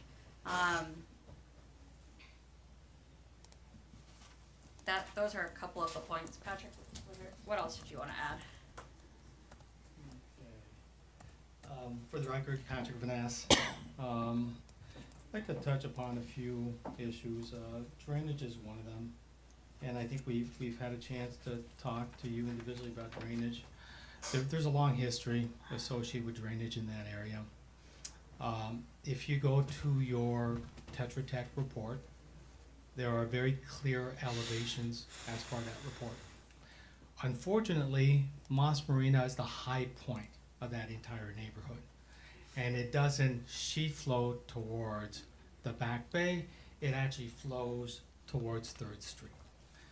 So, and my understanding in talking to our client, the Freelands, their father, George, had indeed agreed to put some drainage in some of the properties, including Mr. Mistero's property. Unfortunately, because of the elevations, there is not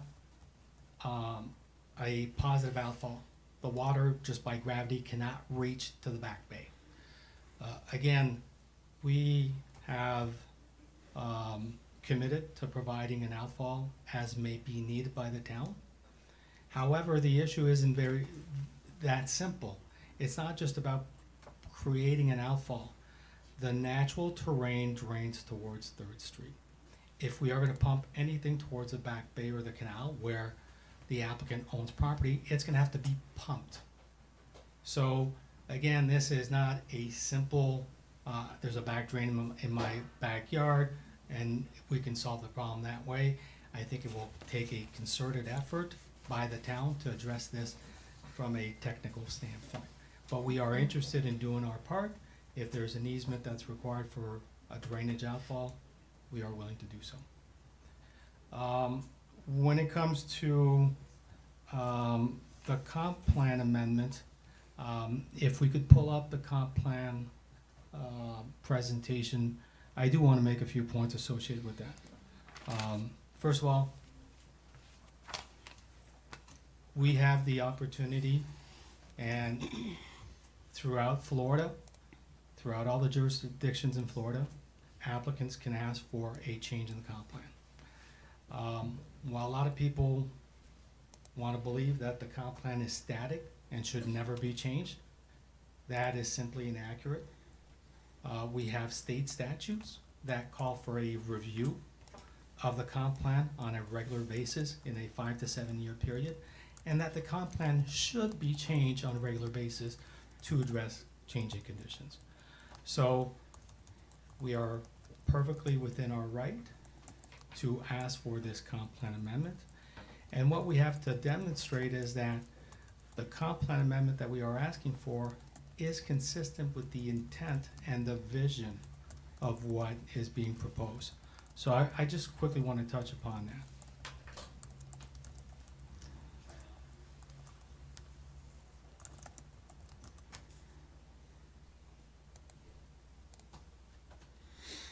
So, there was also mention of the Big M Casino. So when the comp plan was put together and the town incorporated, there was discussion with the Freeland family about extending the pedestrian commercial onto their property. It was a commercial marina, and it made logical sense. However, they ran the Big M Casino from that property. A lot of people didn't like the Big M Casino. So they were concerned that if they changed their future land use category in any way, it might jeopardize that use. So that is why the discussions did not go any further, and that was not included. But what I do want to point out is, if you look at what is considered our downtown, it is a logical geographic extension of pedestrian commercial. Again, planning concepts dictate that you look at existing conditions on the ground, you look at logical boundaries for districts, it ties it together. Then there's always the concern of, well, is that gonna lead to proliferation and further extension of that district? It's a natural peninsula with natural boundaries that limit further expansion. Also, really want to point out that a commercial marina is considered an industrial use. It has coexisted with the neighbors for years with very little conflict. There have been some issues that have come up through the years as discussed, but they've coexisted. What we are requesting is a project that we believe would be a great asset to this community, and that we've done everything we could to mitigate any potential impacts. And we've done that through limiting the uses, the development standards, the buffering, and all the commitments and conditions that are included as part of this. So when it comes to this idea that the comp plan should not be amended and that we are inconsistent with the comp plan because currently it is not shown as pedestrian commercial, that just is inaccurate. That's not how land use works. We have the opportunity to request this change. And again, we are consistent with the intent and the vision for that area. It makes logical sense to extend it.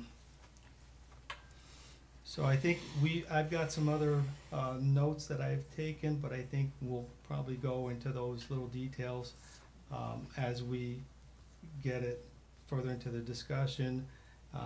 My general feel is those are minor details that we can certainly address, but from a big picture issue, comp plan, drainage, and conditions, I think we have addressed those and provided significant mitigation and also significant public benefit to justify this. Well, Patrick, before you run off, we'll again respectfully agree to disagree on one part of it, and that's the drainage part. I'll go back to, you're asking for a substantial change in what has been there for decades. To me, that substantial request should come with a substantial public benefit. I don't think any of your listed public benefits are substantial in respects to drainage and the impact it's gonna have on that neighborhood. I'm going to be pushing very hard that get addressed. You have to do it for your property, you have to mitigate your own water. But we have had a constant, including you, have had a constant issue in that neighborhood with flooding. To me, a substantial public benefit would be to alleviate that for a neighborhood who is going to have to live with this development should get approved for decades, through the building process and thereafter. You heard the public testimony. The main thing out of every single person's mouth was drainage. We know that as a town, you know that as a neighbor. I think we need to at least, the other things I agree, some of those things can be worked out that are very minor, that we've discussed before and have been brought up here. That to me is a huge, substantial thing that needs to be addressed in order for me to try to keep, I think the project's beautiful, I think everything's great. I think there needs to be something built there. But if you can address a major known problem for a residential neighborhood that's going to be dealing with something that they have never had to deal with because of your substantial request, I don't think that's far-fetched to do. And my response, and I understand that, my response to that is, it's my understanding that the town has tried to get an easement from some of those neighbors to drain towards the canal on that side of 3rd Street, and no one's been willing to do it. So then why wouldn't you step up and be the one that does it? We have agreed to provide an outfall. On your property that you've said slopes to the back bay already. And so where does that leave everybody that abuts you that's gonna continue to flood? So we are gonna manage our own water. Which you're required to do. Everything else, exactly. Everything else is an existing condition, and drainage of the roadways is a town responsibility. So what we are doing is we are providing the ability for an outfall, which doesn't exist. The rest of the maintenance and the management of that water is a town responsibility. By all means, if the town wants to put a pump station and send it through our outfall location, we are happy to comply. And we are providing it, which is above and beyond what any of the neighbor in that community has been willing to do. So from the standpoint of where does the water go, we are contributing and helping. I'm just saying that, keep in mind that the solution isn't that easy. We'll need some pumps to address that. And that is a responsibility of the public works side of this town. I won't disagree with the point, but the point of a public benefit is to be a town public benefit. That would be a significant town public benefit, not just a neighborhood. Would you agree with that? if you were to address that situation? Should be, yes, but there's a long list of other things we could tag on, you know, that would be public benefits. But we've presented a basket. We don't think this one, we don't believe that there's a true nexus between roadway drainage and our project. But there is an ability to provide an outfall on our property associated with our property, and we are willing to do so. Well, again, I don't wanna keep belaboring it, but I'm just trying to get this out there so that my fellow council members know where I'm coming from as we continue to discuss this throughout the rest of the hearing. Yeah. The traffic, I don't know that there's gonna be a good solution to that. I think even the residents understand that. Whether you have a gate, you don't have a gate, people are gonna inherently drive down that road. We all know it. The neighborhood knows it. That's not something I don't think there's a magic fix for. On To that the point, drainage, yeah. we both know that there is a fix for it. We both know it can be done. Yes, does it work? Yes, does it cost money? Yes. But it's something that can be addressed and would be a significant town and public benefit that I think you can address. With the help of the town, maybe, it can be addressed. Controlling somebody who's coming in the middle of the day in their car, I don't know, short of blocking off that entire neighborhood, how you're gonna keep them from driving down that road. Doesn't mean we can't, and we won't try to mitigate it. But that drainage thing is very, very huge for the town, for that neighborhood, and for me to make this go to the next step, which I certainly want to do, but I want you to help me get to that, yes, that's what I'm trying to get at. I guess I don't understand, maybe someone can help me, maybe someone from staff. Our understanding is their biggest hurdle is having a drainage outfall, and we are providing that. So I feel that we are responsive and we are providing that solution. That's the biggest hurdle, and we've agreed to do so. So I think I don't fully understand what's being asked of us, but I think our discussions with staff is we want a drainage outfall, and we are willing to provide that. I think, echo Dan's sentiment. I'm kind of in that camp too, Patrick.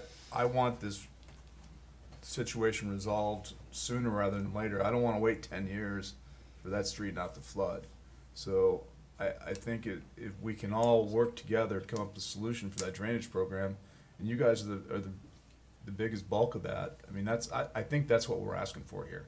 It's not to ignore it, not to just say, hey, we'll give you an outfall, but to help us find a solution, working with staff, working with Tetra Tech, working with everyone to find a solution.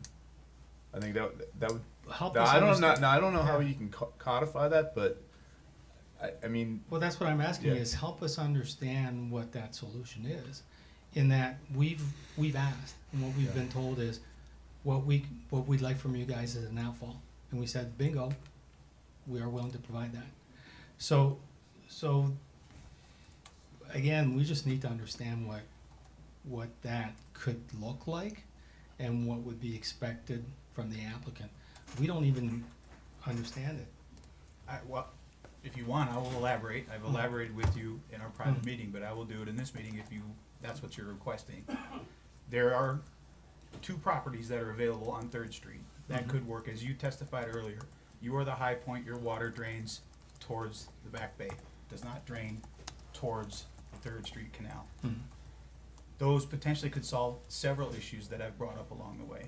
Those 2 properties could potentially, one of the 2 could potentially solve the drainage issue that we have as far as the easement in that neighborhood draining. And it could solve the potential never seeing the end of when that public park, linear park, is gonna be completed, because it is in the final phase, and it could potentially, without benchmarks, could potentially be a decade. If you wanna look at Matanzas CPD, that just got extended for another 5 years. It's an approval that has gone nowhere. This, not saying that it would, Freelands have been here for 4 decades or longer. I trust that they're the best partners we could have for that property. However, if you just look at Matanzas CPD, it got extended for 5 years. There's no end in sight in that. Is that CPD never gonna get developed?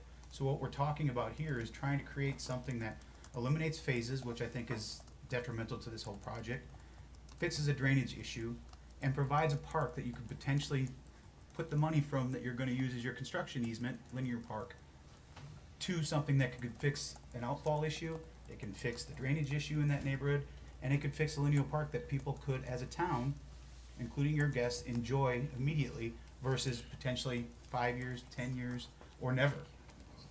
So that would be my envision on how to try to fix this issue. Eh, That would be a significant public benefit. That would move the needle quite far for me, because that solves a lot of the issues that we've heard from the residents, from town staff, and at least mine. We haven't had a chance to, hear from the fellow councilors yet, but that's something to throw out there to discuss. And I think I'd be remiss if I don't address this. I think that we at one point should go to recess, and I want to have a conversation with my team, but this project is given and is given, and starting to negotiate little bits and pieces at the last hour like this, to me, is not, I don't think it's consistent with the spirit of how CPDs should be assessed. We have provided our basket. Again, if we're gonna take another benefit on, should we remove another one? Do you want us to start removing the ferry, for example? Do you want, so again, I don't understand this last hour, let's ask for a little more, let's try to get more out of the developer. We think what we have provided is a very significant benefit. I think it justifies what we're asking for. We are fine with you weighing it the way that you guys want to weigh it individually. But again, there's certain things that we can and we cannot do. That those properties along 3rd Street are privately owned. We do not own those properties. We can't be asked to do something that is not on our property. I'm also assuming that some of those properties have neighbors, and those neighbors may not be happy about a park being in there. More so is the linear park that we are providing is fully within the property boundary of this resort. It's gonna be managed, it's gonna be completely confined within our boundary, and we are directing all our traffic, all our guest experience through that resort. The idea is to minimize intrusion into the neighborhood, and by putting a park along 3rd Street, you are now encouraging people to go through that neighborhood to go to a park where you have residential on both sides. But you know what won't go through that park? Dump trucks, front end loaders, backup beaters, backhoes, dirt, All noise, those- people peeing in the bushes.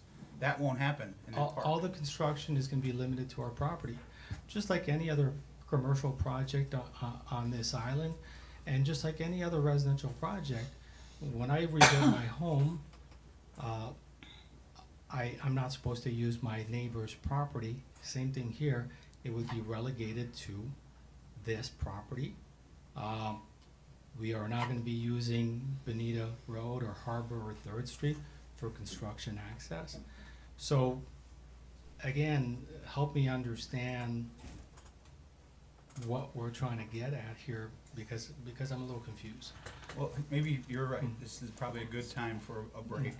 Yeah. We've thrown a lot of information out there that obviously you probably want to discuss. I'm sure the council members are getting hungry. Fellow council members are getting hungry. Could I just, a quick non sequitur question, just to clarify the record? One of the public comments referenced that the number of wet slips would decline. I thought you were actually increasing the number of wet It's slips. an increase. I think we're around 55 and we're going to 75. That's what I thought. I just wanted to make sure I understood that for the record. Thank you. Yep. I'm sure you've got several of those small ones that we can discuss. Yeah, and before we leave also, just if we're talking about marinas, I do want to provide this policy for you, again, in your comp plan. Again, if we're going to put any weight into the rules, let's really look at the rules, okay? So, under this policy, I want to point to the very last line. Okay, so there's a history under that policy that explains why that policy is in place, and it talks about Lee County and Lee County rezoning some of those properties, all the marinas on this island, to marina. And then if you look what's highlighted in green, the purpose of rezoning was to protect their rights, the marina's rights. to rebuild and expand and to prevent their conversion to non-water dependent uses without a public hearing. Again, the idea wasn't to protect that use for everybody else on the island. It was to protect the rights of the marina owner. And as I mentioned, this marina owner is now coming before you to change their zoning. But again, the marina policy was not there to ensure that the general public will have marinas in perpetuity. Thank you. All right, thanks, Patrick. We'll take a, how long we're breaking? 15 minutes? I don't know. You You have have enough time food? for you? There's food in the other trailer. What time is it? We'll break till 2 o'clock. How's that? There's gonna be enough time for everybody? Okay. I gotta get blood to my legs.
back on. All right, we'll call this meeting back to order. It is 2:07.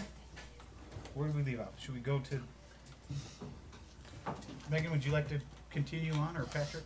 Or would you like us to? Absolutely. So we heard a couple of concerns and complaints. It's obvious that the drainage is a primary focus for you.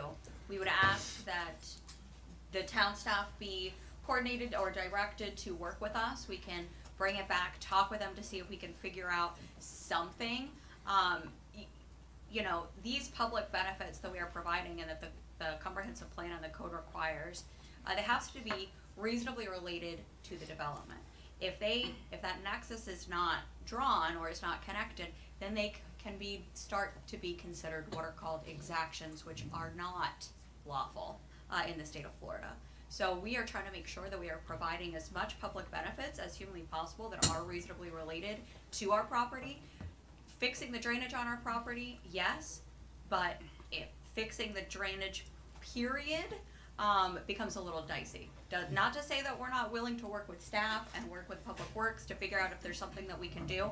So allow us to take that back to the drawing board, and we can maybe come forward at the second hearing with more information about the drainage. Can you help me to understand though why, if there's drainage on a neighbor's property that was put in by Moss Marina, why that wouldn't be consistent?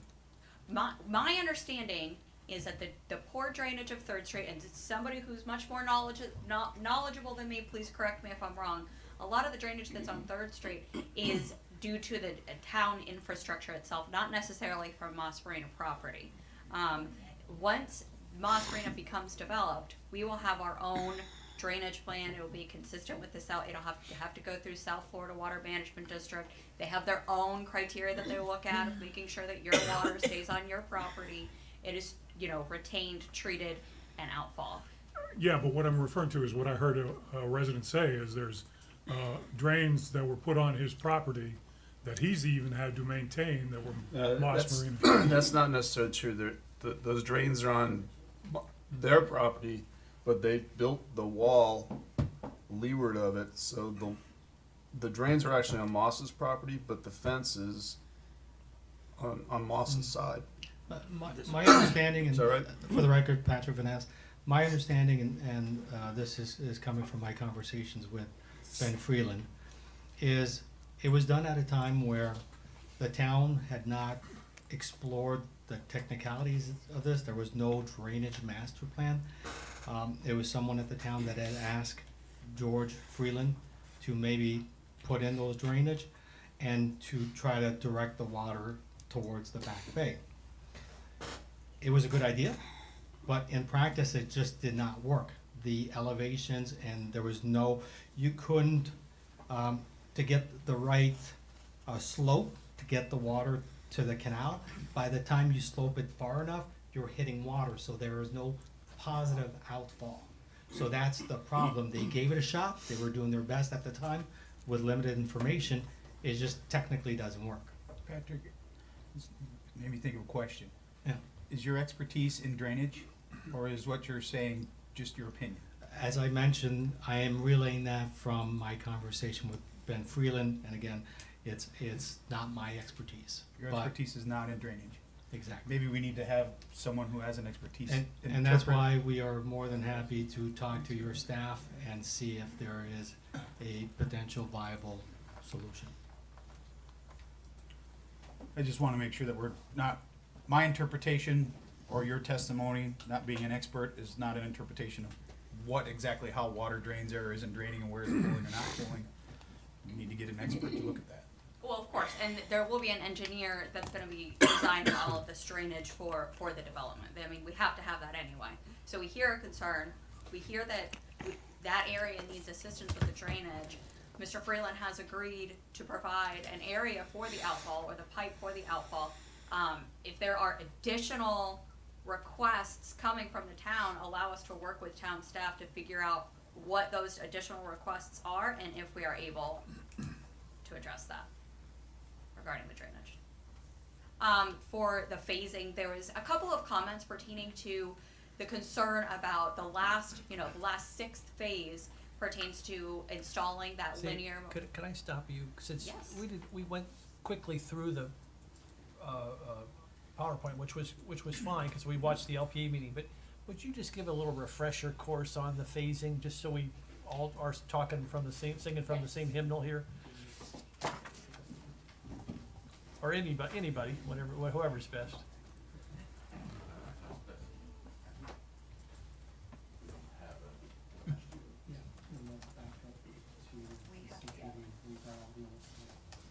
Here we go.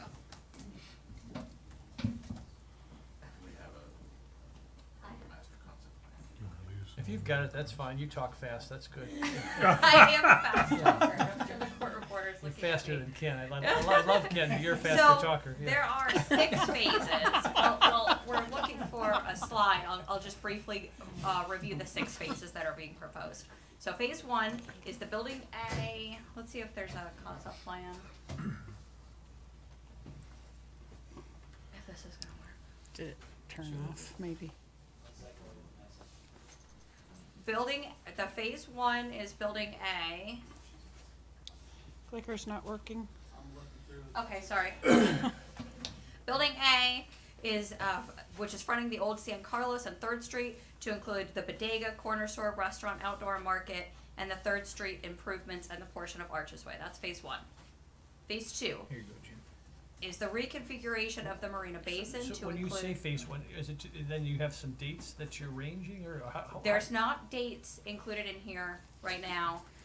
This is also, during the recess, we were looking at the phasing and we noticed internally, hey, we might need to be rearranging some of this or combining. So one of our requests was gonna be allow us to go back, talk with Mr. Freeland, work as a team, and finesse this 6th phasing approach to bring back to the second hearing. But I can certainly go through. But just for the public that's watching, when you Absolutely. think about just broad dates, can you give a general idea? We don't have any dates right now. Jimmy, in all fairness to the applicant, I mean, it's gonna be based on market conditions, financing, everything else. I mean, Well, I appreciate that. I'm asking the applicant if you had. We do not have any dates Yeah, right I'm now. not being critical, I'm just asking. So Yeah. so you don't envision any particular timeline? No, not at this point, and I think, council brings up a good point about if it was up to the developer, everything would be done at once, but that's the cheapest, quickest, easiest way to address it. However, due to market conditions, due to, Right, I capital. appreciate that, but usually when you reference phases, sometimes there's usually some goals at least connected to them. So I'm just asking, it doesn't sound like that there's.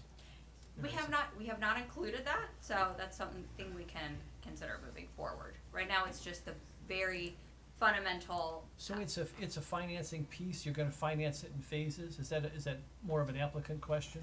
That would be more of an applicant question, but usually these are financed, all together at once. It's just the construction. So there might be phases to that. I think I just No, contradicted myself. That's but okay, let me ask Ben, could you help us just understand, when we are using the term phasing, is it a construction dynamic for you, is it a financing dynamic? Just walk us through, conceptually in your head. It's for flexibility based on all those conditions, so there's a lot of things in the market we don't control. So it gives you the ability to put phases in as you move through. I think we can consolidate some of those phases, because really we think we can probably get it down to 3 or 4 phases, and then that would probably make it simpler. So, and I think can maybe coordinate it where the buffer gets built maybe with those phases and doesn't have to be the last phase. So I think we're finding some ways we can change those. Those were just put in for flexibility. You to know, be I'm honest just with trying to you. understand For the your unknown right vision, now, yeah. capital markets, Yep. government issues, all the things that can pop up that we're in the midst of today. I understand.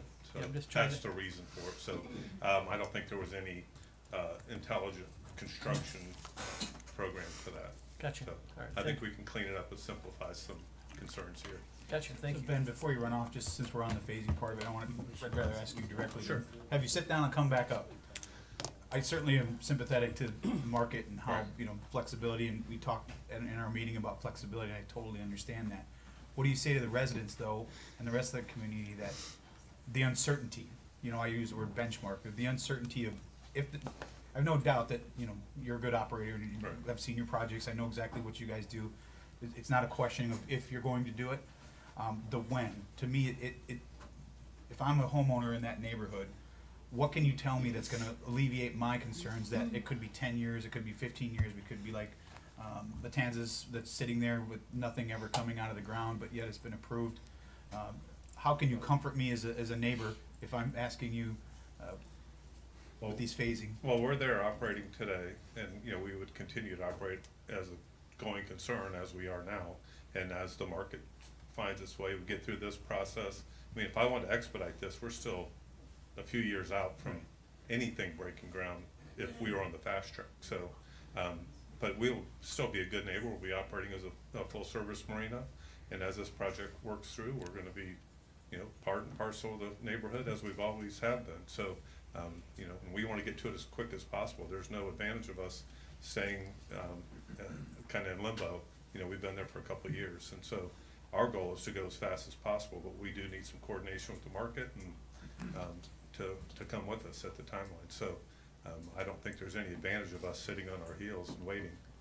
Otherwise, I would rebuild a marina and be a lot quicker, right? So our incentive is to move as quick as the market's ready to cooperate with us. So, All right, I don't thanks, know, Ben. does that answer your question? It does. I mean, I still have concerns with the phasing part of it, and no benchmarking attached to that phasing. I'm not objective to the phasing. I like hearing that you're willing to maybe downsize the amount. Yeah, I think of we can group phasing. them, and then it would still be more substantial as we go. Substantive, I don't know the word. I just have a concern. Yeah, Substantial as we go through. Yeah, I just have a each- concern that I don't want this to progress for 10, 15, 20 years, you know, because the market goes up or goes down, and then, you know, I can God promise we forbid don't something want either, happens to us. but, you know, but to have a project like this move forward and the investment we've already made and we're gonna be making as we move forward, we do need our partners to come along with us, so. Okay, thanks, All right. Ben. Would you still like me to run through how? Okay, I'm good. Okay. Thank you. Okay, Thank you. excellent. Do you wanna touch on a couple of the smaller things that were brought up that, you know, maybe if counselors have an issue with some smaller things that we heard in public comment? Sure, so some of the smaller items that were discussed, you know, I hear some of the privacy screen requests on some of the Sunset rooftop decks.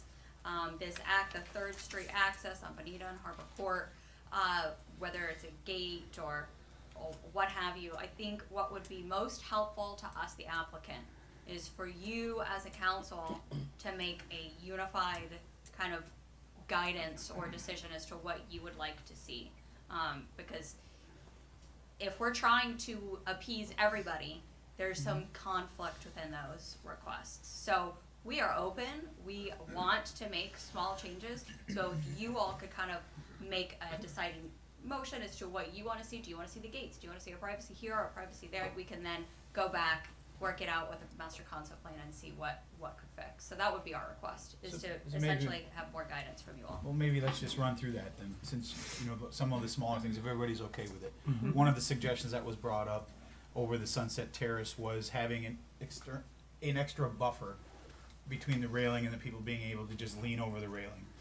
A suggestion was brought up, you know, it could be just planters that doesn't block the view, but it's essentially keeps people from, and I know that's not something that needs to be in the CPD, but it could be something through this external agreement that you've been talking about, operational agreement, whatever you wanna call it, to allow that extra buffer so that people aren't standing on the railing looking down into people's backyards.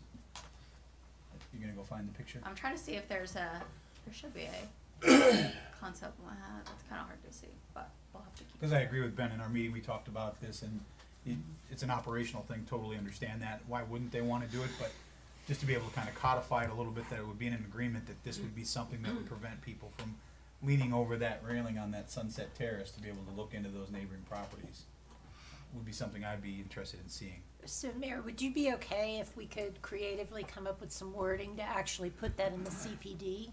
Cause I think that relates to the Yes. landscaping of the project. Oh, okay. And so, yeah, that may be, again, when these things come up, we have to figure out, does it go in the CPD or does it go somewhere else? Well, I'll follow your guidance as to where you feel it's most beneficial. Thank you. No, I agree that would be in the, commercial plan development, it would be depicted on the master concept plan as well. So what I'm hearing is a request for some sort of an additional buffer by the Sunset Terrace so that people aren't leaning over the side. That's what I heard. You didn't really hear anything. Yeah, I heard the same thing. Same thing. That makes sense. Okay? Along the landscaping lines, though, I don't know if I heard it today, but I did hear it from a neighbor that, you know, if you plant what you picture, then I think people are gonna be okay with that. And if you can just maximize the landscaping, that would be a good buffer as well. Okay.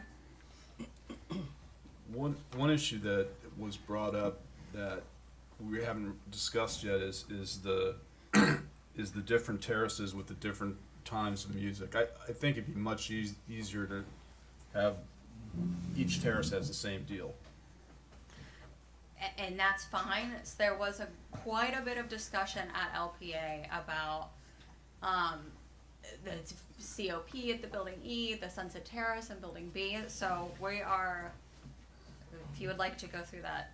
I don't know what the answer is, but I think one unified, hey, this, Didn't you reduce it to Yes. 9 p.m.? I don't mind reducing. I just Yeah. with this one terrace has one deal, one terrace has another Yeah. deal. It's wouldn't seem that whether you're on the water or behind you, the neighbors are neighbors, so you should have one. I agree, and I'm not trying to throttle everything back. I just want, I you know, we understand. can agree on one time. It's easier for code enforcement too. I understand. I think the logic or the theory behind having these different times and different hours is really, as Mr.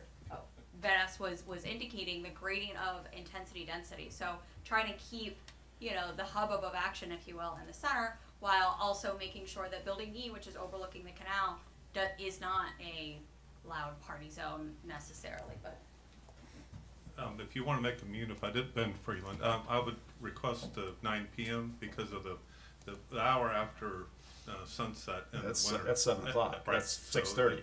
If you want to make them unified, I would recommend that. I'm fine with that. So. it's up what to about you. the midnight part of it? That gives me a little angst too. It's, you know, living on the water, we know No, you let can them hear get to 2 that miles detail. away people's conversations. Well, especially when one of the neighbors had a concern that Old San Carlos, basically, they said, shuts down at 10 o'clock, and you'll be going till midnight. For the record, Patrick Vanass. I think what we did, what we were trying to do is really look at the individual terraces and how they're being used and where they are geographically on the project. And we were trying to cater the limitations associated with that. So obviously between buildings B and C, that's the the centralized activity for the hotel guests. You're gonna have a restaurant there that's gonna be overlooking that deck. There's also gonna be a bar, outdoor bar there. Again, this is designed and pushed towards the waterfront and towards downtown. There's buildings there to buffer things, so we thought that area should have a separate time because conditions are different, the buffering is different. Same thing with the events chapel in the building. Building was designed completely to buffer that activity from the neighborhood. So again, we had different times associated with that. Completely understand that Building E is along the canal, and we were fine with limitations associated with that. And then Building A, we kind of looked at that building similar to other restaurants and entertainment venues along Old San Carlos that are open till later. So personally, my experience of going out downtown, I've been out for drinks past 10 on a regular basis. So I certainly do understand this idea of limiting things and being respectful of the concerns from the neighbors. But again, we spent a lot of time, a lot of thought behind it. I think what I would prefer is that we look at what we've outlined, and we spend time also with staff going back and forth on those and I think a lot of thought was put into it. So, again, I know you'll have your own opinions, and we are willing to listen, but that's why we've got differing times. Go ahead, Karen. Can I address this diagram that was given to us by Mr. Teal? So this is about creating a roundabout within the neighborhood. And the ends of these streets, I don't know if you guys had a chance to look at this, but the ends of these streets, all the way up here, are actually still owned by the town. So in my mind, it would have to be a coordination between Arches Bayfront and the town to actually make this even possible, and I don't know what all is involved with that. At the very minimum, I would like to see gates, not keeping those streets open and having a turnaround within Arches, but at the very minimum, a gate at the end of Bonita, a gate at the end of Harbor Court that, basically says this is not a through street, and even signage at the front of 3rd Street off Old San Carlos that basically says not a through street, no exit, whatever the proper verbiage is. But this whole piece of this, by creating this internal cul-de-sac on the neighborhood side, I think has to be something that works together with Arches and the town, correct? Okay, so that's something that we can look at before June 2nd? We could definitely look at So you're Okay. saying you'd be in support of creating that through street? Well, me personally, I don't see the benefit of creating this through street, but I wanna find out from the powers that be of how this would possibly work and what benefits there might be. That's why I say at a very minimum, for me, it's like block this off. Don't let through streets occur and have signage at the front. But if I'm missing something, that's what the town experts and all that can tell me. The other thing was talked about is, and I'm assuming, Dan, when you talked about, looking at empty lots, that you were talking about the one at the beginning of 3rd Street, the 900 something, 910 or 9, where it's across, it's mainly across at the beginning, it's up for sale. Is that the open lot you were talking about? There's one there, yes. I don't know what the exact number is. I don't either, but it's next to the White House that's for sale. Yes, it's it'd be to the east of that, yes. Okay, so, I mean, again, I'm speaking as a resident here. I don't know that I wanna have a park there, because I don't want to bring all the people from Arches over to a park in our neighborhood. I mean, there gives no benefit to that if we're closing off Harbor Court and Bonita Street, and then we're opening up a park so that people can walk over. So I say, I don't wanna consider that one at all, but that's just my opinion. Well, the park wasn't the main focus. The main focus was drainage of your neighborhood. And I get that, but I think And there's. I'm no drainage expert, and neither is Yeah. Patrick, so, having someone look, is it beneficial to do it? Let an expert tell us. Right. So- But there could also be an easement to whoever purchases that and not create a park there.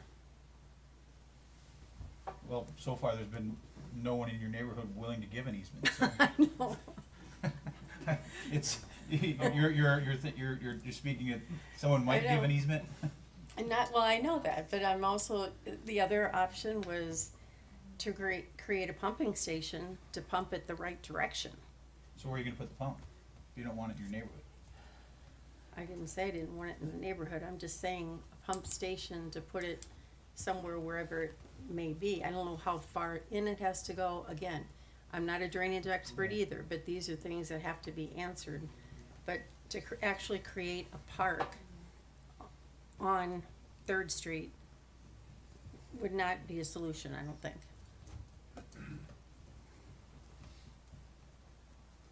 That's all I got. Okay, we can have a difference of opinion, that's fine. I just, the point of me bringing that up was to, you know, there's no end in sight as to when that public benefit, quote unquote, public benefit of a linear park is ever gonna come to fruition. And if you're living in that neighborhood and that's being sold as a public benefit, or if you live in the town as, in a whole and that's being sold as a public benefit, are you and I even gonna be alive to see that public benefit? No. Or will someone's kids be able to see it? That was more of the concern. And it being used as a construction easement to be able to drive through there for the next decade, at least, to build these projects out in phases. That's my bigger concern. Yeah, and the drive-through, I think I had also addressed with them that it was not gonna be a construction drive-through on the residential streets. It was gonna come in. No, it's gonna go where the park is. So it's gonna be right in everybody's backyard. It's not gonna come through your front yard, it's gonna go Right, through your front- backyard. right. Where the linear park is, they've testified, that's That- what they that's plan gonna on be the- using for their yep, construction yep. entrance to build this out in phases. That's a major concern for me. Especially if I you get live that. along those, Along the Yeah. backside there. I get that. and if one of the deviations is to not have a solid concrete wall to break down that dust and break down everything else, that's a concern for me. You know, just a Calusa hedge and, you know, a decorative fence doesn't block the amount of construction traffic that you're considering to go through there. So those are the things, and I don't wanna say small things, cause they're significant, I understand as far as cost and design, but those are things that if it can help mitigate if this proposal moves forward for these residents, I think we should at least discuss it. No, I agree. And I think they're gonna come back with that, correct? You said?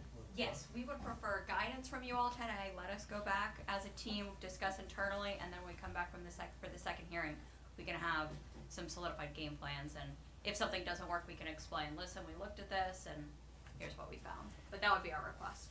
So for the sake of expediting this conversation, cause we could go Yes, back and forth 1,000 times per se, I mean, perhaps it's still early. perhaps We we have do plenty of time. one item at a time, starting with the gates. We haven't even talked about the gates yet. So let's talk about the gates at the entrance of the two streets, Bonita and Harbor Court. How does the council feel about having that gated? My initial concern was not the traffic also going in, but the traffic coming out, being that anybody could get in any one of those buildings, get in their car, and exit out into that neighborhood. Does it make sense to gate that off? Is there a bigger concern that people are gonna turn around in driveways? I don't know how you're gonna mitigate traffic, overflow traffic driving down that street, no matter what you do. But is there a way, does gating it make sense to keep traffic from coming out? Scott, what are your thoughts? My initial thought was to gate it, but this road is intriguing. I mean, I just don't know. I know we're playing deal or no deal, but I haven't given enough thought. I mean, you're in that neighborhood. I would what? Well, and I understand what Mr. Teal is saying about if you created an internal cul-de-sac on the neighborhood side, that also helps with, you know, our own residential garbage trucks and everything else, so that you don't have to go down the street and back out, and then go down another street and back out. And where do they turn around? Because those streets are narrow. What's my understanding that all the services are gonna be coming in from Snug Harbor, right? Yes. So there would be no need for garbage trucks to go down these No, streets and turn our around. residential Yeah, the garbage residential trucks. stuff. I Right. mean, Our residential, they have no place to turn Amazon around. deliveries. Oh, I see what you're saying. I thought you were talking about for the. No, for the- no, residential. Okay, got it. There's no place for them to turn around. It's yeah, strictly okay. from that. I mean, See, that's when that was kind of my aha moment, because whomever's at the end of that street, I think Mr. Teal is. Yeah, I mean, he's gonna have people constantly turn around his driveway, including Right. garbage trucks Right. I see what you're saying. and FedEx trucks. So there could be an option to do both, so that that cul-de-sac truly remains neighborhood, and you still have the gates that they can't go in and out of Arches that way through our streets. Just a thought that we would, for the record, Ken Gallagher, Neighborhood Company, sorry about that. Are you a drainage expert? You know enough.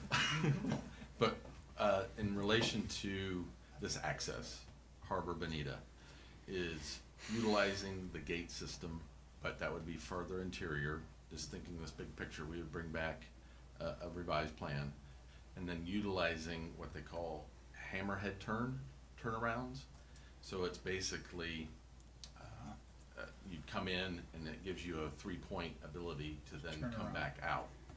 So you'd have the gate system that would provide the restrictive coming and going, but if somebody was to go down, they would utilize the hammerhead system, turnaround driveways, then to come back down through Harbor. So that's something that we're wanting to bring back to you, and so that's an idea, and we just wanted to Yeah, provide that. that's a good idea. So the one thing with road, we're gonna have to drain it. We're gonna have to decide where the So we could integrate it through the landscaping easements are. I and mean, design. adding a road is, you just don't.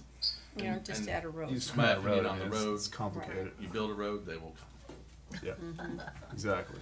That's it. That's our opinion. Not that I'm a transportation expert, but. Okay with them? Well, I would think that's your hope for Arches Way. You Yes. build a road, they will Right, come. and that's where our design is integrating, let's bring Yeah. most people down, utilizing the proper signage, to restrict neighborhood only, no through street, et cetera. Well, if you can come back with some sort of plan for the. We can certainly do That would be That would, great. that'd be great. It'd kinda help us too. I wanna change my, Pat made a good point. I'd ask that all, hours be unified. Consistent. That's, after hearing Pat, that's probably not a good idea, especially on the back end. But I'm still questioning this midnight closing.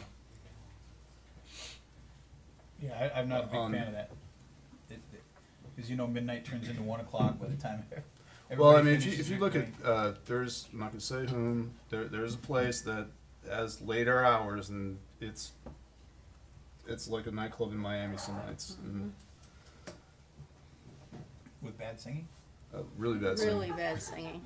It's like a cat against a wall. Would that be cat scratch fever? So I think we've got some direction as far as the gates and Yes, an idea. Just to clarify, we would like that direction, that you're okay with us bringing back that design. Yes, absolutely. But I'm still having a hard time with midnight closing up there. I think it should be consistent with the other businesses in that area. I would support you with that. Jim?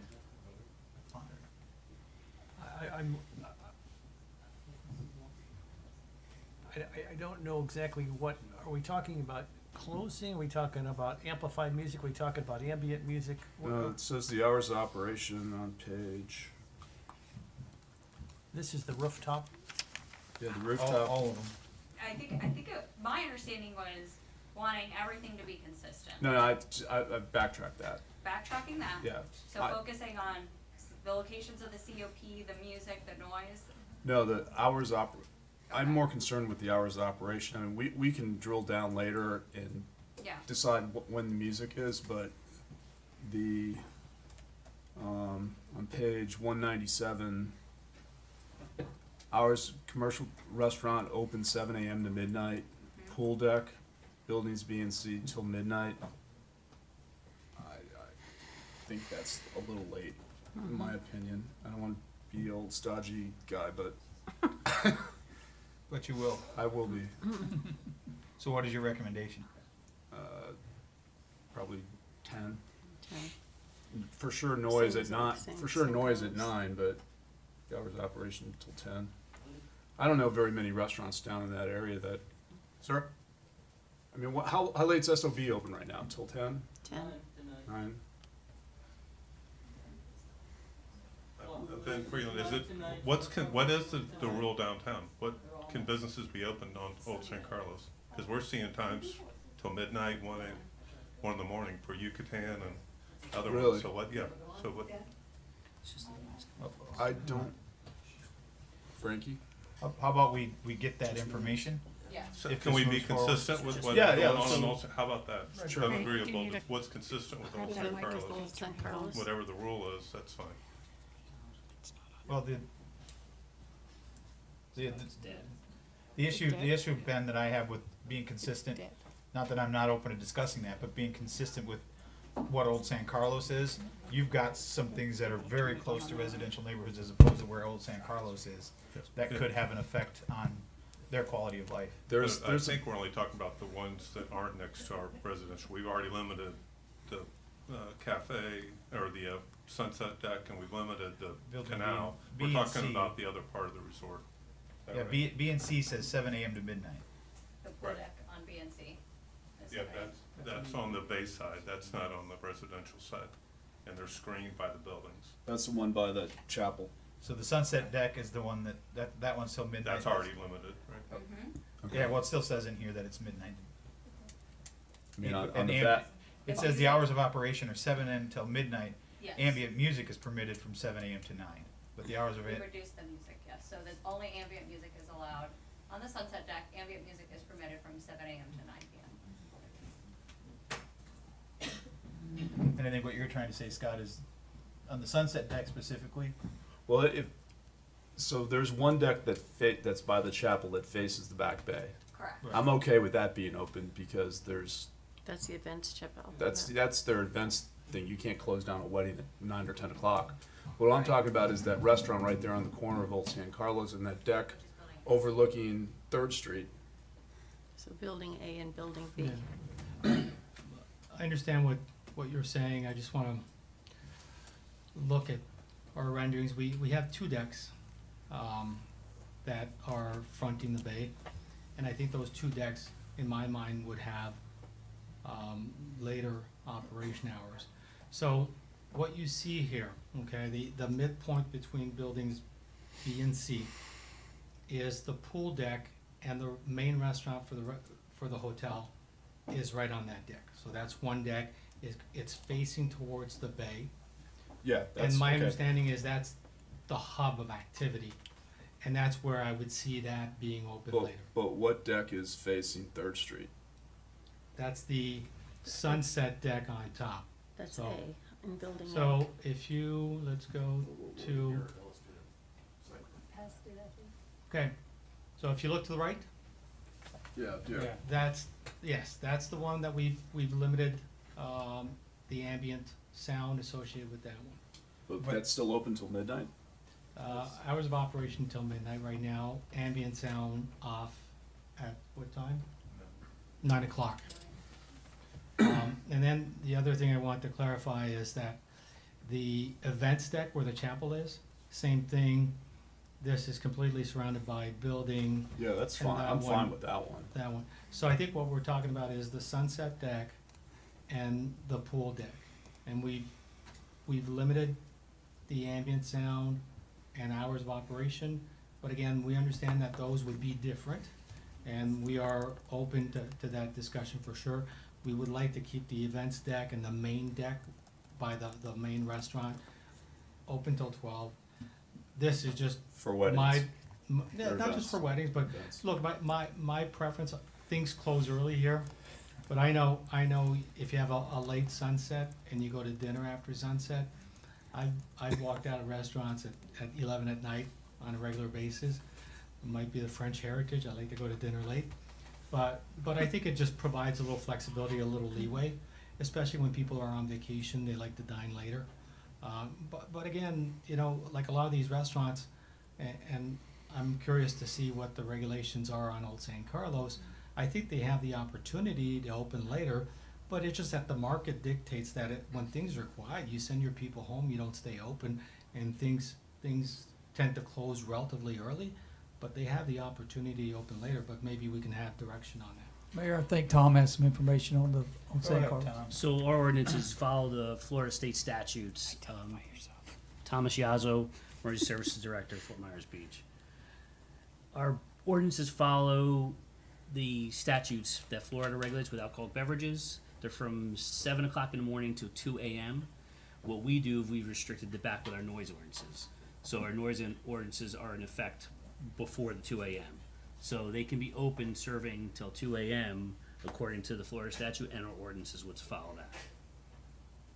on, anywhere on the island. On the island. So it's chapter 4, article 2, Section 4-19. But there's nothing in that statute that says you can't be more restrictive, is there? We would have to change our ordinances to accommodate being more restrictive. Do you agree with that, Nancy? Currently, our ordinance is not restrictive, is that what you're saying? Correct. Yes, we would have to change our ordinances then. Huh? To the time, So then, we've done that. then perhaps changing the wording within this would be to coincide with town ordinances versus, I mean, if we're regulated by state statute that we have to do something, our town ordinance would have to follow that state statute, Or be more restrictive. or be more restrictive. Right. Okay. That was my question, so you can be more restrictive on a local ordinance over the state statute. Scott, this is your thing, is it, No, one I of mean, your things? Is it It's something not, that- it's not a deal breaker. It's trying to be good, to have these guys be good neighbors. But it sounds like maybe, you know, I don't wanna speak for Patrick or Ben, but maybe these two areas, it sounds like you're open to at least the discussion of limiting the hours that those two locations are open? Yeah, but I can clarify, I think we got on this when we were talking about the backside of the bodega restaurant that's Yeah. up there. Okay, I'm willing to restrict the outside deck to the same restrictions we have with the sunset deck. With ambient music and. Yeah, and that- time. that would be good. The other part of the restaurant that's facing Third Street, I would like to be normal, and That's the other two decks that are on the bay that we discussed in buildings B and Yeah, C, I believe. that's a good compromise. All right, does that make sense? Yes, sir. And we'll clarify that so we get it Yeah. right, but if we get the gist, all the decks, open decks that are facing the residential neighborhoods would have the same restriction that Right. we've already agreed And anything facing. Old St. Old- Carlos for the bay, out Fine. on the canal. Yeah. Will That's a be good like- Will compromise. be the town ordinance, and if you guys change the ordinance, Well, I we'll still have abide by concerns with the two that face the neighborhoods, or the three that face the neighborhood. Right now, it says you can be open till midnight, but ambient music stops at 9. Are you saying you wanna keep it at midnight, or are you willing to move it back to 10 o'clock? For those that face, not the one that faces the bay that Patrick talked about, and not the one that faces Old San Carlos Boulevard, but the three that overlook, you know. I'm trying to think as an operator now. Right? What would you do, what do you Is there think they're gonna gonna be doing up there, doing, like, dancing in the dark? I don't know what they're gonna be doing. Well, I don't know, I think this is, I don't know. well, this is, I mean, this is just trying to alleviate some of the concerns that the residents Right, but I mean, if talked you're up there about. having cocktails and finish up your night, is that a problem? If there's no music and you, like, it's wrapping up? Karen, I you don't know. live there. Huh? I mean, it's, Ask him, Karen. I'm just trying to, I guess I don't operate bars consistently, so I'm trying to think through if I ran that operation, what I would need, or are you? I guess we could push them to the other. Well, I've venues on the never been to property. a bar, but I know that. Today? I know that, you know, Testify. there seems to be a rush for last call, especially at places that close, so even though you may close at 10 o'clock, you could be there till 11 anyway, Can we make it 11? Does that sound fair? You know, my biggest thing is the ones that face the houses, whether, so it's Third Street, that type of thing. All right, I mean, we're fine with 10. We're good. Yeah, we all know how loud people get the later it gets. They've been drinking and they have another drink and fine if it's 11 o'clock or 10 o'clock or whatever it is, but they're gonna be loud. Yeah, and we'll have 3 other venues we can move them to, so I think we'll be good with the 10. Fair? Okay. Yeah.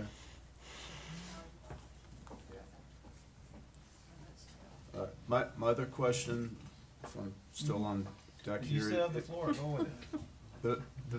The parking in the garage, is it, I've heard valet, I've had some residents say that it's not all valet. Which is it, for clarification? You wanna take that, or you don't? Asking about the parking, is it all valid? All valet, some valet, no valet. At this point, valet service would be offered. However, our calculations did not provide more parking spaces by stacking. I didn't ask about with the stacking, valet. I'm saying in the parking garage, are we gonna have, It's gonna be both self-park and valet. Both. What if you just went to straight valet to eliminate that potential of anybody driving out of those parking garages and then down the streets. I like the idea of the gate. I thought that was a good suggestion. And also, just to clarify, so you guys understand, the only place they could leave is at the Harbor Court entrance exit, okay? The other one, it's when you go from buildings B and C to building D, that's second floor elevated. And no one can get out there. They have to go down and go to Harbor Court to get out. So Harbor Court is the only way someone that's driving their own car could exit. But I think the idea, the gate that you suggested, I think is a great idea. When we talked one-on-one, we were thinking more of people going in, not people going out. And with the understanding of that concern, the gate makes a lot of sense to us. So if you had the gate then at Harbor Court, Yeah. and they came out of the parking garage, where would they end up exiting? Well, what we want is, we want everybody to drive through the resort and exit on Arches Way. On Arches Way in Yeah. Old San Carlos? Yes. Okay. So if you had the gates up there, there would be nobody coming out of the, Correct. into the neighborhood? Correct. Okay. So then how would, I suppose it all works out through technology, as far as fire and rescue getting in? Fire and rescue, yeah, They'd they've have got their own thing. their own access. I think if we combine that with the hammerheads that we talked about, so for other vehicles, obviously fire trucks, we talked about how they can just drive over the linear park area where it would be stabilized subgrade. And we've run that by them, so they're okay with that. But for any other vehicles, if we did the little hammerhead, that would allow for a 3-point turn. People can get back out. I think residents should have their own little access code to get through and just walk through. A residential gate, here we go. Have a residential walkway? I'll let Ben handle that one. Zip lines, whatever. With spikes on the other side. Scott, what else, Scott? Last thing, I've had several emails asking if not on your resort-owned restaurants, maybe having a local discount, a la Margaritaville. I understand that if somebody's renting space from you, they can't do that, but with that in consideration, Patrick? And specifically the 25% discount, as I've been reading. I don't wanna speak for Ben here, but here's a general suggestion. We have a Chamber of Commerce. When I lived in Key West, there was a locals card. And I would say 98% of the business participated in that program. It was through the chamber. You showed that you were a local with driver's license or bills, and you got your locals card, and most establishments on the island honor that locals card. Because there was a benefit to cater to those patrons, because we have an off-season, and you wanna keep those locals happy. So, this comes up all the time. It's kind of an awkward thing to deal with. I love this idea of just, let's get a locals card going throughout the island.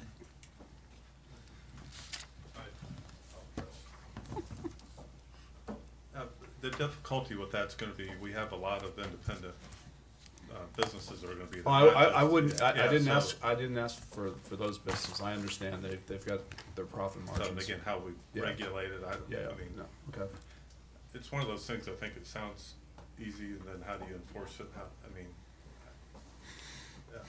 I don't know. I've had a lot of emails. Yeah. I promised I'd ask the question. What's the discount that the other ones are offering, and how is it I managed? guess the question would be, do you have any intention of operating any of these bars or restaurants, or is it all gonna be third-party vendors? No, you have the resort that's gonna have a majority of them that we talked earlier about, the ancillary ones. So, and I don't wanna speak for Councilor Safford, but I guess what he's getting at is, are you amenable to offering the same type of discount that Margaritaville has of 25% on they control but under the control of what you have in your resort, whatever you're gonna operate in there, allowing that same discount. Is there any limitation, is it, so it's year Well, round, if how do they manage it? if they have happy hour, of course you don't double dip on it, but just. But again, how do I train, so they come in with a license and say I've got a. No, Well, yeah, So you now just if they get live in- on San Carlos Island, then they get the beach. You go discount? register at the front desk and you get Just it on the on your atlas. wallet, it's on your phone, just show them. And it doesn't apply to hotel lodging, it doesn't apply just stores and bar restaurants type thing. But food, so Food, yep, it includes food, but it doesn't, as far as I don't think it not involves even- lodging. No, it's not No. lodging, it's not retail, it's It just. is retail, it is for the, it is for It's the in their store, yeah. And Oh, it's in for their store. Their store, Right. yes. In their store. But it's limited yeah. to, you can't bring a group of 20 people and get the discount, it's limited to. And You gotta 90% show your well, ID. 90% of the time I never remember using it. I will offer, I don't, I mean, this is so vague, I mean, so I don't. No, what we would like to do is we'll go back, and this is not a new concept, it's been addressed on for some of the prior projects. I Yeah, can't move over remember, a bit, so- how's that? Better. I can't remember off the top of my head how it was addressed in, for example, the Neptune and other things like that. Would you allow us to go back, see Yeah. exactly what's included in those rezonings, and then when we Sure, come yeah, back again, to this second? is not Deal or No Deal Island, Okay. it's, Are you sure? It feels like it. no, I'm just, I got a bunch of emails, Yes, no. I promised my constituents I'd ask the questions, so. No, and I appreciate it, and thank you for letting us to go and look back, and we'll see what has been consistently done. But believe it or not, that's all I have for now. Karen? I'm good for now. Vice Mayor? Everything's been covered so far. John? I agree, it's been covered. Okay. I didn't say I was done, no. I I'm won't good. mess it up and Yeah, open I'm my good mouth. for now, we could hear from Yes. staff now. If you're still awake with us, I know it's been a long day. Again, Judith Frankel with Community Development. I'm going to walk you through the findings and conclusions. I did want to point out one thing in the discussion about the ends of Bonita and Harbor. The actual roadway on those streets is something like 20 feet wide, but the right-of-way is actually quite wider. On the portion of the roadway that comes into their property, that roadway could be widened. I think it's about 50 feet, and that would accommodate more turnaround on their More property. of a cul-de-sac type thing? But the T turnaround that Ken was talking about, I think could maybe be accommodated with a combination of the existing right-of-way and then maybe a little bit of their property as well. So I think it's something that could be worked out. Okay. Because the other option would be the town could vacate that portion of the property and turn it over to the property owner if the town wanted to. Okay, so I'm gonna go through the findings and conclusions. Land Development Code, section 34-85 B and C and 34-2162 sets forth the required considerations and findings for approval of a rezoning. 34-85 B, the town council shall consider the following whenever applicable. 1, whether there exists an error or ambiguity which must be corrected. No errors or ambiguities exist. 2, whether there exists change or changing conditions which make approval of the request appropriate. The site as exists is damaged and in need of repair or redevelopment due to the destruction by Hurricane Ian. 3, the impact of a proposed change on the intent of this chapter. The proposed change will not have an impact on the intent of this chapter, the Land Development Code. The CPD rezone will allow the redevelopment of the damaged Moss Marina structures and adjoining properties. 4, the testimony of any applicant, which you've heard today. 5, the recommendation of staff and the local planning agency, which you've also heard. 6, this testimony of the public who have spoken here and at LPA. 7, whether the request is consistent with the goals, objectives, policies, and intent, and with the densities, intensities, and general uses as set forth in the Fort Myers Beach Comprehensive Plan. So again, it's currently not consistent with the comprehensive plan. We're gonna talk about that in the second part a little bit later, but it would be compatible with the proposed change to the comp plan that they are applying for, requesting. 8, whether the request meets or exceeds all performance and locational standards set forth for the proposed use. The proposed development will be required to meet performance standards set forth in 34-2031 and 34-2032. It's also important to note that some of those performance standards will include review by the Southwest Florida Water Management District, so some of the drainage concerns will be brought up at that time of development order. That's a required part of the process because the site is over an acre in size. It has to be reviewed by that outside state agency. And they will be required to maintain all of their stormwater on site, which, not a drainage expert, but is likely not happening now. The site is almost 100% impervious, and they are adding some pervious space to it. It is likely they will have to do some underground infrastructure in addition to that in order to meet those standards. But we'll see those drainage plans at the time of development order. I understand that part. Not to Okay. interrupt. I fully understand Southwest Florida Management District is gonna make sure that they maintain and drain their own water. It's what effect are they gonna have on the already suffering neighborhood with as it pertains to this project with drainage? Right. Which I don't think would fall under Southwest Florida Correct. Management's. Correct. That's where a third party, for me, a third party input from someone that is a drainage expert could opine on.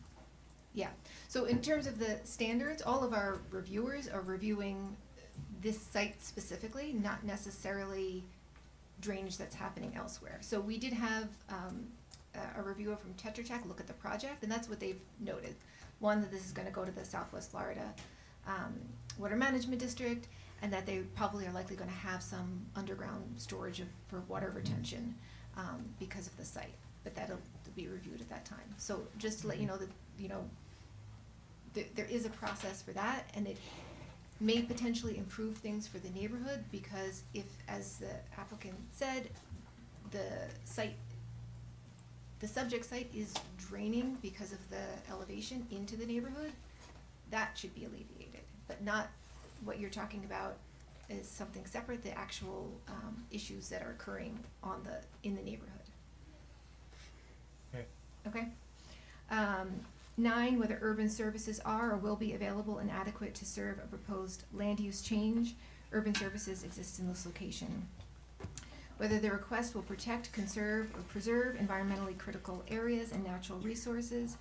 The proposed redevelopment is located on a previously developed site which does not contain any environmentally critical areas or natural resources. 11, whether the request will be compatible with existing or planned uses and not cause damage, hazard, nuisance, or other detriment to persons or property. The request is compatible with existing or known planned commercial and civic uses adjacent to the subject redevelopment, and will not cause damage, hazard, nuisance, or other detriment to the commercial or civic property uses of Fort Myers Beach. It is less clear whether the proposed development will cause nuisance to the abutting single-family residences. The property was previously a working marina without buffers and adequate landscaping, and the proposed development will create additional open space and buffering to enhance the visual aesthetics of the area. 12, whether the location of the request places an undue burden upon existing transportation or other services and facilities and will be served by streets with the capacity to carry traffic generated by the development. The location of the proposed development immediately adjacent to the Matanzas Pass Bridge and the old San Carlos downtown area will contain any traffic impacts to the vicinity of the development. The addition of 236 lodging units will likely impact the flow of traffic in the downtown area through guests' arrival and departures. Once guests are parked, there would not be a need to move their vehicle until departure unless they have a planned excursion, as the beaches, restaurants, bars, and other amenities would be easily accessible on foot. Staff has concerns regarding the sufficiency of the parking provided for a commercial shared parking lot. And if you want, I can talk about parking later. And then 13 for planned development rezonings. We're gonna see 216, section 216 in a second. Land Development Code, section 34-85C, before granting any rezoning, the town council shall find that the requested zoning district complies with 1, the Fort Myers Beach Comprehensive Plan, as discussed, as does not currently, but would comply with the proposed amendment to the comprehensive plan. 2, this chapter, the proposed uses comply with this chapter and in regards to the deviations.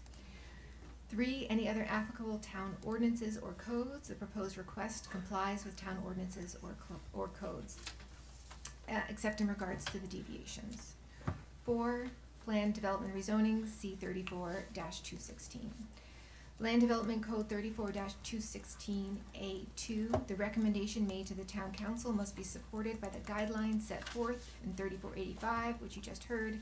In addition, the findings must address whether the following criteria can be satisfied. A, the proposed use or mix of uses is appropriate in the subject location. The proposed mix of uses, lodging, commercial, restaurant, is appropriate in this location in general. However, the COP area of Building E and the request for ambient noise at that location may create a nuisance for the single-family home across the canal. Staff's original recommendation to the LPA was to remove the COP entirely from that area. But the LPA worked with the applicant to adjust that, to allow COP. And I'll get to that when we get to the conditions. B, sufficient safeguards to the public interest are provided by the recommended special conditions to the concept plan or by other applicable regulations. The linear park buffer, bayfront public access, view corridors from the neighborhood, separation between buildings acts as safeguards to the public interest. The applicant is proposing signage to reduce resort vehicles for accessing the neighborhood. The abutting single-family neighborhood may be impacted by noise and increased traffic. C, all recommended special conditions are reasonably related to the impact on the public's interest created by or expected from the proposed development. All recommended conditions are related to the public's interest. D, the proposed use meets all specific requirements of the comprehensive plan that are relevant to the requested plan development, such as the following. The CPA application to amend the future land use category must be approved prior to the approval of the CPT application in order to comply with the comprehensive plan.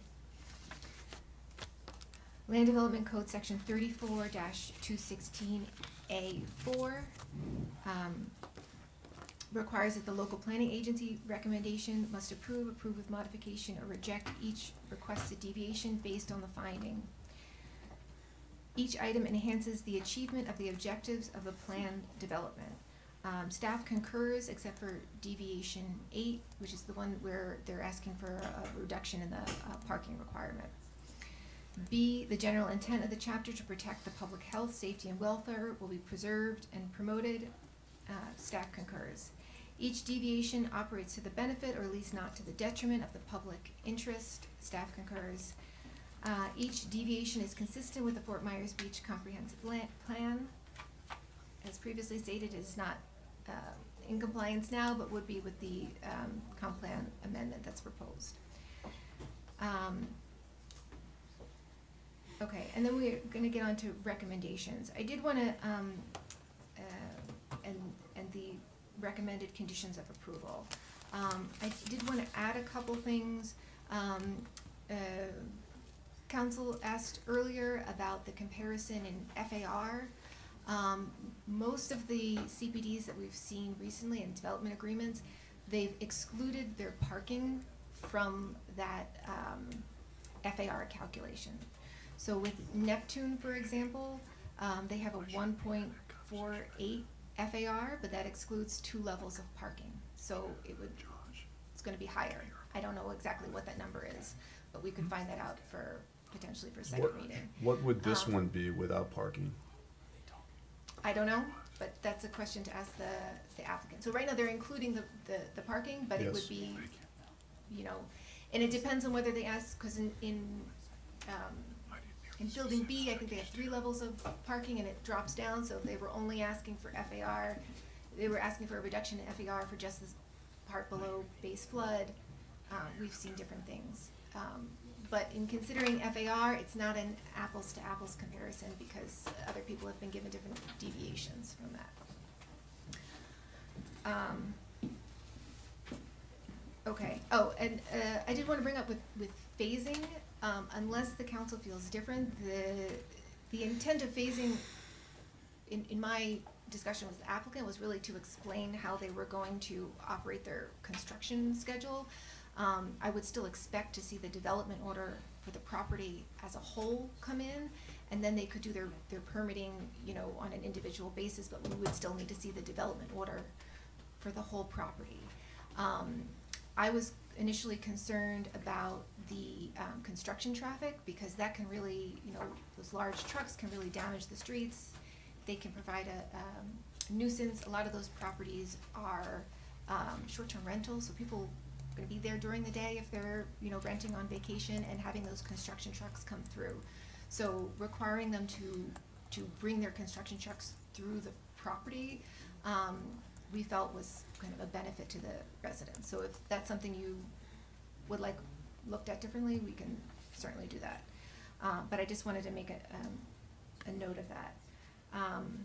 Okay, I'm gonna go through the recommended conditions, and if I get to one where we've decided to change things, or I haven't heard it correctly, let me know. Before you move on with okay. the phasing, I mean, I would like to, should this go forward, I'd like at the second reading to know what your recommendations would be as far as phasing, or doing it all at once, or benchmarks if it is phased. And you're the expert, so I would rely on your input as far as what you've seen in the past, what makes sense, what would make sense with this. Yeah, so again, from my perspective, in thinking about a rezoning, it's the rules that govern the property. What we're talking about in terms of construction kind of, in my mind, falls outside the scope of a rezoning, and maybe would fall into this agreement that would be separate.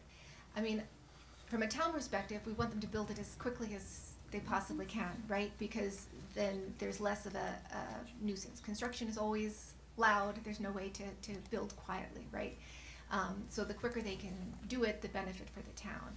I don't know that it makes sense to try to limit the phases. I've seen that in the CPD that was done for the lighthouse. They originally had multiple phases, and then they came back and had to get an amendment to that because they it didn't work out the way that they expected to because of hurricanes and, I don't know, other factors. So I wouldn't want to limit them and say, okay, you're going to do phase 1, 2, 3 here, and then it's going to require them to come back multiple times to us. I think maybe getting them to figure out what that end point is. I don't know. We're asking the question, can they operate portions of this independently? Because in my mind, if the whole place is under construction, they can't open anything. So if they're gonna break it into pieces, it would have to be, you know, it would make, in my mind, make the most sense of what operational. Maybe they can operate the old San Carlos property, that could easily be independent, right? But then maybe buildings B and C are together, and they can operate that without the rest of it. I'm not sure. I would, you know, and I'm not a construction expert, but I would think that we wouldn't want to delay them, where then they would have to come back for more asks if they couldn't meet certain deadlines. Okay, so in thinking about the conditions for the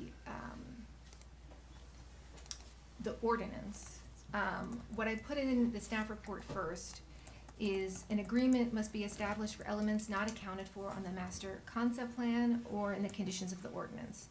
The applicant shall work with the town attorney to draft an agreement. And so I've listed some of those elements here. We could certainly list everything that they've provided in their document.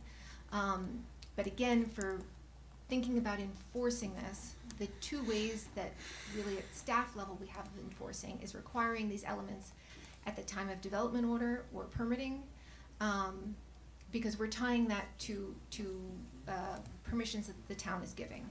So like for the water taxi terminal, I can physically see that. They've included that in part of their plan. They've listed it on their development order, and we can see that they're making, construction documents for that. And then with code compliance, it's easy to see, okay, it's after 10 o'clock and they're still operating, okay, that's a violation. Those things. Some of the other things that have to do with the real operation of it, certainly planning and zoning wouldn't get involved in this, and I don't know that, code compliance would either. So thinking about that as a separate agreement and what would be the mechanisms for that is kind of outside the scope of planning and zoning. I did wanna mention, cause I heard about the importance of the water taxi, and certainly that's something that the town council has talked about on other occasions. I would suggest changing the language to say you want an inner island taxi. So there are other ferries that could go to other islands, other places. You know, if you want something specifically here that goes along the island and doesn't, I mean, Judith, I don't know if you saw, but Patrick actually had some suggested language. yeah, So it's not a taxi, it's a ferry. It's a big difference. They could have a taxi in addition to the ferry, but we want a ferry.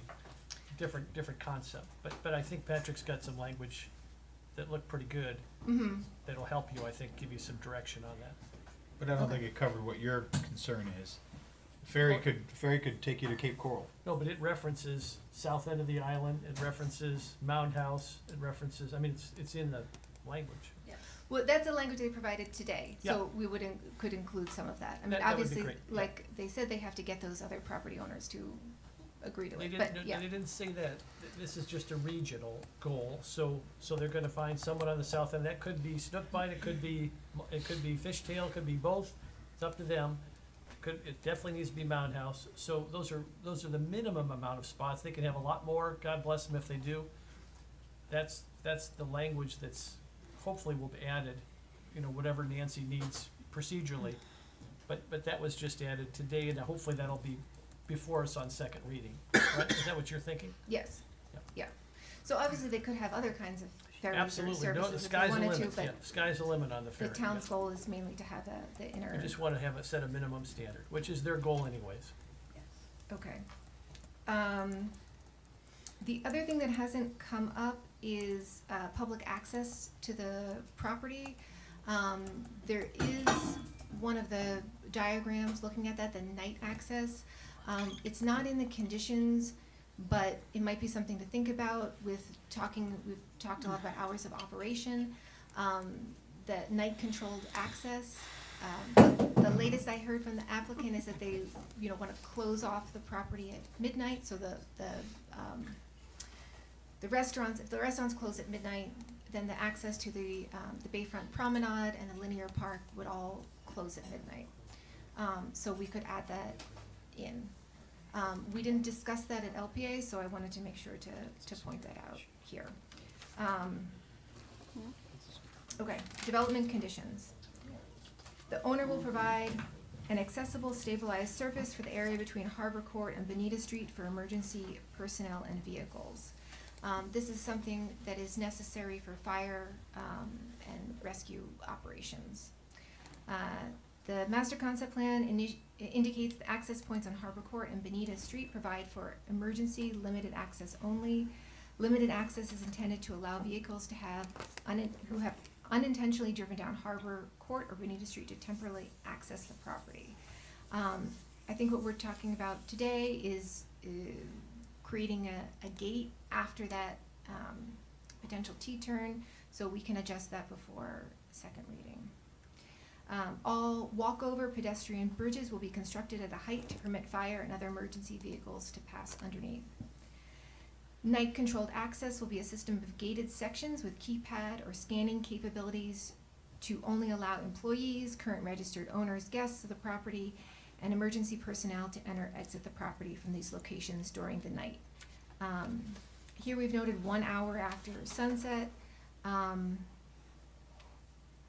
but that could potentially be midnight if we want to make it the same for all properties. Staff had some concerns about the linear park because would be a 6-foot fence on one side and then the parking garage on the other side, that it kind of creates a canyon and it would be kind of unsafe in the dark.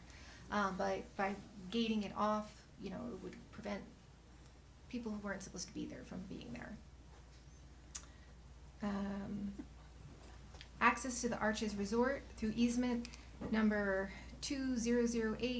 000332365 on First Street should be limited to vehicular travel. That's the easement. It goes through a parking lot essentially. Staff had some concerns about pedestrians walking through there, but the easement right now is for vehicular access. The property owner doesn't own that or have control over that. So we would prefer that pedestrians are discouraged from using it. I mean, obviously you can't prevent everything, but it's not lighted, there's no pedestrian pathway there, so we would like it limited to vehicular travel. A detailed landscaping plan showing the location and type of plantings must be provided with the development order application. All landscaping materials will be native varieties / Florida-friendly species. Along the western boundary canal adjacent to Building E, guest pool deck, a minimum 5-foot wide buffer will be provided. This buffer will provide a minimum of 5 trees per 100 linear feet at a minimum of 12 feet tall at time of planting, and a continuous opaque clusia hedge. Hedging must be provided at least 4 feet at time of planting along the canal adjacent to Building E and maintained at a minimum of 5 feet high.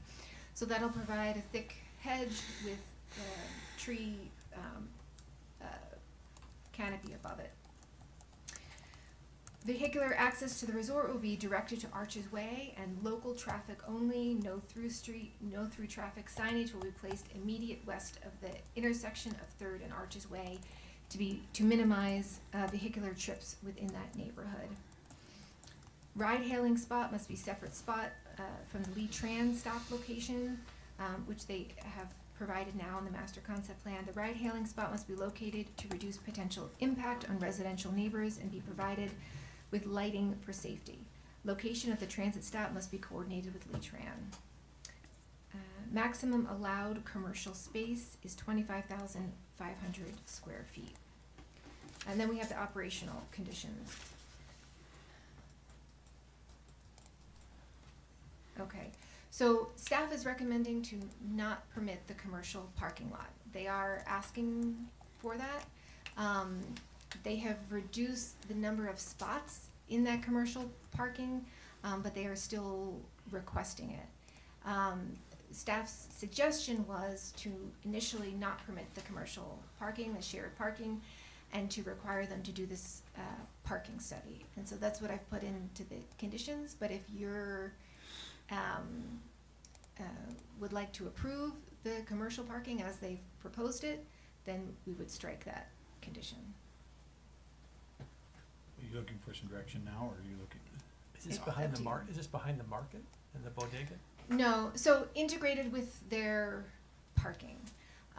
So what they've requested is a 50% reduction in their required parking for the site.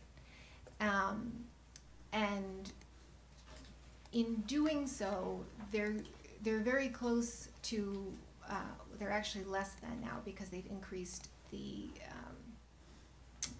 retail square footage. So they're providing they're proposing to provide 50% of the required parking.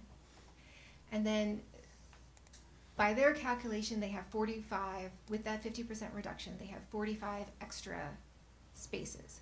When we went to LPA, they had 96 extra spaces with that 50% reduction. Staff felt that a 33% reduction was really more in keeping with what's allowed elsewhere in the area that's more comparable. And if they were, with the number they have now, with the increased retail space, they're have less parking than you would need for that 33% reduction. They have enough parking to meet the 50% reduction that they're proposing. So my suggestion is if you would like to allow them that 50% reduction, to approve that deviation, to not approve the commercial parking at this time, but leave the door open where they could do a parking study to show they do have extra parking. So it would be after the property was open, fully operational, and then they would have somebody come and do a study where they can tell you how many spots are open. Obviously, we'd have to do it during, peak season. So that's my recommendation. You can, So what happens if they do a parking study and it comes back that they don't have enough parking? then we would not permit them to have a commercial parking lot.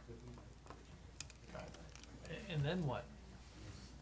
What's the repercussion of that? What's the practical effect of that? They wouldn't have commercial parking. They would still have parking for their resort.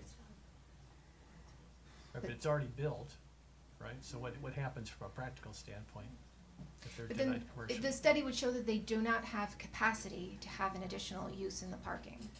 So what's called for in the code is parking for the resort, right? For the hotel rooms and for the retail. So from a practical, again, Mhm. just in sort of lay terms, it would be less parking for people that wanted to come over and visit their shops and restaurants? Is that what you're saying? If they were disallowed commercial parking? So if we did not permit them to have this commercial, what our code calls shared parking, they would still have parking for their resort. Typically, hotel resorts these days charge, Right. $20 a night or something like that for a parking spot. So that would still be part of their operations, right? But they wouldn't be allowed to have public parking, where you put a sign out front and you say there's Right, public that's parking what allowed. that's just what I asked. So if somebody's visiting just to go have a bite to eat and it's not a guest at the hotel, Mhm. that's where they would be impacted, is that what you're saying? There would not be public parking for somebody who's not immediately using the facility. But they do maintain that it's, they're implementing the park once it is in the, Right, but they couldn't even offer it? adjacent to They downtown. couldn't even offer it if they didn't have that commercial designation? Right, yes. When's if they had open spots, they wouldn't be allowed to offer it? How would you enforce But it? if they did the parking study, then it would show that they had open spots and then they could do it. Okay.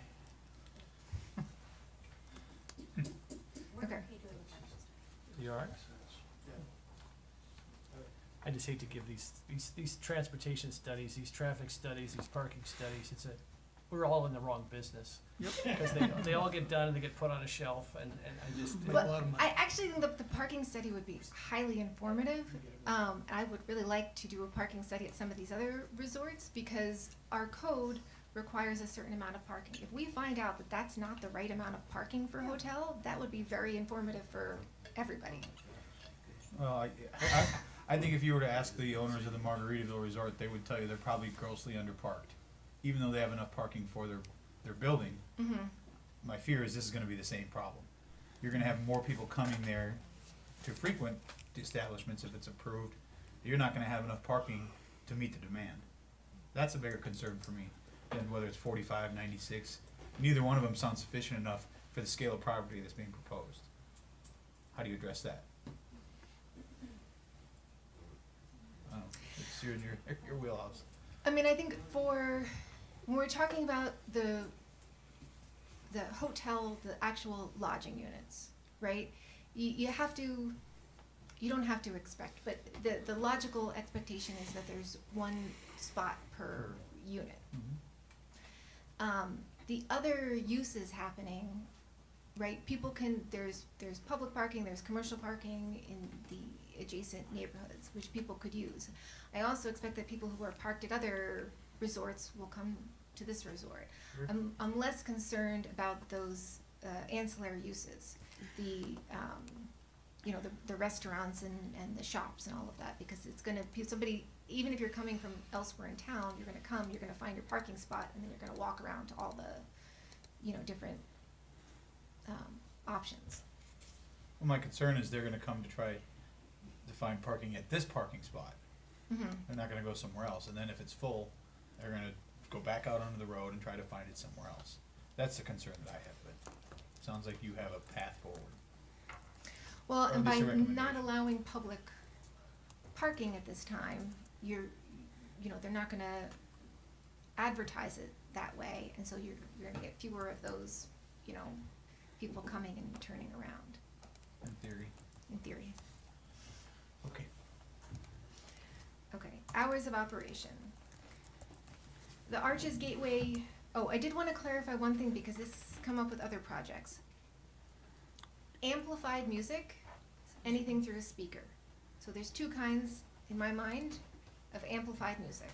There's ambient music, which is background music, but it's pre-recorded, either from a radio station or a CD or whatever. It's pre-recorded music is the ambient music intended for background.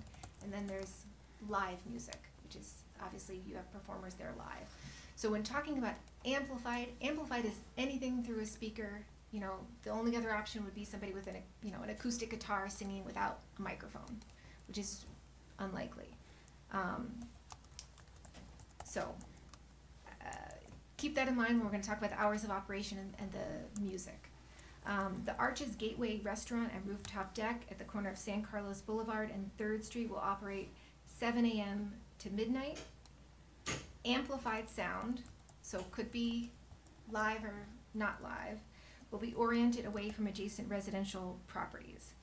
And then what I have is that the outside deck would only be open until 10 p.m. So for food and drink and music, the outside deck will close at 10 p.m. That's what I heard in the discussion. So, good. Sunset deck, hours of operation 7 a.m. until 10 p.m. is what I heard. Only ambient music is allowed on the sunset deck. So it can be amplified, but pre-recorded background You music. see, my definition of amplified might be a little bit, to me, amplified is any speaker that requires power. So if you have to plug your speaker into a power, that would be an amplified sound. If you have just a speaker on the wall that has low voltage speaker wiring going in it that comes from a radio or comes from something other than a direct speaker like someone would plug into with a guitar, to me that's amplified music, because you need power to amplify the sound. Whereas the speaker, at least in my mind, that's how I've always looked at it. So if I want to have my radio on and just my little 6x9 speakers that are coming from a little radio, or they're Bluetooth speakers that are coming from your phone, I don't consider that amplified music. Okay, But maybe so I'm seeing it differently. it would be helpful to have a definition of that, because I don't know the specifics. They probably don't know the specifics of how many speakers they're going to have and where they're going to be, but they probably have more than one speaker system going. If you're equating, And usually an Amp- amplified speaker is meant to be very loud and project from wherever that sound is coming from to hit everybody in the back, whereas non-amplified, in my mind, would be the speakers that would be strategically placed around your landscape so that you get even low volume sound okay, everywhere you're at. so you're equating the amplified music with the live music. Yes. Okay, that's different than what I had understood. Okay, Well, that's the way I look at, okay. and I'm just. But it's good to have a definition, so if that's the definition we're gonna use, that's fine. And I don't know it's that we just, use it, because, I mean, ambient music is background music. Mm-hmm. Amplified music is loud, decimal-driven, in-your-face music.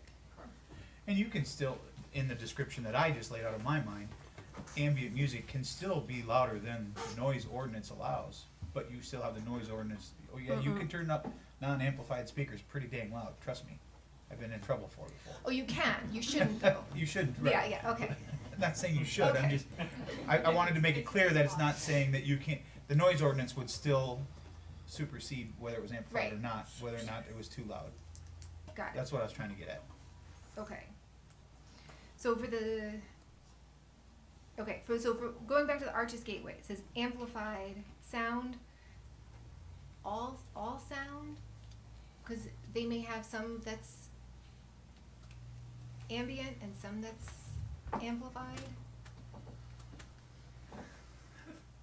It's just confusing everybody. Well, All- everybody wait, is have it a different all- understanding. all Maybe we gotta, sound maybe oriented you need to away go to from- the Urban Dictionary and look up what the definition is. Yes, and Tom is not here, and he's the one that really needs to have a good understanding based on what. There he is. There he is. I'm sorry. Ambient So- versus amplified. You need a microphone. So From a code perspective. it's not really plainly written down for us in our code. So it really has to do with decibel level. So they don't break it down. There's broken down by how the sound travels, and that goes through state statute. But it's mostly by decibel. So to give you a clear description between the two. I can't do that right now without more research, I'm sorry.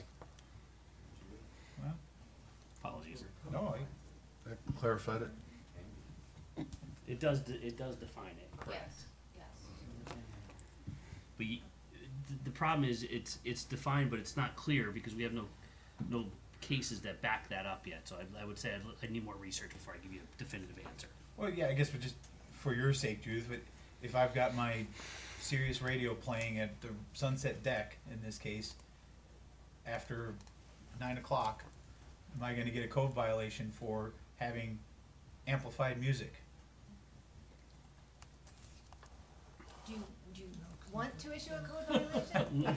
Well, no, I would think if it's, I guess my point is if it's within the noise ordinance specification as far as decibel levels, it wouldn't warrant having a code violation. Right, unless you further restrict it here. So if you say all music has to end at 9 p.m., even though it may be within the decibel levels, they would still get a code violation. Correct. If the limit is 9 That p.m. I'm Yeah, agreeing, I okay. agree with that. Okay, You far enough down the rabbit hole yet? okay. Let me go back to the Sunset Deck. Hours of operation, 7 a.m. to 10 p.m. Only ambient music is allowed on the Sunset Deck. Ambient music is permitted from 7 a.m. to 9 p.m. Those are the hours. Yes? Okay. Amplified sound will be oriented away from adjacent residential properties. Live music is not permitted at this location. Commercial plaza restaurants along Bayfront Promenade, 7 a.m. to midnight. Pool deck, buildings B and C, 7 a.m. to midnight. Pool deck, building E, 7 a.m. to 9 p.m. and ambient music only from 10 a.m. until 1 hour after sunset. Amplified sound will be oriented away from adjacent residential properties. No alcohol sales will take place outdoors on the pool deck at building E. Live music is not permitted at this location. Outdoor deck area by the events chapel and reception hall in building D is 7 a.m. to midnight. And the only other addition is the access to the property as a whole, the whole promenade. I would suggest midnight, at least to the promenade, because the restaurants are gonna be open until midnight. But the applicant can tell you what their plan is for that. Yeah, I suppose it's a discussion we should have. We didn't talk about the promenade yet. Ben, you wanna come up?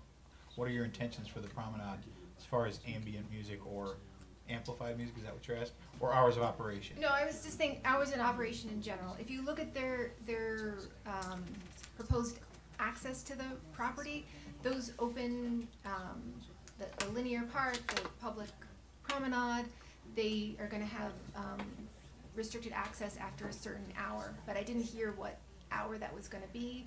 I think it makes sense if the restaurants are open till midnight, that it should be open until midnight in certain areas. I think for just general security of the property is what they're, why they wanna have controlled to the site.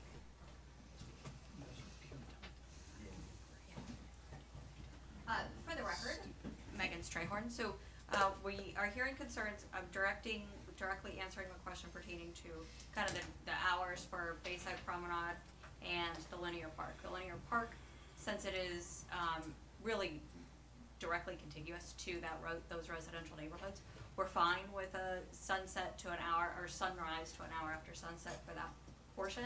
However, the Bayside Promenade does include some of that chapel area, which is has the midnight, so we'd ask for that to be open until midnight, the promenade area. Well, since you're up here, one other thing that I knew there was something I wanted to ask about that was brought up during public comment and was brought up earlier, is that building E. The concern, you sounds like you're gonna do some buffering there, but there's also a concern about residential building height versus the proposed building height. Mm-hmm. I would ask that you take a look at that. I don't expect you to agree or not agree. Should this go forward to the second reading? Okay. At least know that if it goes forward, my guess is it's probably gonna go forward to the next reading, but it certainly will be a question I'll be asking at the second reading, if it goes to the second reading. Understood. Anything else? John? No. Jim? No. Karen? Scott? Nope. Anything for, I almost called you Sarah, sorry. Judith? Would you like to hear the definition of ambient from the code? Sure, let it rip. Can you do that over a microphone that's amplified? Knew you were gonna do So that. what it says is ambient noise, the all-encompassing noise associated with a given environment, being usually a composite of sound from many sources near and far. What? Well, that's clearly stated. Clear it right up. Got a name for your new bar. Here's Yeah. a good one to Ambient. speak. The ambient bar. Raise all of us. That cleared it all up, that cleared it all up. All right. I gotta go back. That way, if you're playing ambient music, you say, hey, this is the ambient music bar. Including old car We got everybody, got their 2 cents in so far that we, okay. I've gotta read my last line here. I will now close the Chop, public chop. hearing and request a discussion or a motion from the town council to approve with conditions, or deny with reasons, or in a continuance to a time certain. Is there a discussion and or a motion? Well, I'll start the discussion then, since nobody else wants to. Using your terminology, Patrick, your basket of benefits. I will agree it's a basket. However, I feel that there are several holes in that basket currently that are being dammed or channeled by amenities masking as public benefits. That being said, I'm willing to support at least taking this to a second reading to allow you more time to replay what we've discussed today, re-listen to some of the concerns, but without filling some of those holes with some putty, for lack of a better term. It's gonna be hard for me to approve this at the next hearing, but I'm willing to at least let it go to the second reading for further discussion. Any other discussion? Vice Mayor? I will just say this. People that have come before us, not necessarily literally, but preceded us, both at the town and the county level, have done an excellent job of democratizing the beaches of Fort Myers Beach. And I mean that in the way that we have a 30-some, Jeff's gone. I think it's 30-some beach access points that really allow the public, the residents, to utilize our beautiful beaches and have access. I think as somebody who lived on the Gulf side prior to Ian and now lives on the Bay side, there are equal advantages and beauty of seeing the Bayside. And I think this project, particularly the Bayside Promenade, does a very nice job with its in terms of democratizing the bay. Watching the bay and the marine activity is a phenomenal thing, and it's very limited. We have beautiful Bayside Park, but it's relatively small, and there's some wonderful restaurants on the bay, but it's very difficult for the average person on this island to have access to that bayfront. And the Moss Marine property is some of the most beautiful property in terms of having a bayfront view, and to see that opened up to the public, I think is a tremendous, incalculable public benefit. And I commend them for their patience. I commend them for coming back with a more modest proposal. And obviously there's a litany of other issues with respect to public benefit, but I think that conceptually is the largest public benefit. I'm particularly intrigued about the water ferry. I think that could be transformative for our friends and neighbors on the Mid-Island and South End, particularly during season, to not only be able to enjoy the benefits of the North End, but also it does reduce the need to go and spend our dollars in Bonita Springs or Naples or Estero, and allows us to support our local businesses and also do it in a relatively pleasant way. We've talked about adding a couple stops would add length to the journey, it would, but at the same time, being on a boat, watching the sunset, having a cool beverage versus sitting in traffic for an hour and a half on Estero Boulevard, that's a pretty good trade-off. So for those reasons and others, I do support this proposal. I think the LPA's done a nice job. I think the council's done a nice job of making some amendments and conditions, and I appreciate the applicant being open to those, and so therefore, I'll be supporting this, and I'm happy to make a motion unless my colleagues have some things they want to say first. Counselor King? I'm ready for a motion. Counselor Woodson? Well, I just want to say, I know that we have a handful of things that we need to discuss if this moves forward, and I think it will. I hope it does. And I think we can get to a good ending of this. I mean, what has happened so far from the original plan that was presented at LPA to where we are now is night and day. And I think you've taken every consideration, you've listened to everything, there's been tons of conversation. There's been a lot of back and forth, and I commend all of you for that. Excuse me.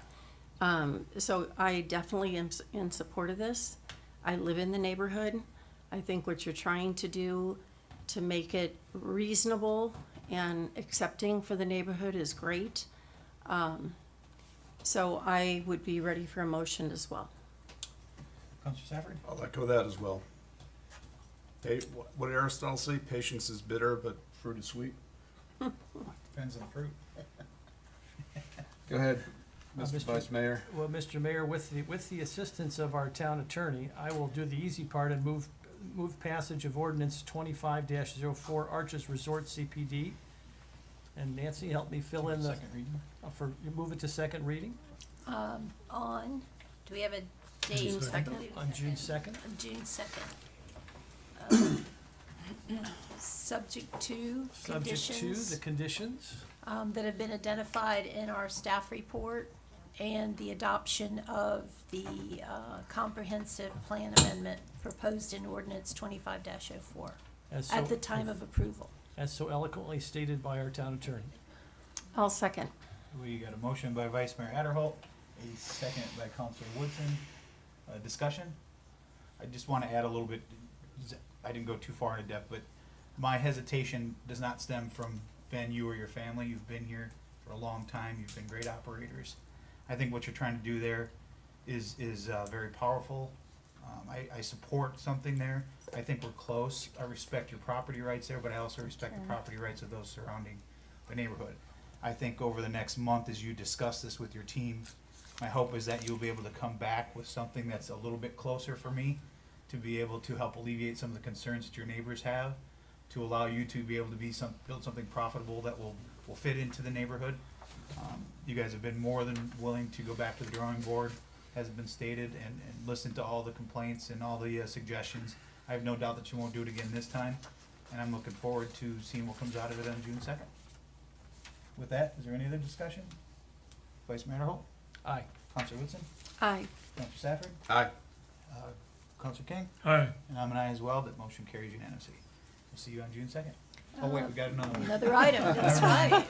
We'll see you at 3:51. All right, the next agenda item the agenda item is the first reading and public hearing on proposed ordinance 25-05, commonly referred to as the Arches Development Project Small Scale Comprehensive Plan Amendment.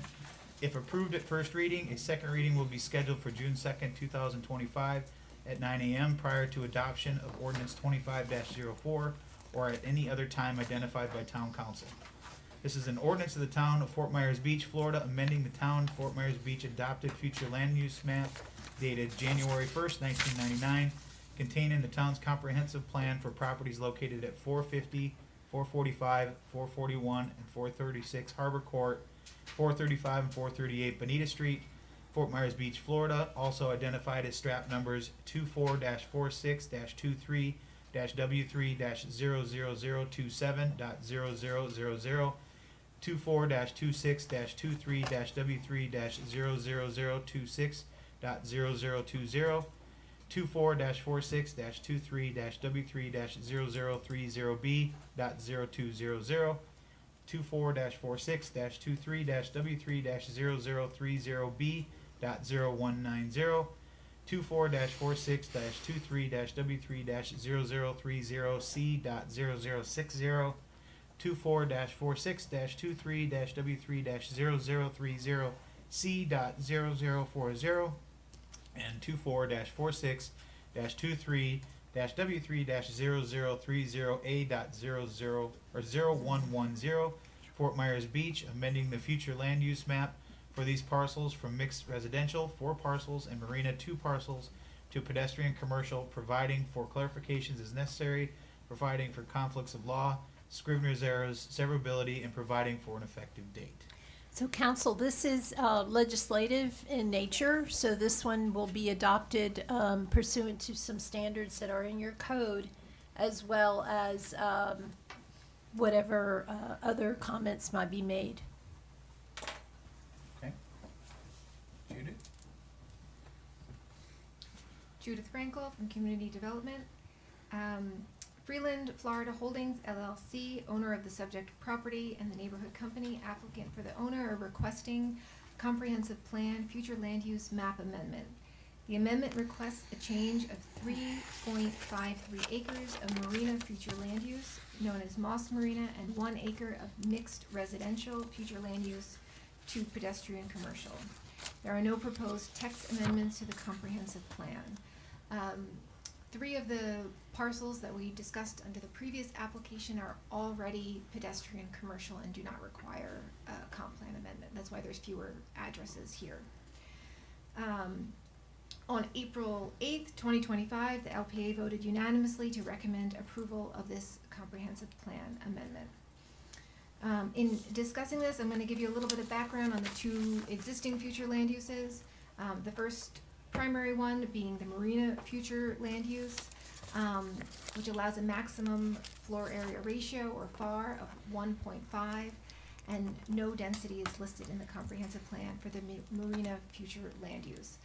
As you can imagine, it restricts the land use to things related to marinas, boats, cruise ships, pretty much anything relating to boating. Dry boat storage, sales, rentals of boats and supplies, and boat repair all would be included in this land use category, and very little else would be permitted. The mixed residential future land use, which are mainly the properties that are on Bonita and Harbor, which fall into, allow for a maximum floor area ratio, FAR, of 1.5. It is important to note that that's in the comprehensive plan. Our land development code actually looks at single-family homes by building coverage, so it's 40%. In practicality, maybe less than 1.5 for single-family houses, and typically allows a density of 6 dwelling units per acre. Although there is a platted overlay which could allow up to 10 dwelling units per acre for legally existing dwelling units. The single acre that is currently future land use mixed residential appears to have contained a mix of single family and 2 dwelling units prior to Hurricane Ian. The combined marina and mixed residential parcels could allow up to a total of 295,990 square feet of floor area through a CPD. That's at the maximum FAR. The proposed change to pedestrian commercial could allow for a total of 493,317 square feet of area, again through a CPD. This is an increase of almost 200,000 square feet of development potential. When considering neighborhood compatibility, the comprehensive plan refers to this area as the north end in one section and the core area in another section. The north end is described as the north end of the island retains its residential and resort identity. So both uses are potentially considered. The 1999 comprehensive plan does not provide a vision or plan for this part of the core area. Provided in the staff reports are map excerpts from the comprehensive plan, so you can see part of this area is in core area and part is what's called north end.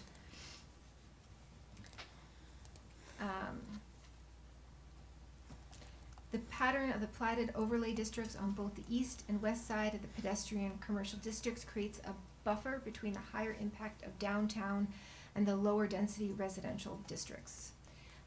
This is pretty typical. I know that the comprehensive plan had to take into account what was already existing in terms of land uses and kind of work that into the plan. When the comp plan was created, it wasn't a blank slate. They had to work with the existing zoning and land uses that were already present.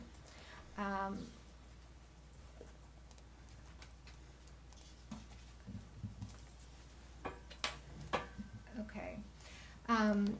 In looking at the overall impacts of the future land use change, I did suggest considering that since the comprehensive plan was approved in 1999, there have been changes in marine operators. The comprehensive plan identified 4 marinas. Island Bay Marina was destroyed by Hurricane Ian and has not yet been rebuilt.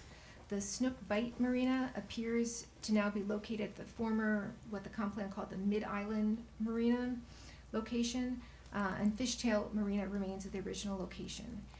Neither of the remaining marinas are located in close proximity to the downtown area. Although the proposed CPD would increase wet slips, the dry dock storage and servicing of boats would no longer be present. So I'm going to go to the findings and conclusions. Okay. Okay. Land Development Code Section 34-92 states the proposals to amend the future land use map must meet Comprehensive Plan Policy 4C10, which is the intensity and density levels allowed by the future land use map may be increased through formal amendments to this plan if such increases are clearly in the public interest, not just in the private interest of a petitioning landowner. Petitions from landowners will be accepted annually, and the town council may accept applications more frequently at its sole discretion. The town council must make a decision based on whether the proposed comprehensive plan amendment is in the best interest, as the quotation marks, the public interest of the town of Fort Myers Beach. And I'm gonna go over a few segments that I suggest including in your decision-making process. The marina future land use category limits the uses and therefore the potential economic impact of the land. Policy 4B7, Marina, in the comprehensive plan is designed to provide water access to the water bodies around Fort Myers Beach. All marina uses listed in 4B7, which is marina, are permitted in pedestrian commercial, although they are not proposed in the application for CBD, the CPD. There are wet slips with a dry dock storage is going away in that proposal.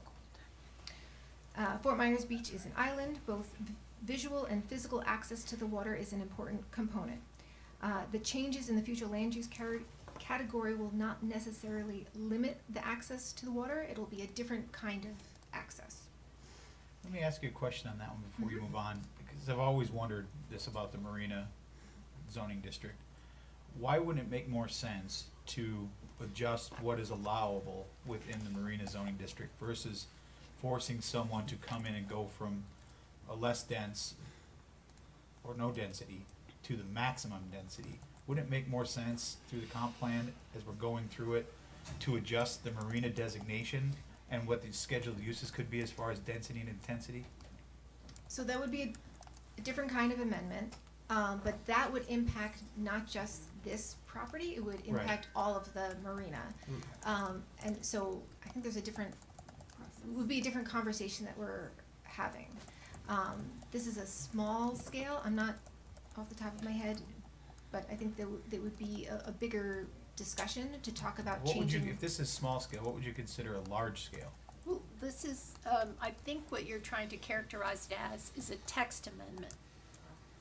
But as that is would, considered a yes. Yes. Okay. This is just a map This is amendment. changing the map designation of the future land use category that it's currently categorized as. I think you kinda answered my question. Yeah, and the thing to keep in mind is it changes the entitlements for the property. So by limiting what you're allowed to do, you're gonna get a certain thing. So if the creation of the comp plan, the goal was to have specific marina uses, by identifying them as a future land use of marina, that's all you're gonna get, right? If you open it up to more potential, then you may get other things. So it depends on what your goal is for the property. With the pedestrian commercial land use, you could still have a marina. You could still have dry dock, you could still have that servicing. Right, but you're also giving the potential of having a 2.5 FAR, which is a Yeah. very large scale building, right? Especially on property that's where my concern comes in. Or does it make sense? And maybe I'm just out in left field on this, but to me, you know, mixed use and marina kind of go hand in hand, right? You talk about Key West. When you go down to Key West, it's all surrounded by mixed use in the marina area down there. Mhm. So to me, that makes sense. It just, and I see what you're saying, you're allowing them more stuff by right, but you have the ability then to control or not force someone to go this route and ask for a different complete zoning district to the highest, most use designation that we have.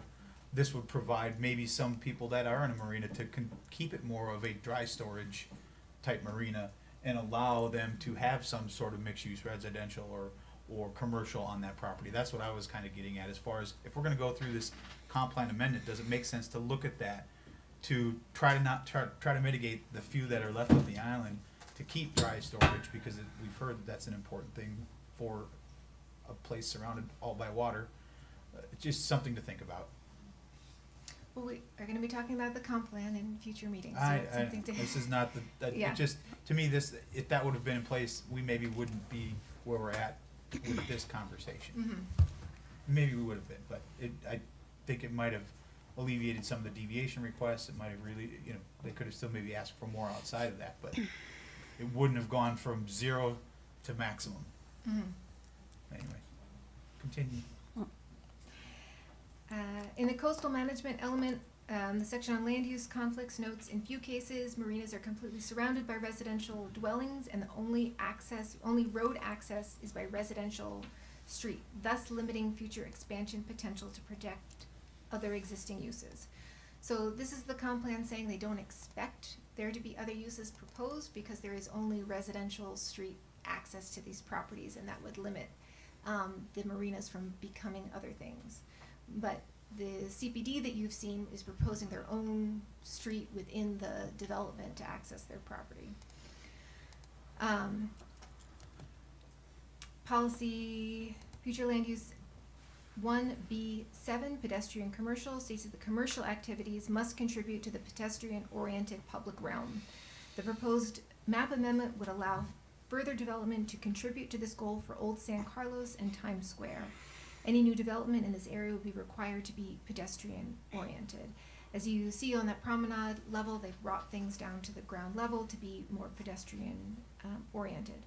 The land use category of pedestrian commercial also encourages a mix of uses to contribute to the vibrancy of the area. Objective 3D, Times Square, is to stimulate the revitalization of the downtown core area near Times Square as a nucleus of commercial and tourist activities. The proposed enlargement of the pedestrian commercial future land use would increase the number of available land uses permitted at the site. As stated by the applicant, the Old San Carlos Boulevard commercial corridor will benefit from the expansion of the pedestrian commercial designation, and a redevelopment project on the bay will complement the recently completed Margaritaville Resort and the proposed redevelopment of Times Square on the Gulf side. However, the proposed future land use map amendment will increase the potential for nuisance issues for the surrounding single-family homes. Issues of noise, traffic, visitor guest vehicles, delivery service, sanitation vehicles, view obstruction, general congestion can be associated with significant increases in commercial and lodging activities. These concerns are addressed in the companion CPD application, which you heard earlier, and the town council must determine the thoroughness of those mitigating measures as proposed in the CPD application. Staff has reviewed the request for the comprehensive plan amendment and found that the comprehensive plan amendment request does not meet the requirements set forth in section 34-92 and comprehensive plan policy 4C10. Therefore, staff recommends denial of CPA 2023-0152, a request for a comprehensive plan amendment to change 3.53 acres of marina future land use and 1 acre of mixed residential future land use to a pedestrian commercial future land use. However, if the town council finds that the concurrent CPD application for this area adequately demonstrates that the proposed development is, and I put in quotation marks, clearly in the public interest, not just in the private interest of a petitioning landowner, approval could be granted. Approval of CPA 2023-0152 would be recommended if the CPD application is found by the town council to sufficiently address policy 4C10. Did I not hear you read one paragraph of this, or am I mistaken? Where it says staff finds the request to be Yeah. amended, did you read that? I didn't read that. Is there a reason why you didn't? Well, yeah, Just because for it- time, trying to. Well, but that one, it's a very powerful statement Okay. that you said, and I'm curious as to why you were so strong in your wording in that section. So I'll read it if you'd like, or you can read it. I'll read it to you. Okay. Staff finds that the request to amend the future land use map to change 3.53 acres of marina and 1 acre of mixed residential to pedestrian commercial future land use is not clearly in the public interest. Creating additional commercial land adjacent to the existing downtown does not necessarily provide a benefit to the town and will result in traffic and noise impacts to nearby residential uses through the elimination of the buffer between the intense commercial district and the neighborhood, which could increase conflict. Additionally, the area lacks sufficient pedestrian and bicycle infrastructure to support the proposed amendment, which will increase density and intensity. So, I mean, that's a pretty powerful little piece of wording that you didn't read, and I'm curious as to why you were, I mean, that's pretty, what you said there is pretty poignant, but yet you didn't read it, and now you read it, but what led you to those very compelling words? so in considering a comp plan amendment, you're thinking about the long-term vision of the town. It's more than just a rezoning that fits into the already agreed upon comp plan amendment. The agreed upon comp plan. The residents that are there were there with this expectation of the comp plan being, I mean, maybe they read the comp plan, maybe they didn't, but there is that expectation of this is what the town is going to move forward with.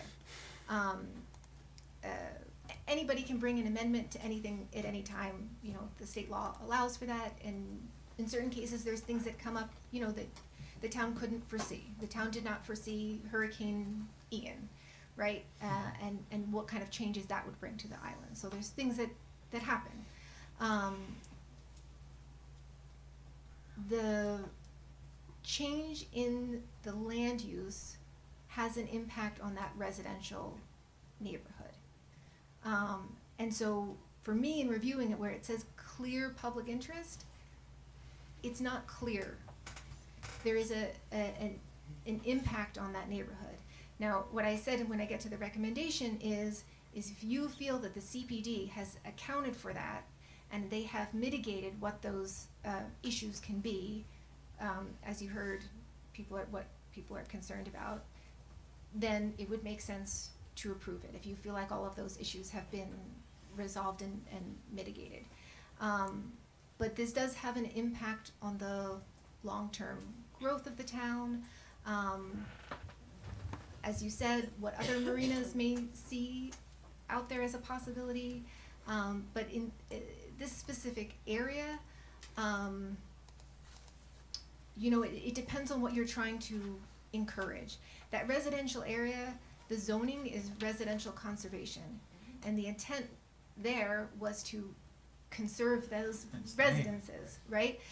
Number of those houses were lost during the storm. Some of them decided to sell.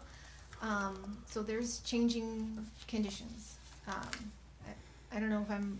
No, I just, you covered what I wanted, you eased what I was trying to ask you. You answered what I was trying to find out. You're unclear, but through the discussion today, at the next second reading, potentially we could circle back on this, because I would like to know if your wording would be softened based on the discussion that we had today's hearing and the subsequent hearing that we're gonna have on June 2nd, to see if your wording would stay the same or if it would change. Okay. Fair enough? Yeah, I mean, I would also be listening to see how the residents, Sure. feel. Understood, yeah, I mean, I think that's all encompassing as to why you made your recommendation. I mean, and the neighborhood just south, there's a lot of short-term, my understanding, a lot of short-term rentals, but on the other side of the canal, it's, they're restricted there. They can only rent out monthly. And that's one of the things that one of the residents said at town, LPA, is that like, well, now it's gonna change how he looks at that property. And if the town wants to keep and encourage single-family residential, this is gonna have an impact there, potentially. Okay. Any questions for Judith, John? No. Vice Mayor? Nothing. Karen? No. Scott? Do not. Okay. Megan? Good afternoon, Mayor, Council. For the record, my name is Megan Strayhorn. I'm an attorney for the applicant and property owner here. There is, let me just double check something. Okay. Sorry, sometimes I have to double check to see which presentation is up on the screen, because they look identical.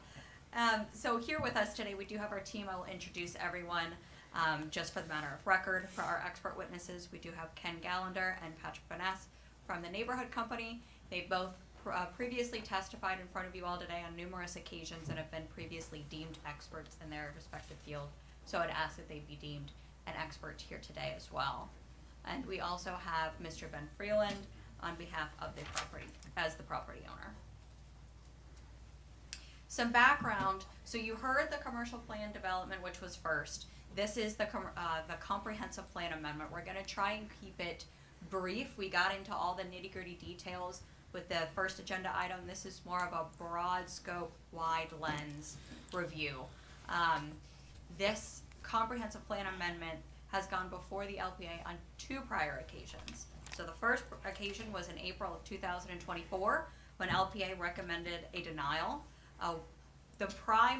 One of the big criticisms and concerns in 2024 was it was very difficult to understand how to adopt a comprehensive plan amendment without also seeing the proposed development. So that's why we handled and addressed these matters here before you today in the manner of which we did.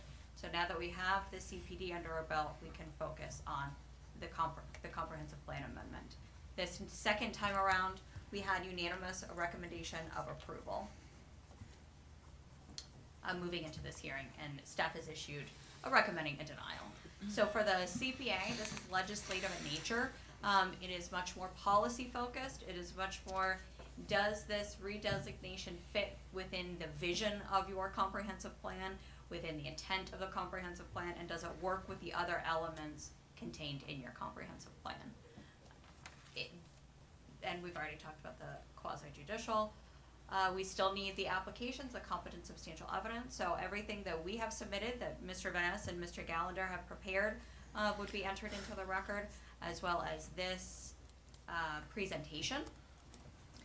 This was also part of many public community meetings prior to that LPA hearing in April of 2024. Mr. Freeland had received substantial community feedback, and he went back to the drawing board, and that's the presentation that you heard today. And now we are asking for the final request. Now, just to remind everybody, this only pertains to 7 of the 10 parcels, because 3 of which are already designated pedestrian commercial. So we're requesting to redesignate 7 of those 10 parcels into the pedestrian commercial future land use category. Without further ado, I told Mr. Vaness to keep it brief, but it's on you guys to hold him to that. Good afternoon. For the record, my name is Patrick Vaness, certified planner with the Neighborhood Company. Yes, that's what I was telling Megan. I'm like, I'm not gonna take responsibility for this. We did go long, but I got thick skin, but I'm not taking that one for the team, guys. Just letting you know. But I'm trying to remind myself, this is a great day. We've got a great project. It's Cinco de Mayo. It's beautiful outside. And I feel just like you guys right now. Energy's not great, but I keep reminding me that we've got a great project here. And I'll keep it brief, but there's a few things I need to touch upon. As you know, this is the subject property. As discussed briefly before, this is the map change. I do want to highlight this idea of what the marina future land use category is or isn't. I have to respectfully disagree with my fellow planner that marina is not a buffer for residential. It is considered an industrial use. Yes, they've been good neighbors. They've coexisted with that neighborhood through the years, but I think it just creates incorrect optics as soon as we label a marina use as a buffer to the residential property. With regards to consistency with the comp plan, as I mentioned previously, when the comp plan was being put together, when the town was formed, there was consideration to extending the pedestrian commercial to that area. Again, the owners of the property did not want to consider that. They were concerned about the Big M casino use, and they were afraid that might affect what they currently had as a property right. So there's always been consideration of that extension in that area. With regards to consistency with the downtown core vision, we've been through that. I think if you look at that vision and you compare that to what is being proposed, it is very consistent. It again, as your staff mentioned, there is a vision that is created, a long-term vision through a comp plan. And things change over time, but what we are doing is we are working towards that vision and implementing that vision. So again, hey, this is a great day, guys. We're getting there.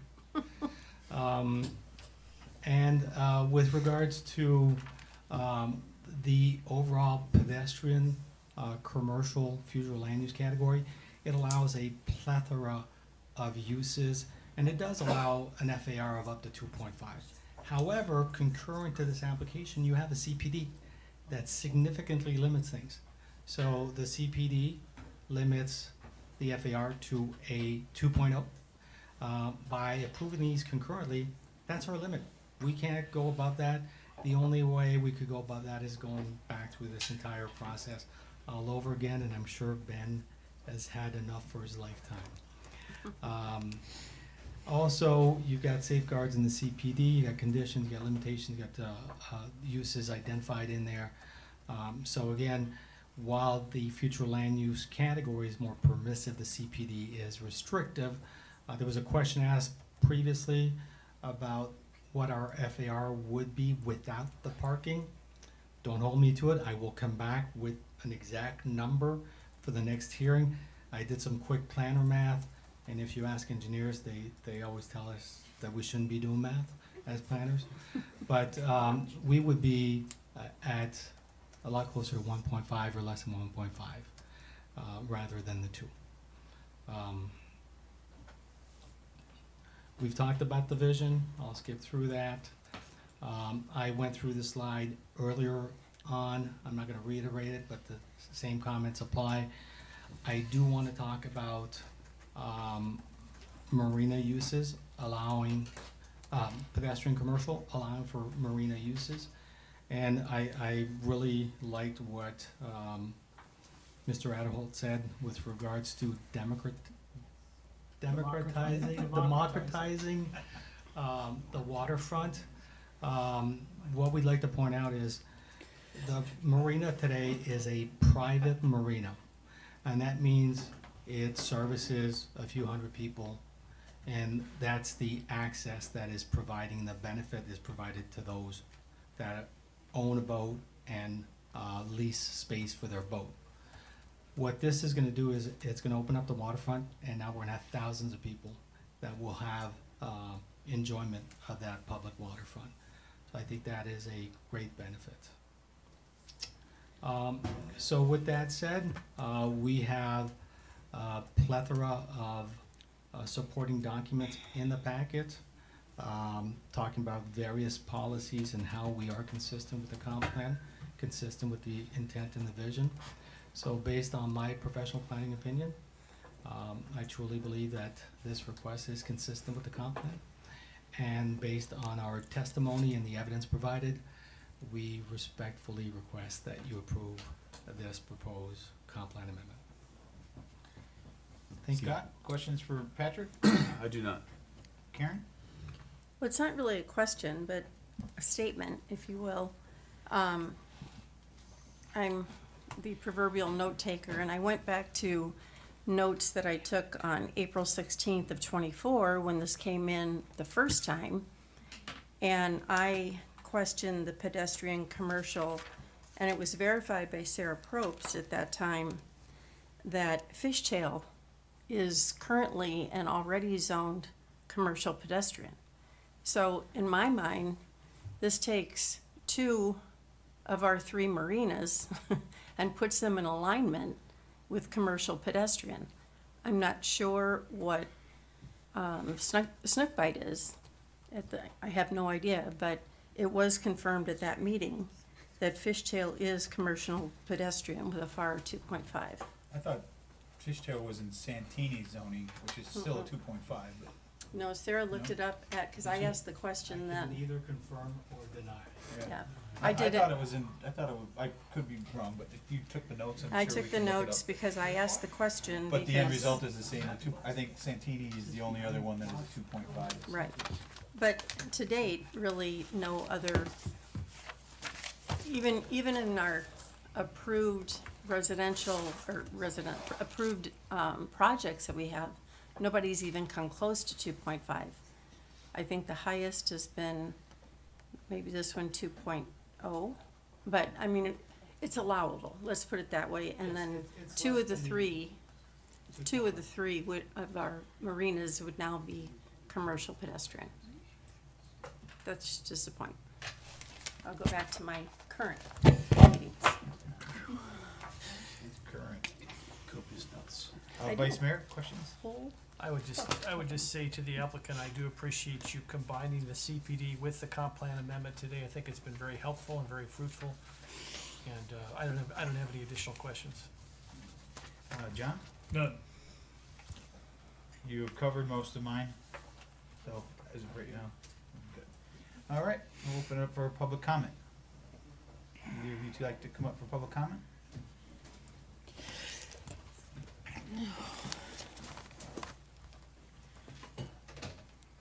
Good afternoon, Chris. Good afternoon again, Or Council. morning, whatever it is. Good day.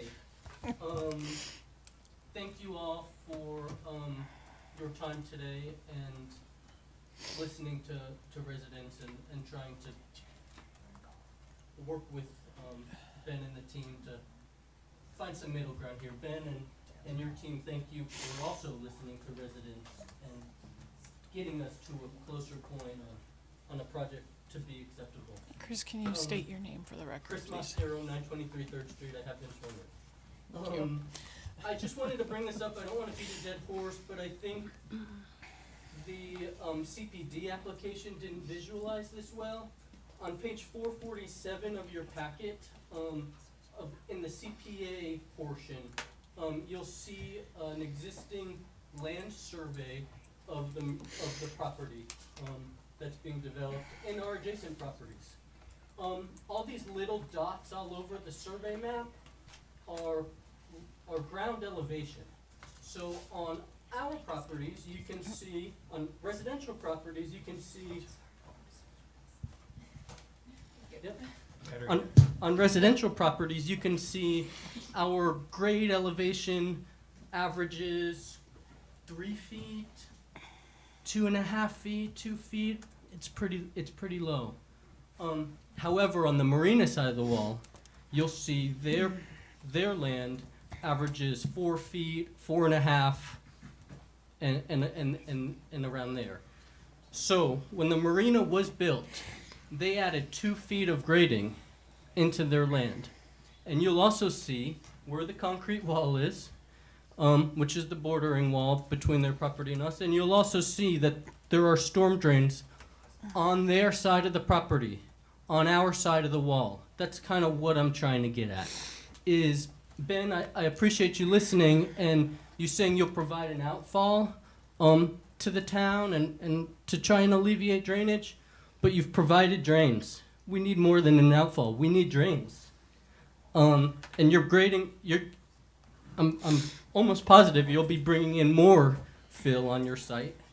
And again, I just think they've stated in the past, we have a letter from them saying these drains were installed for residents. They will be maintained in perpetuity, and we're seeing a project where they're being removed. And this, I think, just this survey shows that a little bit better, shows how low our residential properties are and how high the marina is and why those drains were put in that location on the marina property on our side of the wall. So I just asked, there's not really a public forum to bring this. We have 3 minutes to put it out there. I know it doesn't really fall under the CPA request, but here you can see there's drainage issues in our backyards that need to be addressed. Thank you. Thank you, Chris. Anyone else like to speak? Leah? Hello again. Leah Gregg, Bonita Street. So, he made a good point, Chris, as far as the neighborhood. So I know I asked Judith. Have you been there yet? I've asked Judith. I've actually invited Judith to come to the neighborhood and check it out. Because when I spoke to her a few weeks ago, I asked, and she said she never was. I don't know if all you have been. Karen, I know you live there. But I would highly recommend, you check that neighborhood out. Because it's hard to visualize what our concerns are unless you really kind of understand that particular neighborhood. And Patrick, just a quick question. But isn't the point of a hearing to negotiate? I'm glad you have a better, you're happier now. So it was said that everyone will drive through the resort to enter and exit. But then it was said that there will be a hammerhead turnaround, which is new, that will allow people to enter and exit from the resort from Harbor Court or Bonita Street. So I'm really confused on that. I'm not sure which one it is. We could talk about that later. But I appreciate the effort to add do not enter signs in our neighborhood.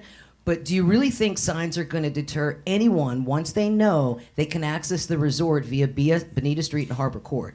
We know people don't adhere to signs. Look at the lighted crosswalk, especially the one up by Margaritaville. It literally screams, wait, hands up, don't walk, and people still walk when it's not their turn. So to say signs are going to eliminate people coming down that neighborhood, it's not going to work.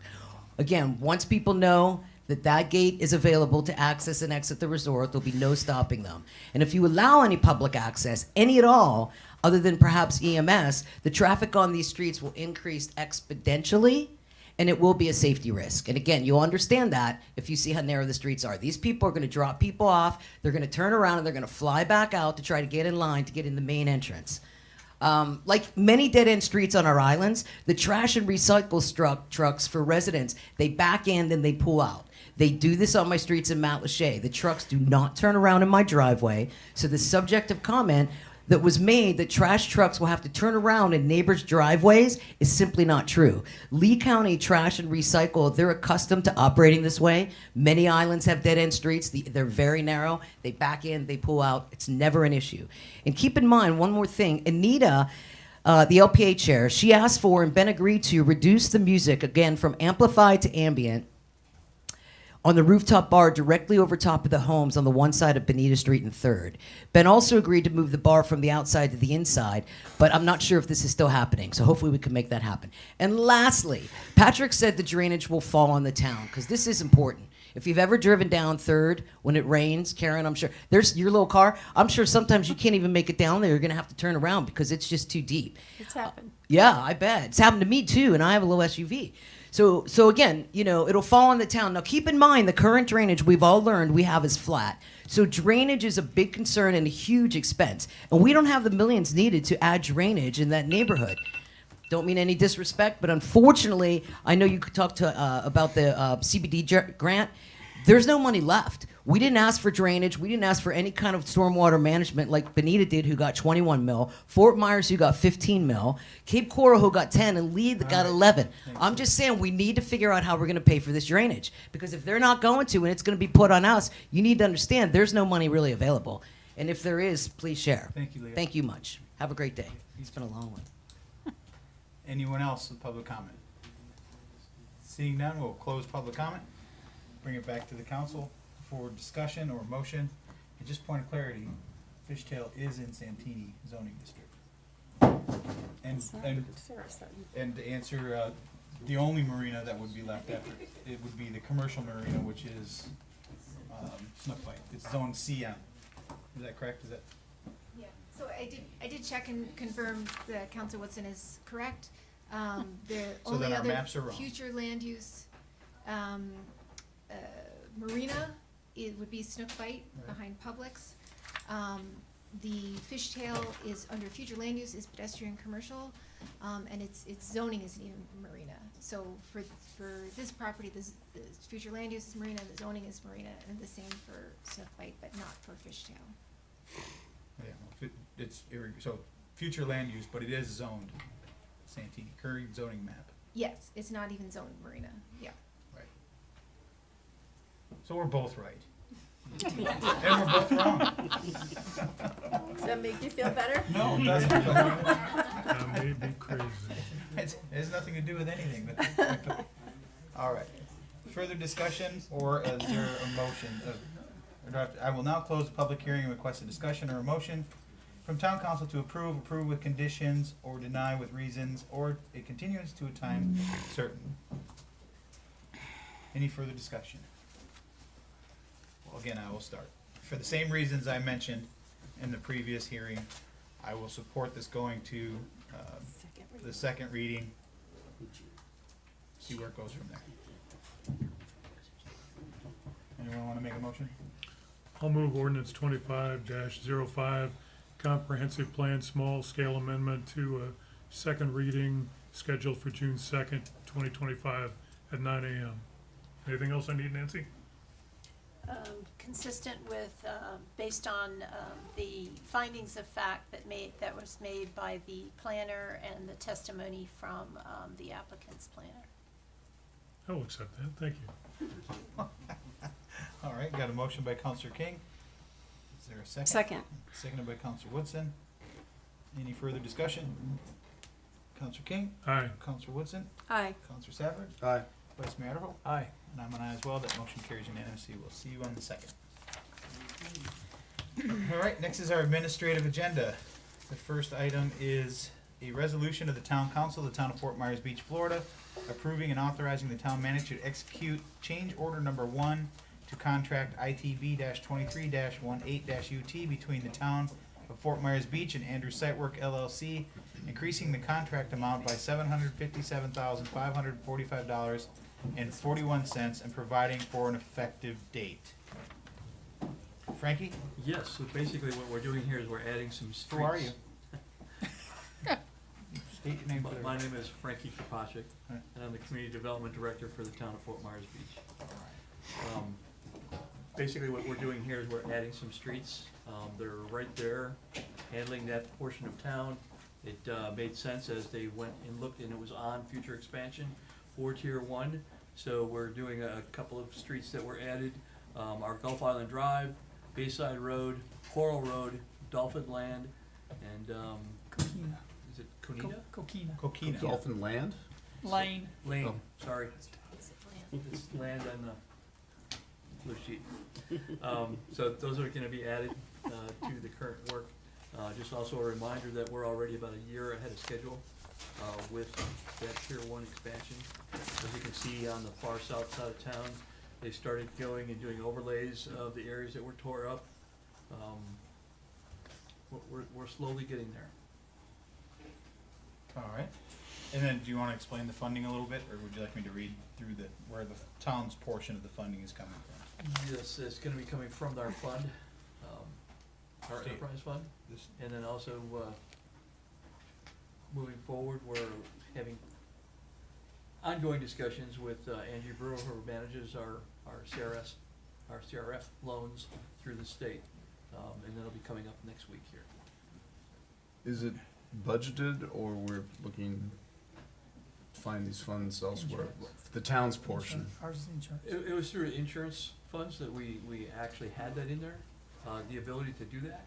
But what we're trying to do is, as long as we're in an area, not to come back there 4 years from now and say, gosh, we have to have a tier 2 or whatever we're gonna call it. They're mobilized, they're right there, they're gonna take these streets and do it, and it can So take based on their economies of scale, since they're already there, it's gonna cost us less. in the Correct. long run. Yep, they're already mobilized. They have some equipment and parts, right along Estero down the road, and, they felt that they could use a lot of that in that area. Well, that'd be great. Any other questions, John? Questions for Frankie? They've been answered. Vice Mayor? Counselor Woodson? Nope. Counselor Safford? I move that we pass resolution 25-121, tier 1, change order number 1. Got a Second. motion by Counselor Safford, seconded by Counselor King. Any further discussion? Counselor Safford? Aye. Counselor King? Aye. Vice Mayor Adderall? Aye. And Counselor Woodson? Aye. And I'm an aye as well. That motion carries unanimously. Next is a resolution of the town of Fort Myers Beach, Florida, approving and authorizing the mayor to sign an employment agreement between the town and William McCanny to serve as the town manager in accordance with the terms and conditions contained in the employment agreement attached as Exhibit A to the resolution, providing for conflicts, severability, and an effective date. Karen, do you want to, since you were the negotiator, would you like to? Sure. So I really want to thank Talisa for all of her input and help on this, as well as Nancy.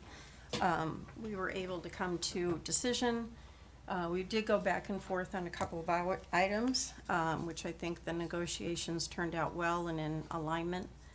But basically what we have is, you want me to go through just the highlights of it? Sure, I'd be interested to hear what the back and forths were too. Okay.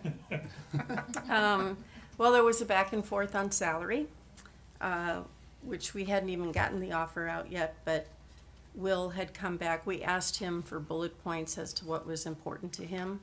And we had a different salary in mind. He had a totally different salary in mind, and we did negotiate to the 200,000, which quite honestly, when you look at market, you look at market in the area, it's actually under market. Not by much, but it certainly is in the ballpark. We had negotiations on the relocation and temp housing. We originally had that at 18,000, based on the estimates that he is receiving to move his household and that type of thing. They're 30,000 and upwards. So we did amend that with relo and temp housing to 22,500 reimbursement. And he is going to get us copies of documents that will substantiate those costs.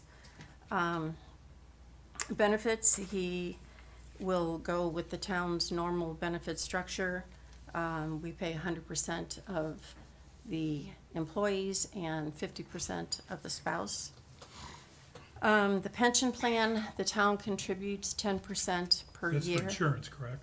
That's his insurance, Thank you. correct. Medical, dental, that type of thing. Pension plan, the town contributes 10%. At this level, the employee can contribute in his own funds up to 20%. What we did add was a 5-year vesting schedule. A vesting schedule means that of the town's money that gets deposited in this pension account, that it vests over 5 years at 20% per year. So if he leaves at year 2, his vesting schedule is then only at 40% of the town's money. That's all he would always get to take 100% of his own contributions, but it's 20% of the town's contributions per year. So at the end of 2 years, it would only be 40%. At the end of 5 years, it would be 100% of the contribution. And you do this to promote longevity.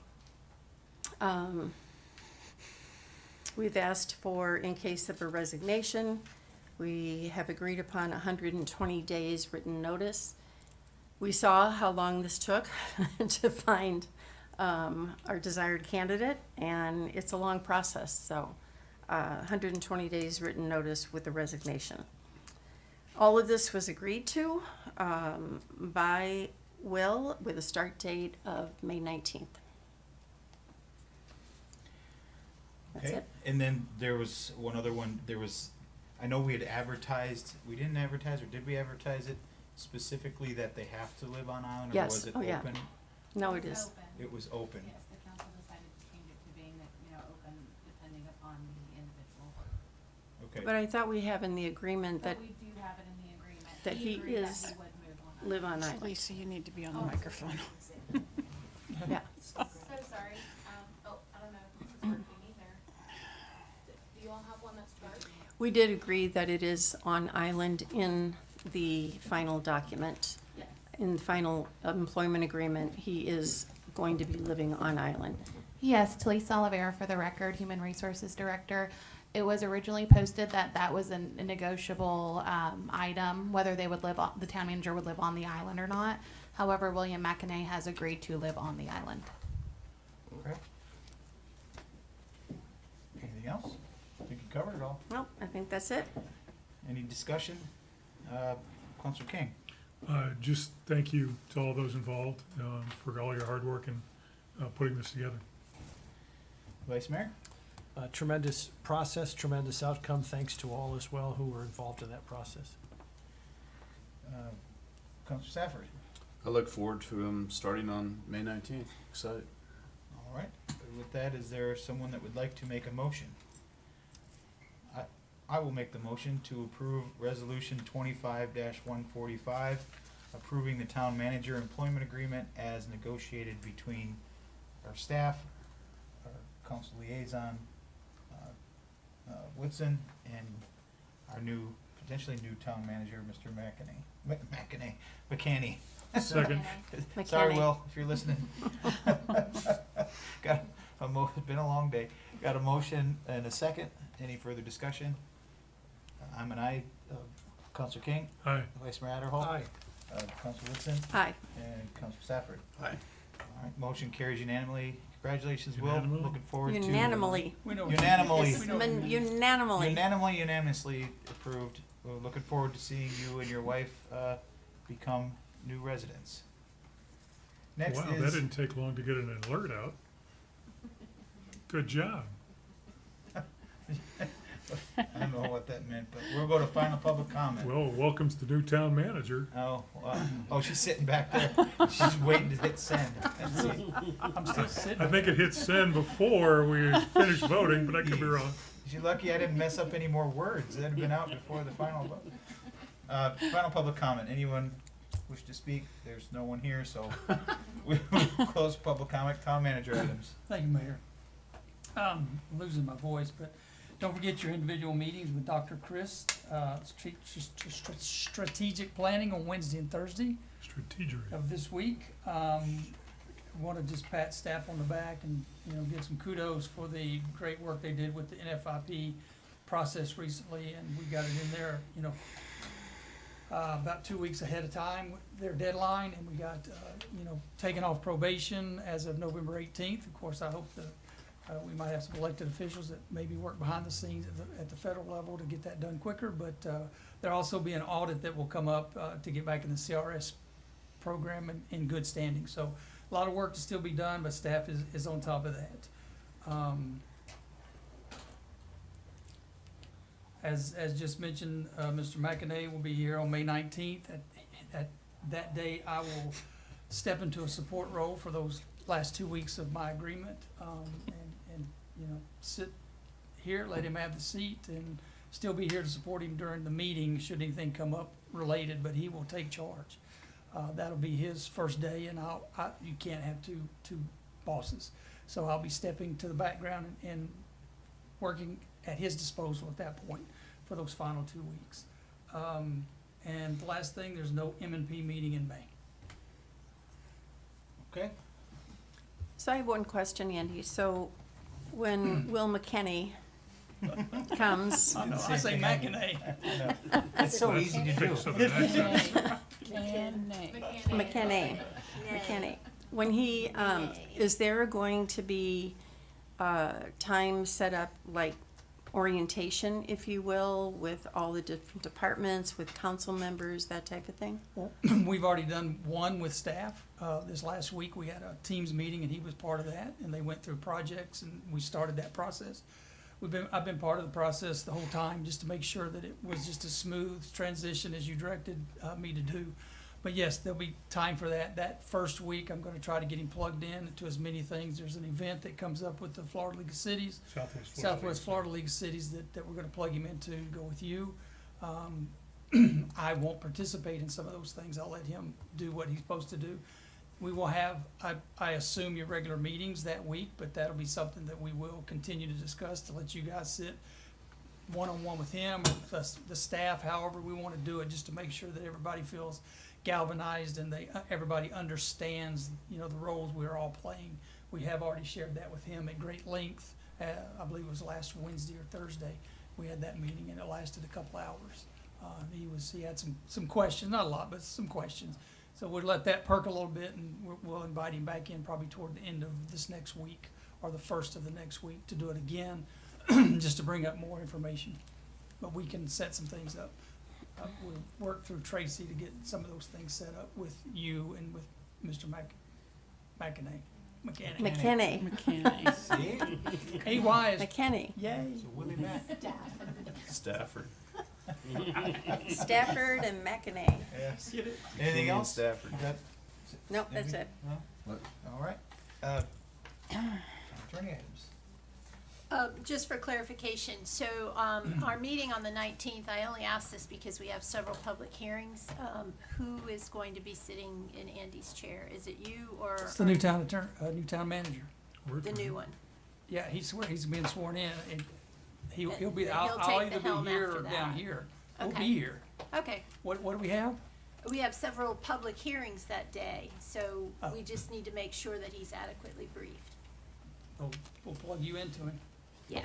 Okay, first of all, I just want to thank you all for your patience. I know that some of these quasi-judicial hearings that we've been having, they get quite long, because what we're trying to do is to put information into the record. In the event there's an appeal, there's no additional testimony that comes forward. It's all based on what is said and what is in your agenda materials. So it's very lengthy. However, in the event there's an appeal, it really gives us a leg up in trying to defend your decision with whatever you make.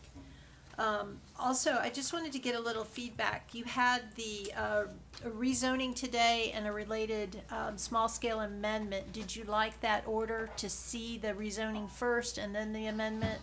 Or do you want us to flip it? We could flip them and do the amendment first and then do the CPD, but usually the CPD has much more detail, and that was the issue that the LPA had with that particular proposal. So should we continue to come forward in this order?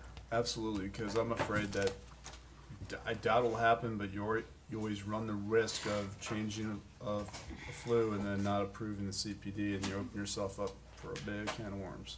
So I think this was done correctly. Okay, thank you. Just wanted that feedback. Other than that, I don't have anything else to share with you this meeting. Well, since we're on it, I will ask Yes. you, I've been asked to have you, give your opinion, or not even opinion, explain the facts of the case with the Laola as far as, whether they're being fined, whether they're not being fined, the rule of the magistrate. So if you could just Sure. cover that so it clears the air out there so everybody So understands. it's basically just a little status update. I believe it was back in January.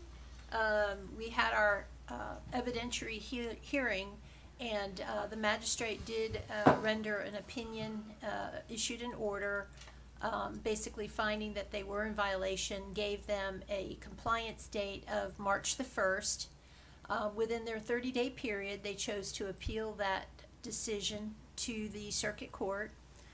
The process there is, there's, I believe it's 70 days to get all the records filed, and then a appellant brief is filed, which was just filed, I believe, last week or week before. We have 30 days to respond to that, and we are in the process of drafting our arguments and presenting our brief. In the meantime, in a typical code enforcement hearing after the notice of violation is issued, after there is an order rendered, after a compliance date is identified. Code will go out and inspect the property, and if the property remains in violation, just as Laola is, a hearing would be held to basically find that they are not in compliance and request that any fine that had been imposed in the order would be certified as a lien. That is the typical process. However, in the event of an appeal, we are pretty much stopped from moving forward in that process. In the event that, assuming that we prevail in the appeal, we would then be able to begin that process and go and request a certification of the fine. But in the meantime, the fine would continue to accrue. However, we would not be able to enforce that collection of the fine. We do have a hearing coming up on May the 16th, and we will be providing a status report to the special magistrate. So just to clarify what you said, so there's a lot of legal beagle stuff in there, not too bad. No, But what you said was that the fines are accruing, however. they're not collectible. They're not collectible, but they are accruing, depending on the outcome of the appeals court. Correct. Okay. I think you made it as clear can be. I try my hardest. That should end in any confusion, hopefully. Hopefully. All right. Anything else? No, sir. All right. Council member items and reports. Councilor Safford? Yes, we had spoken a couple months ago about perhaps putting some 10-minute max parking downtown. I know the Nick is gonna open very soon, and I keep getting a lot of requests from the restaurants down there about DoorDash, or people just want to run in and get their to-go order. Can we make some traction on trying to, let's choose two parking spots and let's try it for a couple months in off-season? Of course, we can. You guys tell us which parking spots, that way, it just gets us out of the, hot water with something, don't put it in front of my business, don't put it in front of my business, that type of thing. I can tell you where, I know. Put it out there, Okay. now. Yeah. Now, Yeah. Put it in right public. right next to the liquor store, right? The first two spots next to Harbor House. Wouldn't it make more sense to put it under the bridge where there's more parking available as opposed to? Sure. Warren, you said put me on the spot. Now you see why we didn't put it out there. Yeah. Right now, there's two different ways to go, so give us Well, one I- way, we'll do them both. We don't wanna make that decision, cause it's not gonna make everybody happy. Well, do we have to wait 2 weeks till May 19th, or can we just? Give direction now, I think. Yes, it's a public meeting. Well, I would like to, for the summer, have 2 DoorDash or 10-minute max spots. Let's say right next to Harbor House under the bridge. So that would request a different signage, so, I mean, It would. how do you see it working in your end? We would have to create different signage to accommodate that. I'll be very clear, and just to be fair, it's not gonna be enforceable.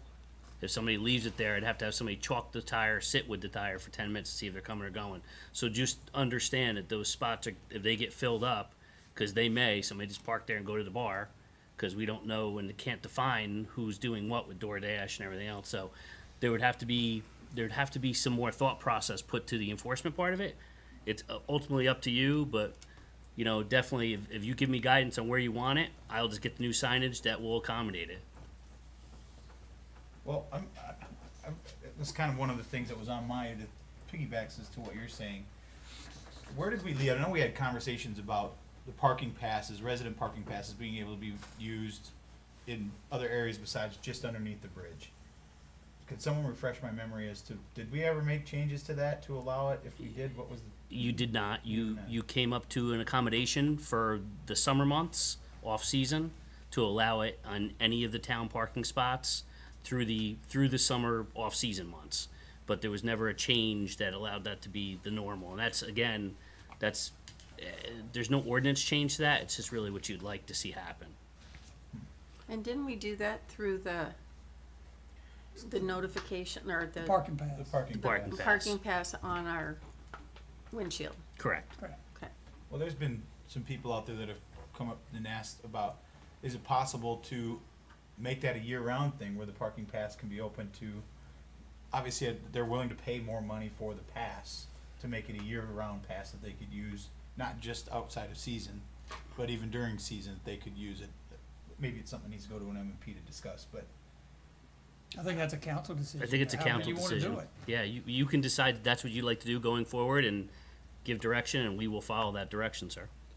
I think piggybacking on this, I would think we should seriously consider what we did last year to help the businesses down there, because it got slow really fast, and I would hate to, let these guys struggle even a couple weeks if we can maybe get ahead of the curve. I wanna get your guys' input, but you're talking about for the residential pass to be able to use it outside of just under the bridge, is that what Yeah. you're referring to? Oh yeah, I support it, I'm even willing to support allowing it year-round, not just outside of season. Again, at a different, the different costs, so far people I've talked to are not opposed to paying more to allow the flexibility to be able to park in other areas now. It'd be nice to know how many residential parking passes we actually sell. But in the meantime, piggybacking on what we did last year, I'm okay with doing that. I can get you that number. I don't have it right offhand right now because Well, we it's the the next system, meeting you can but bring yeah, it I can up. have that for you. But we could give you direction if it's consensus to go ahead and allow Yes, that. sir.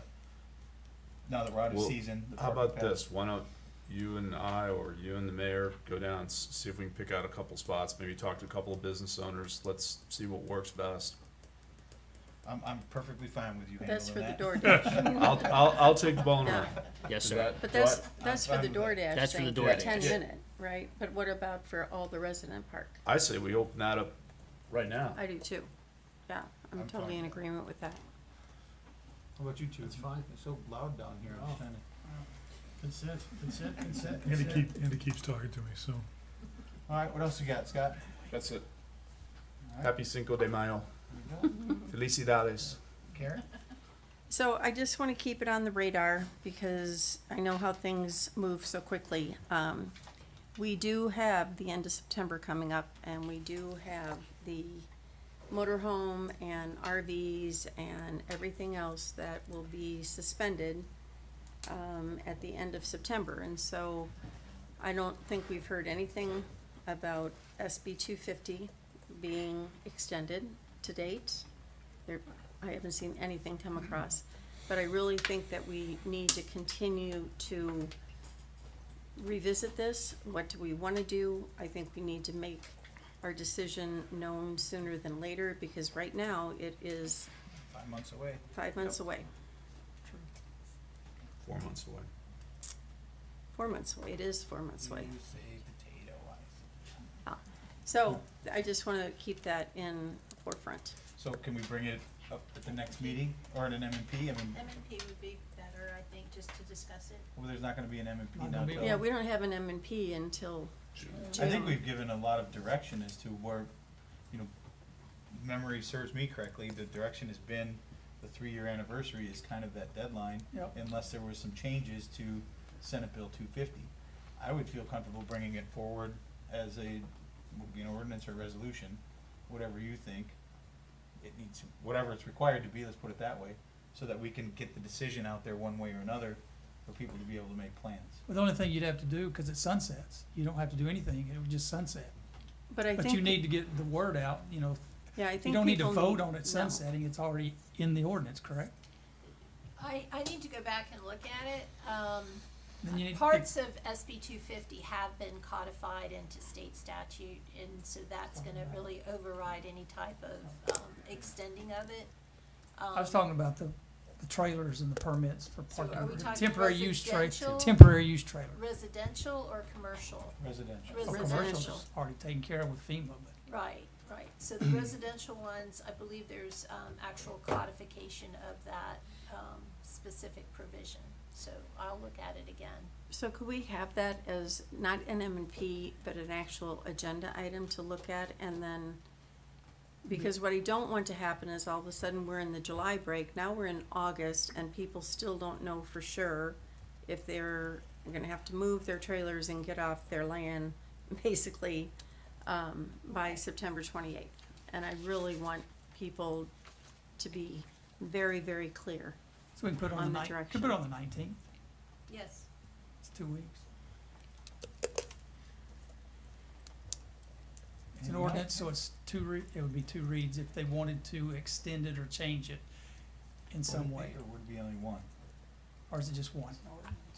Yeah, if, it is by ordinance, however, If they're not changing anything, nothing has to be done, just it's, I need to look at this because FEMA told us that we would not be issuing any more of those permits. That was one of the issues that we had subsequent, I think in July after the first report came out, and we committed to that. So I need to do a little bit more of a comprehensive review. But I'll bring you an update for sure on the 19th, and if there's any action you can take, then I'll try to tee it up for that as well. Sounds perfect. Great. Anything else, Karen? Nope, that's it. Vice Mayor? Just real briefly, I think we've talked about this before, but just to kind of as a reminder, since we don't have an M&P this month, I wonder if the following M&P next month, if everybody would still be interested in having the former CenturyLink fiber, which is now the Quantum fiber, which is owned by Lumen Technologies. Is there, have you guys in all your work run into anybody from that entity that? it's changed a couple of times. We've got a name now. Oh, We got a new name. just somebody for could this come in month. and give us an overview about what they're I'll doing, and pass it off to Tracy if you'll make a note of that. that'd be great. That's all I've got. Thank you. I get a lot of questions about that. Thank you. Counselor King? I have nothing. The only thing I have, it kind of stems off of what we talked about today, for a future M&P, whenever we can get it on there.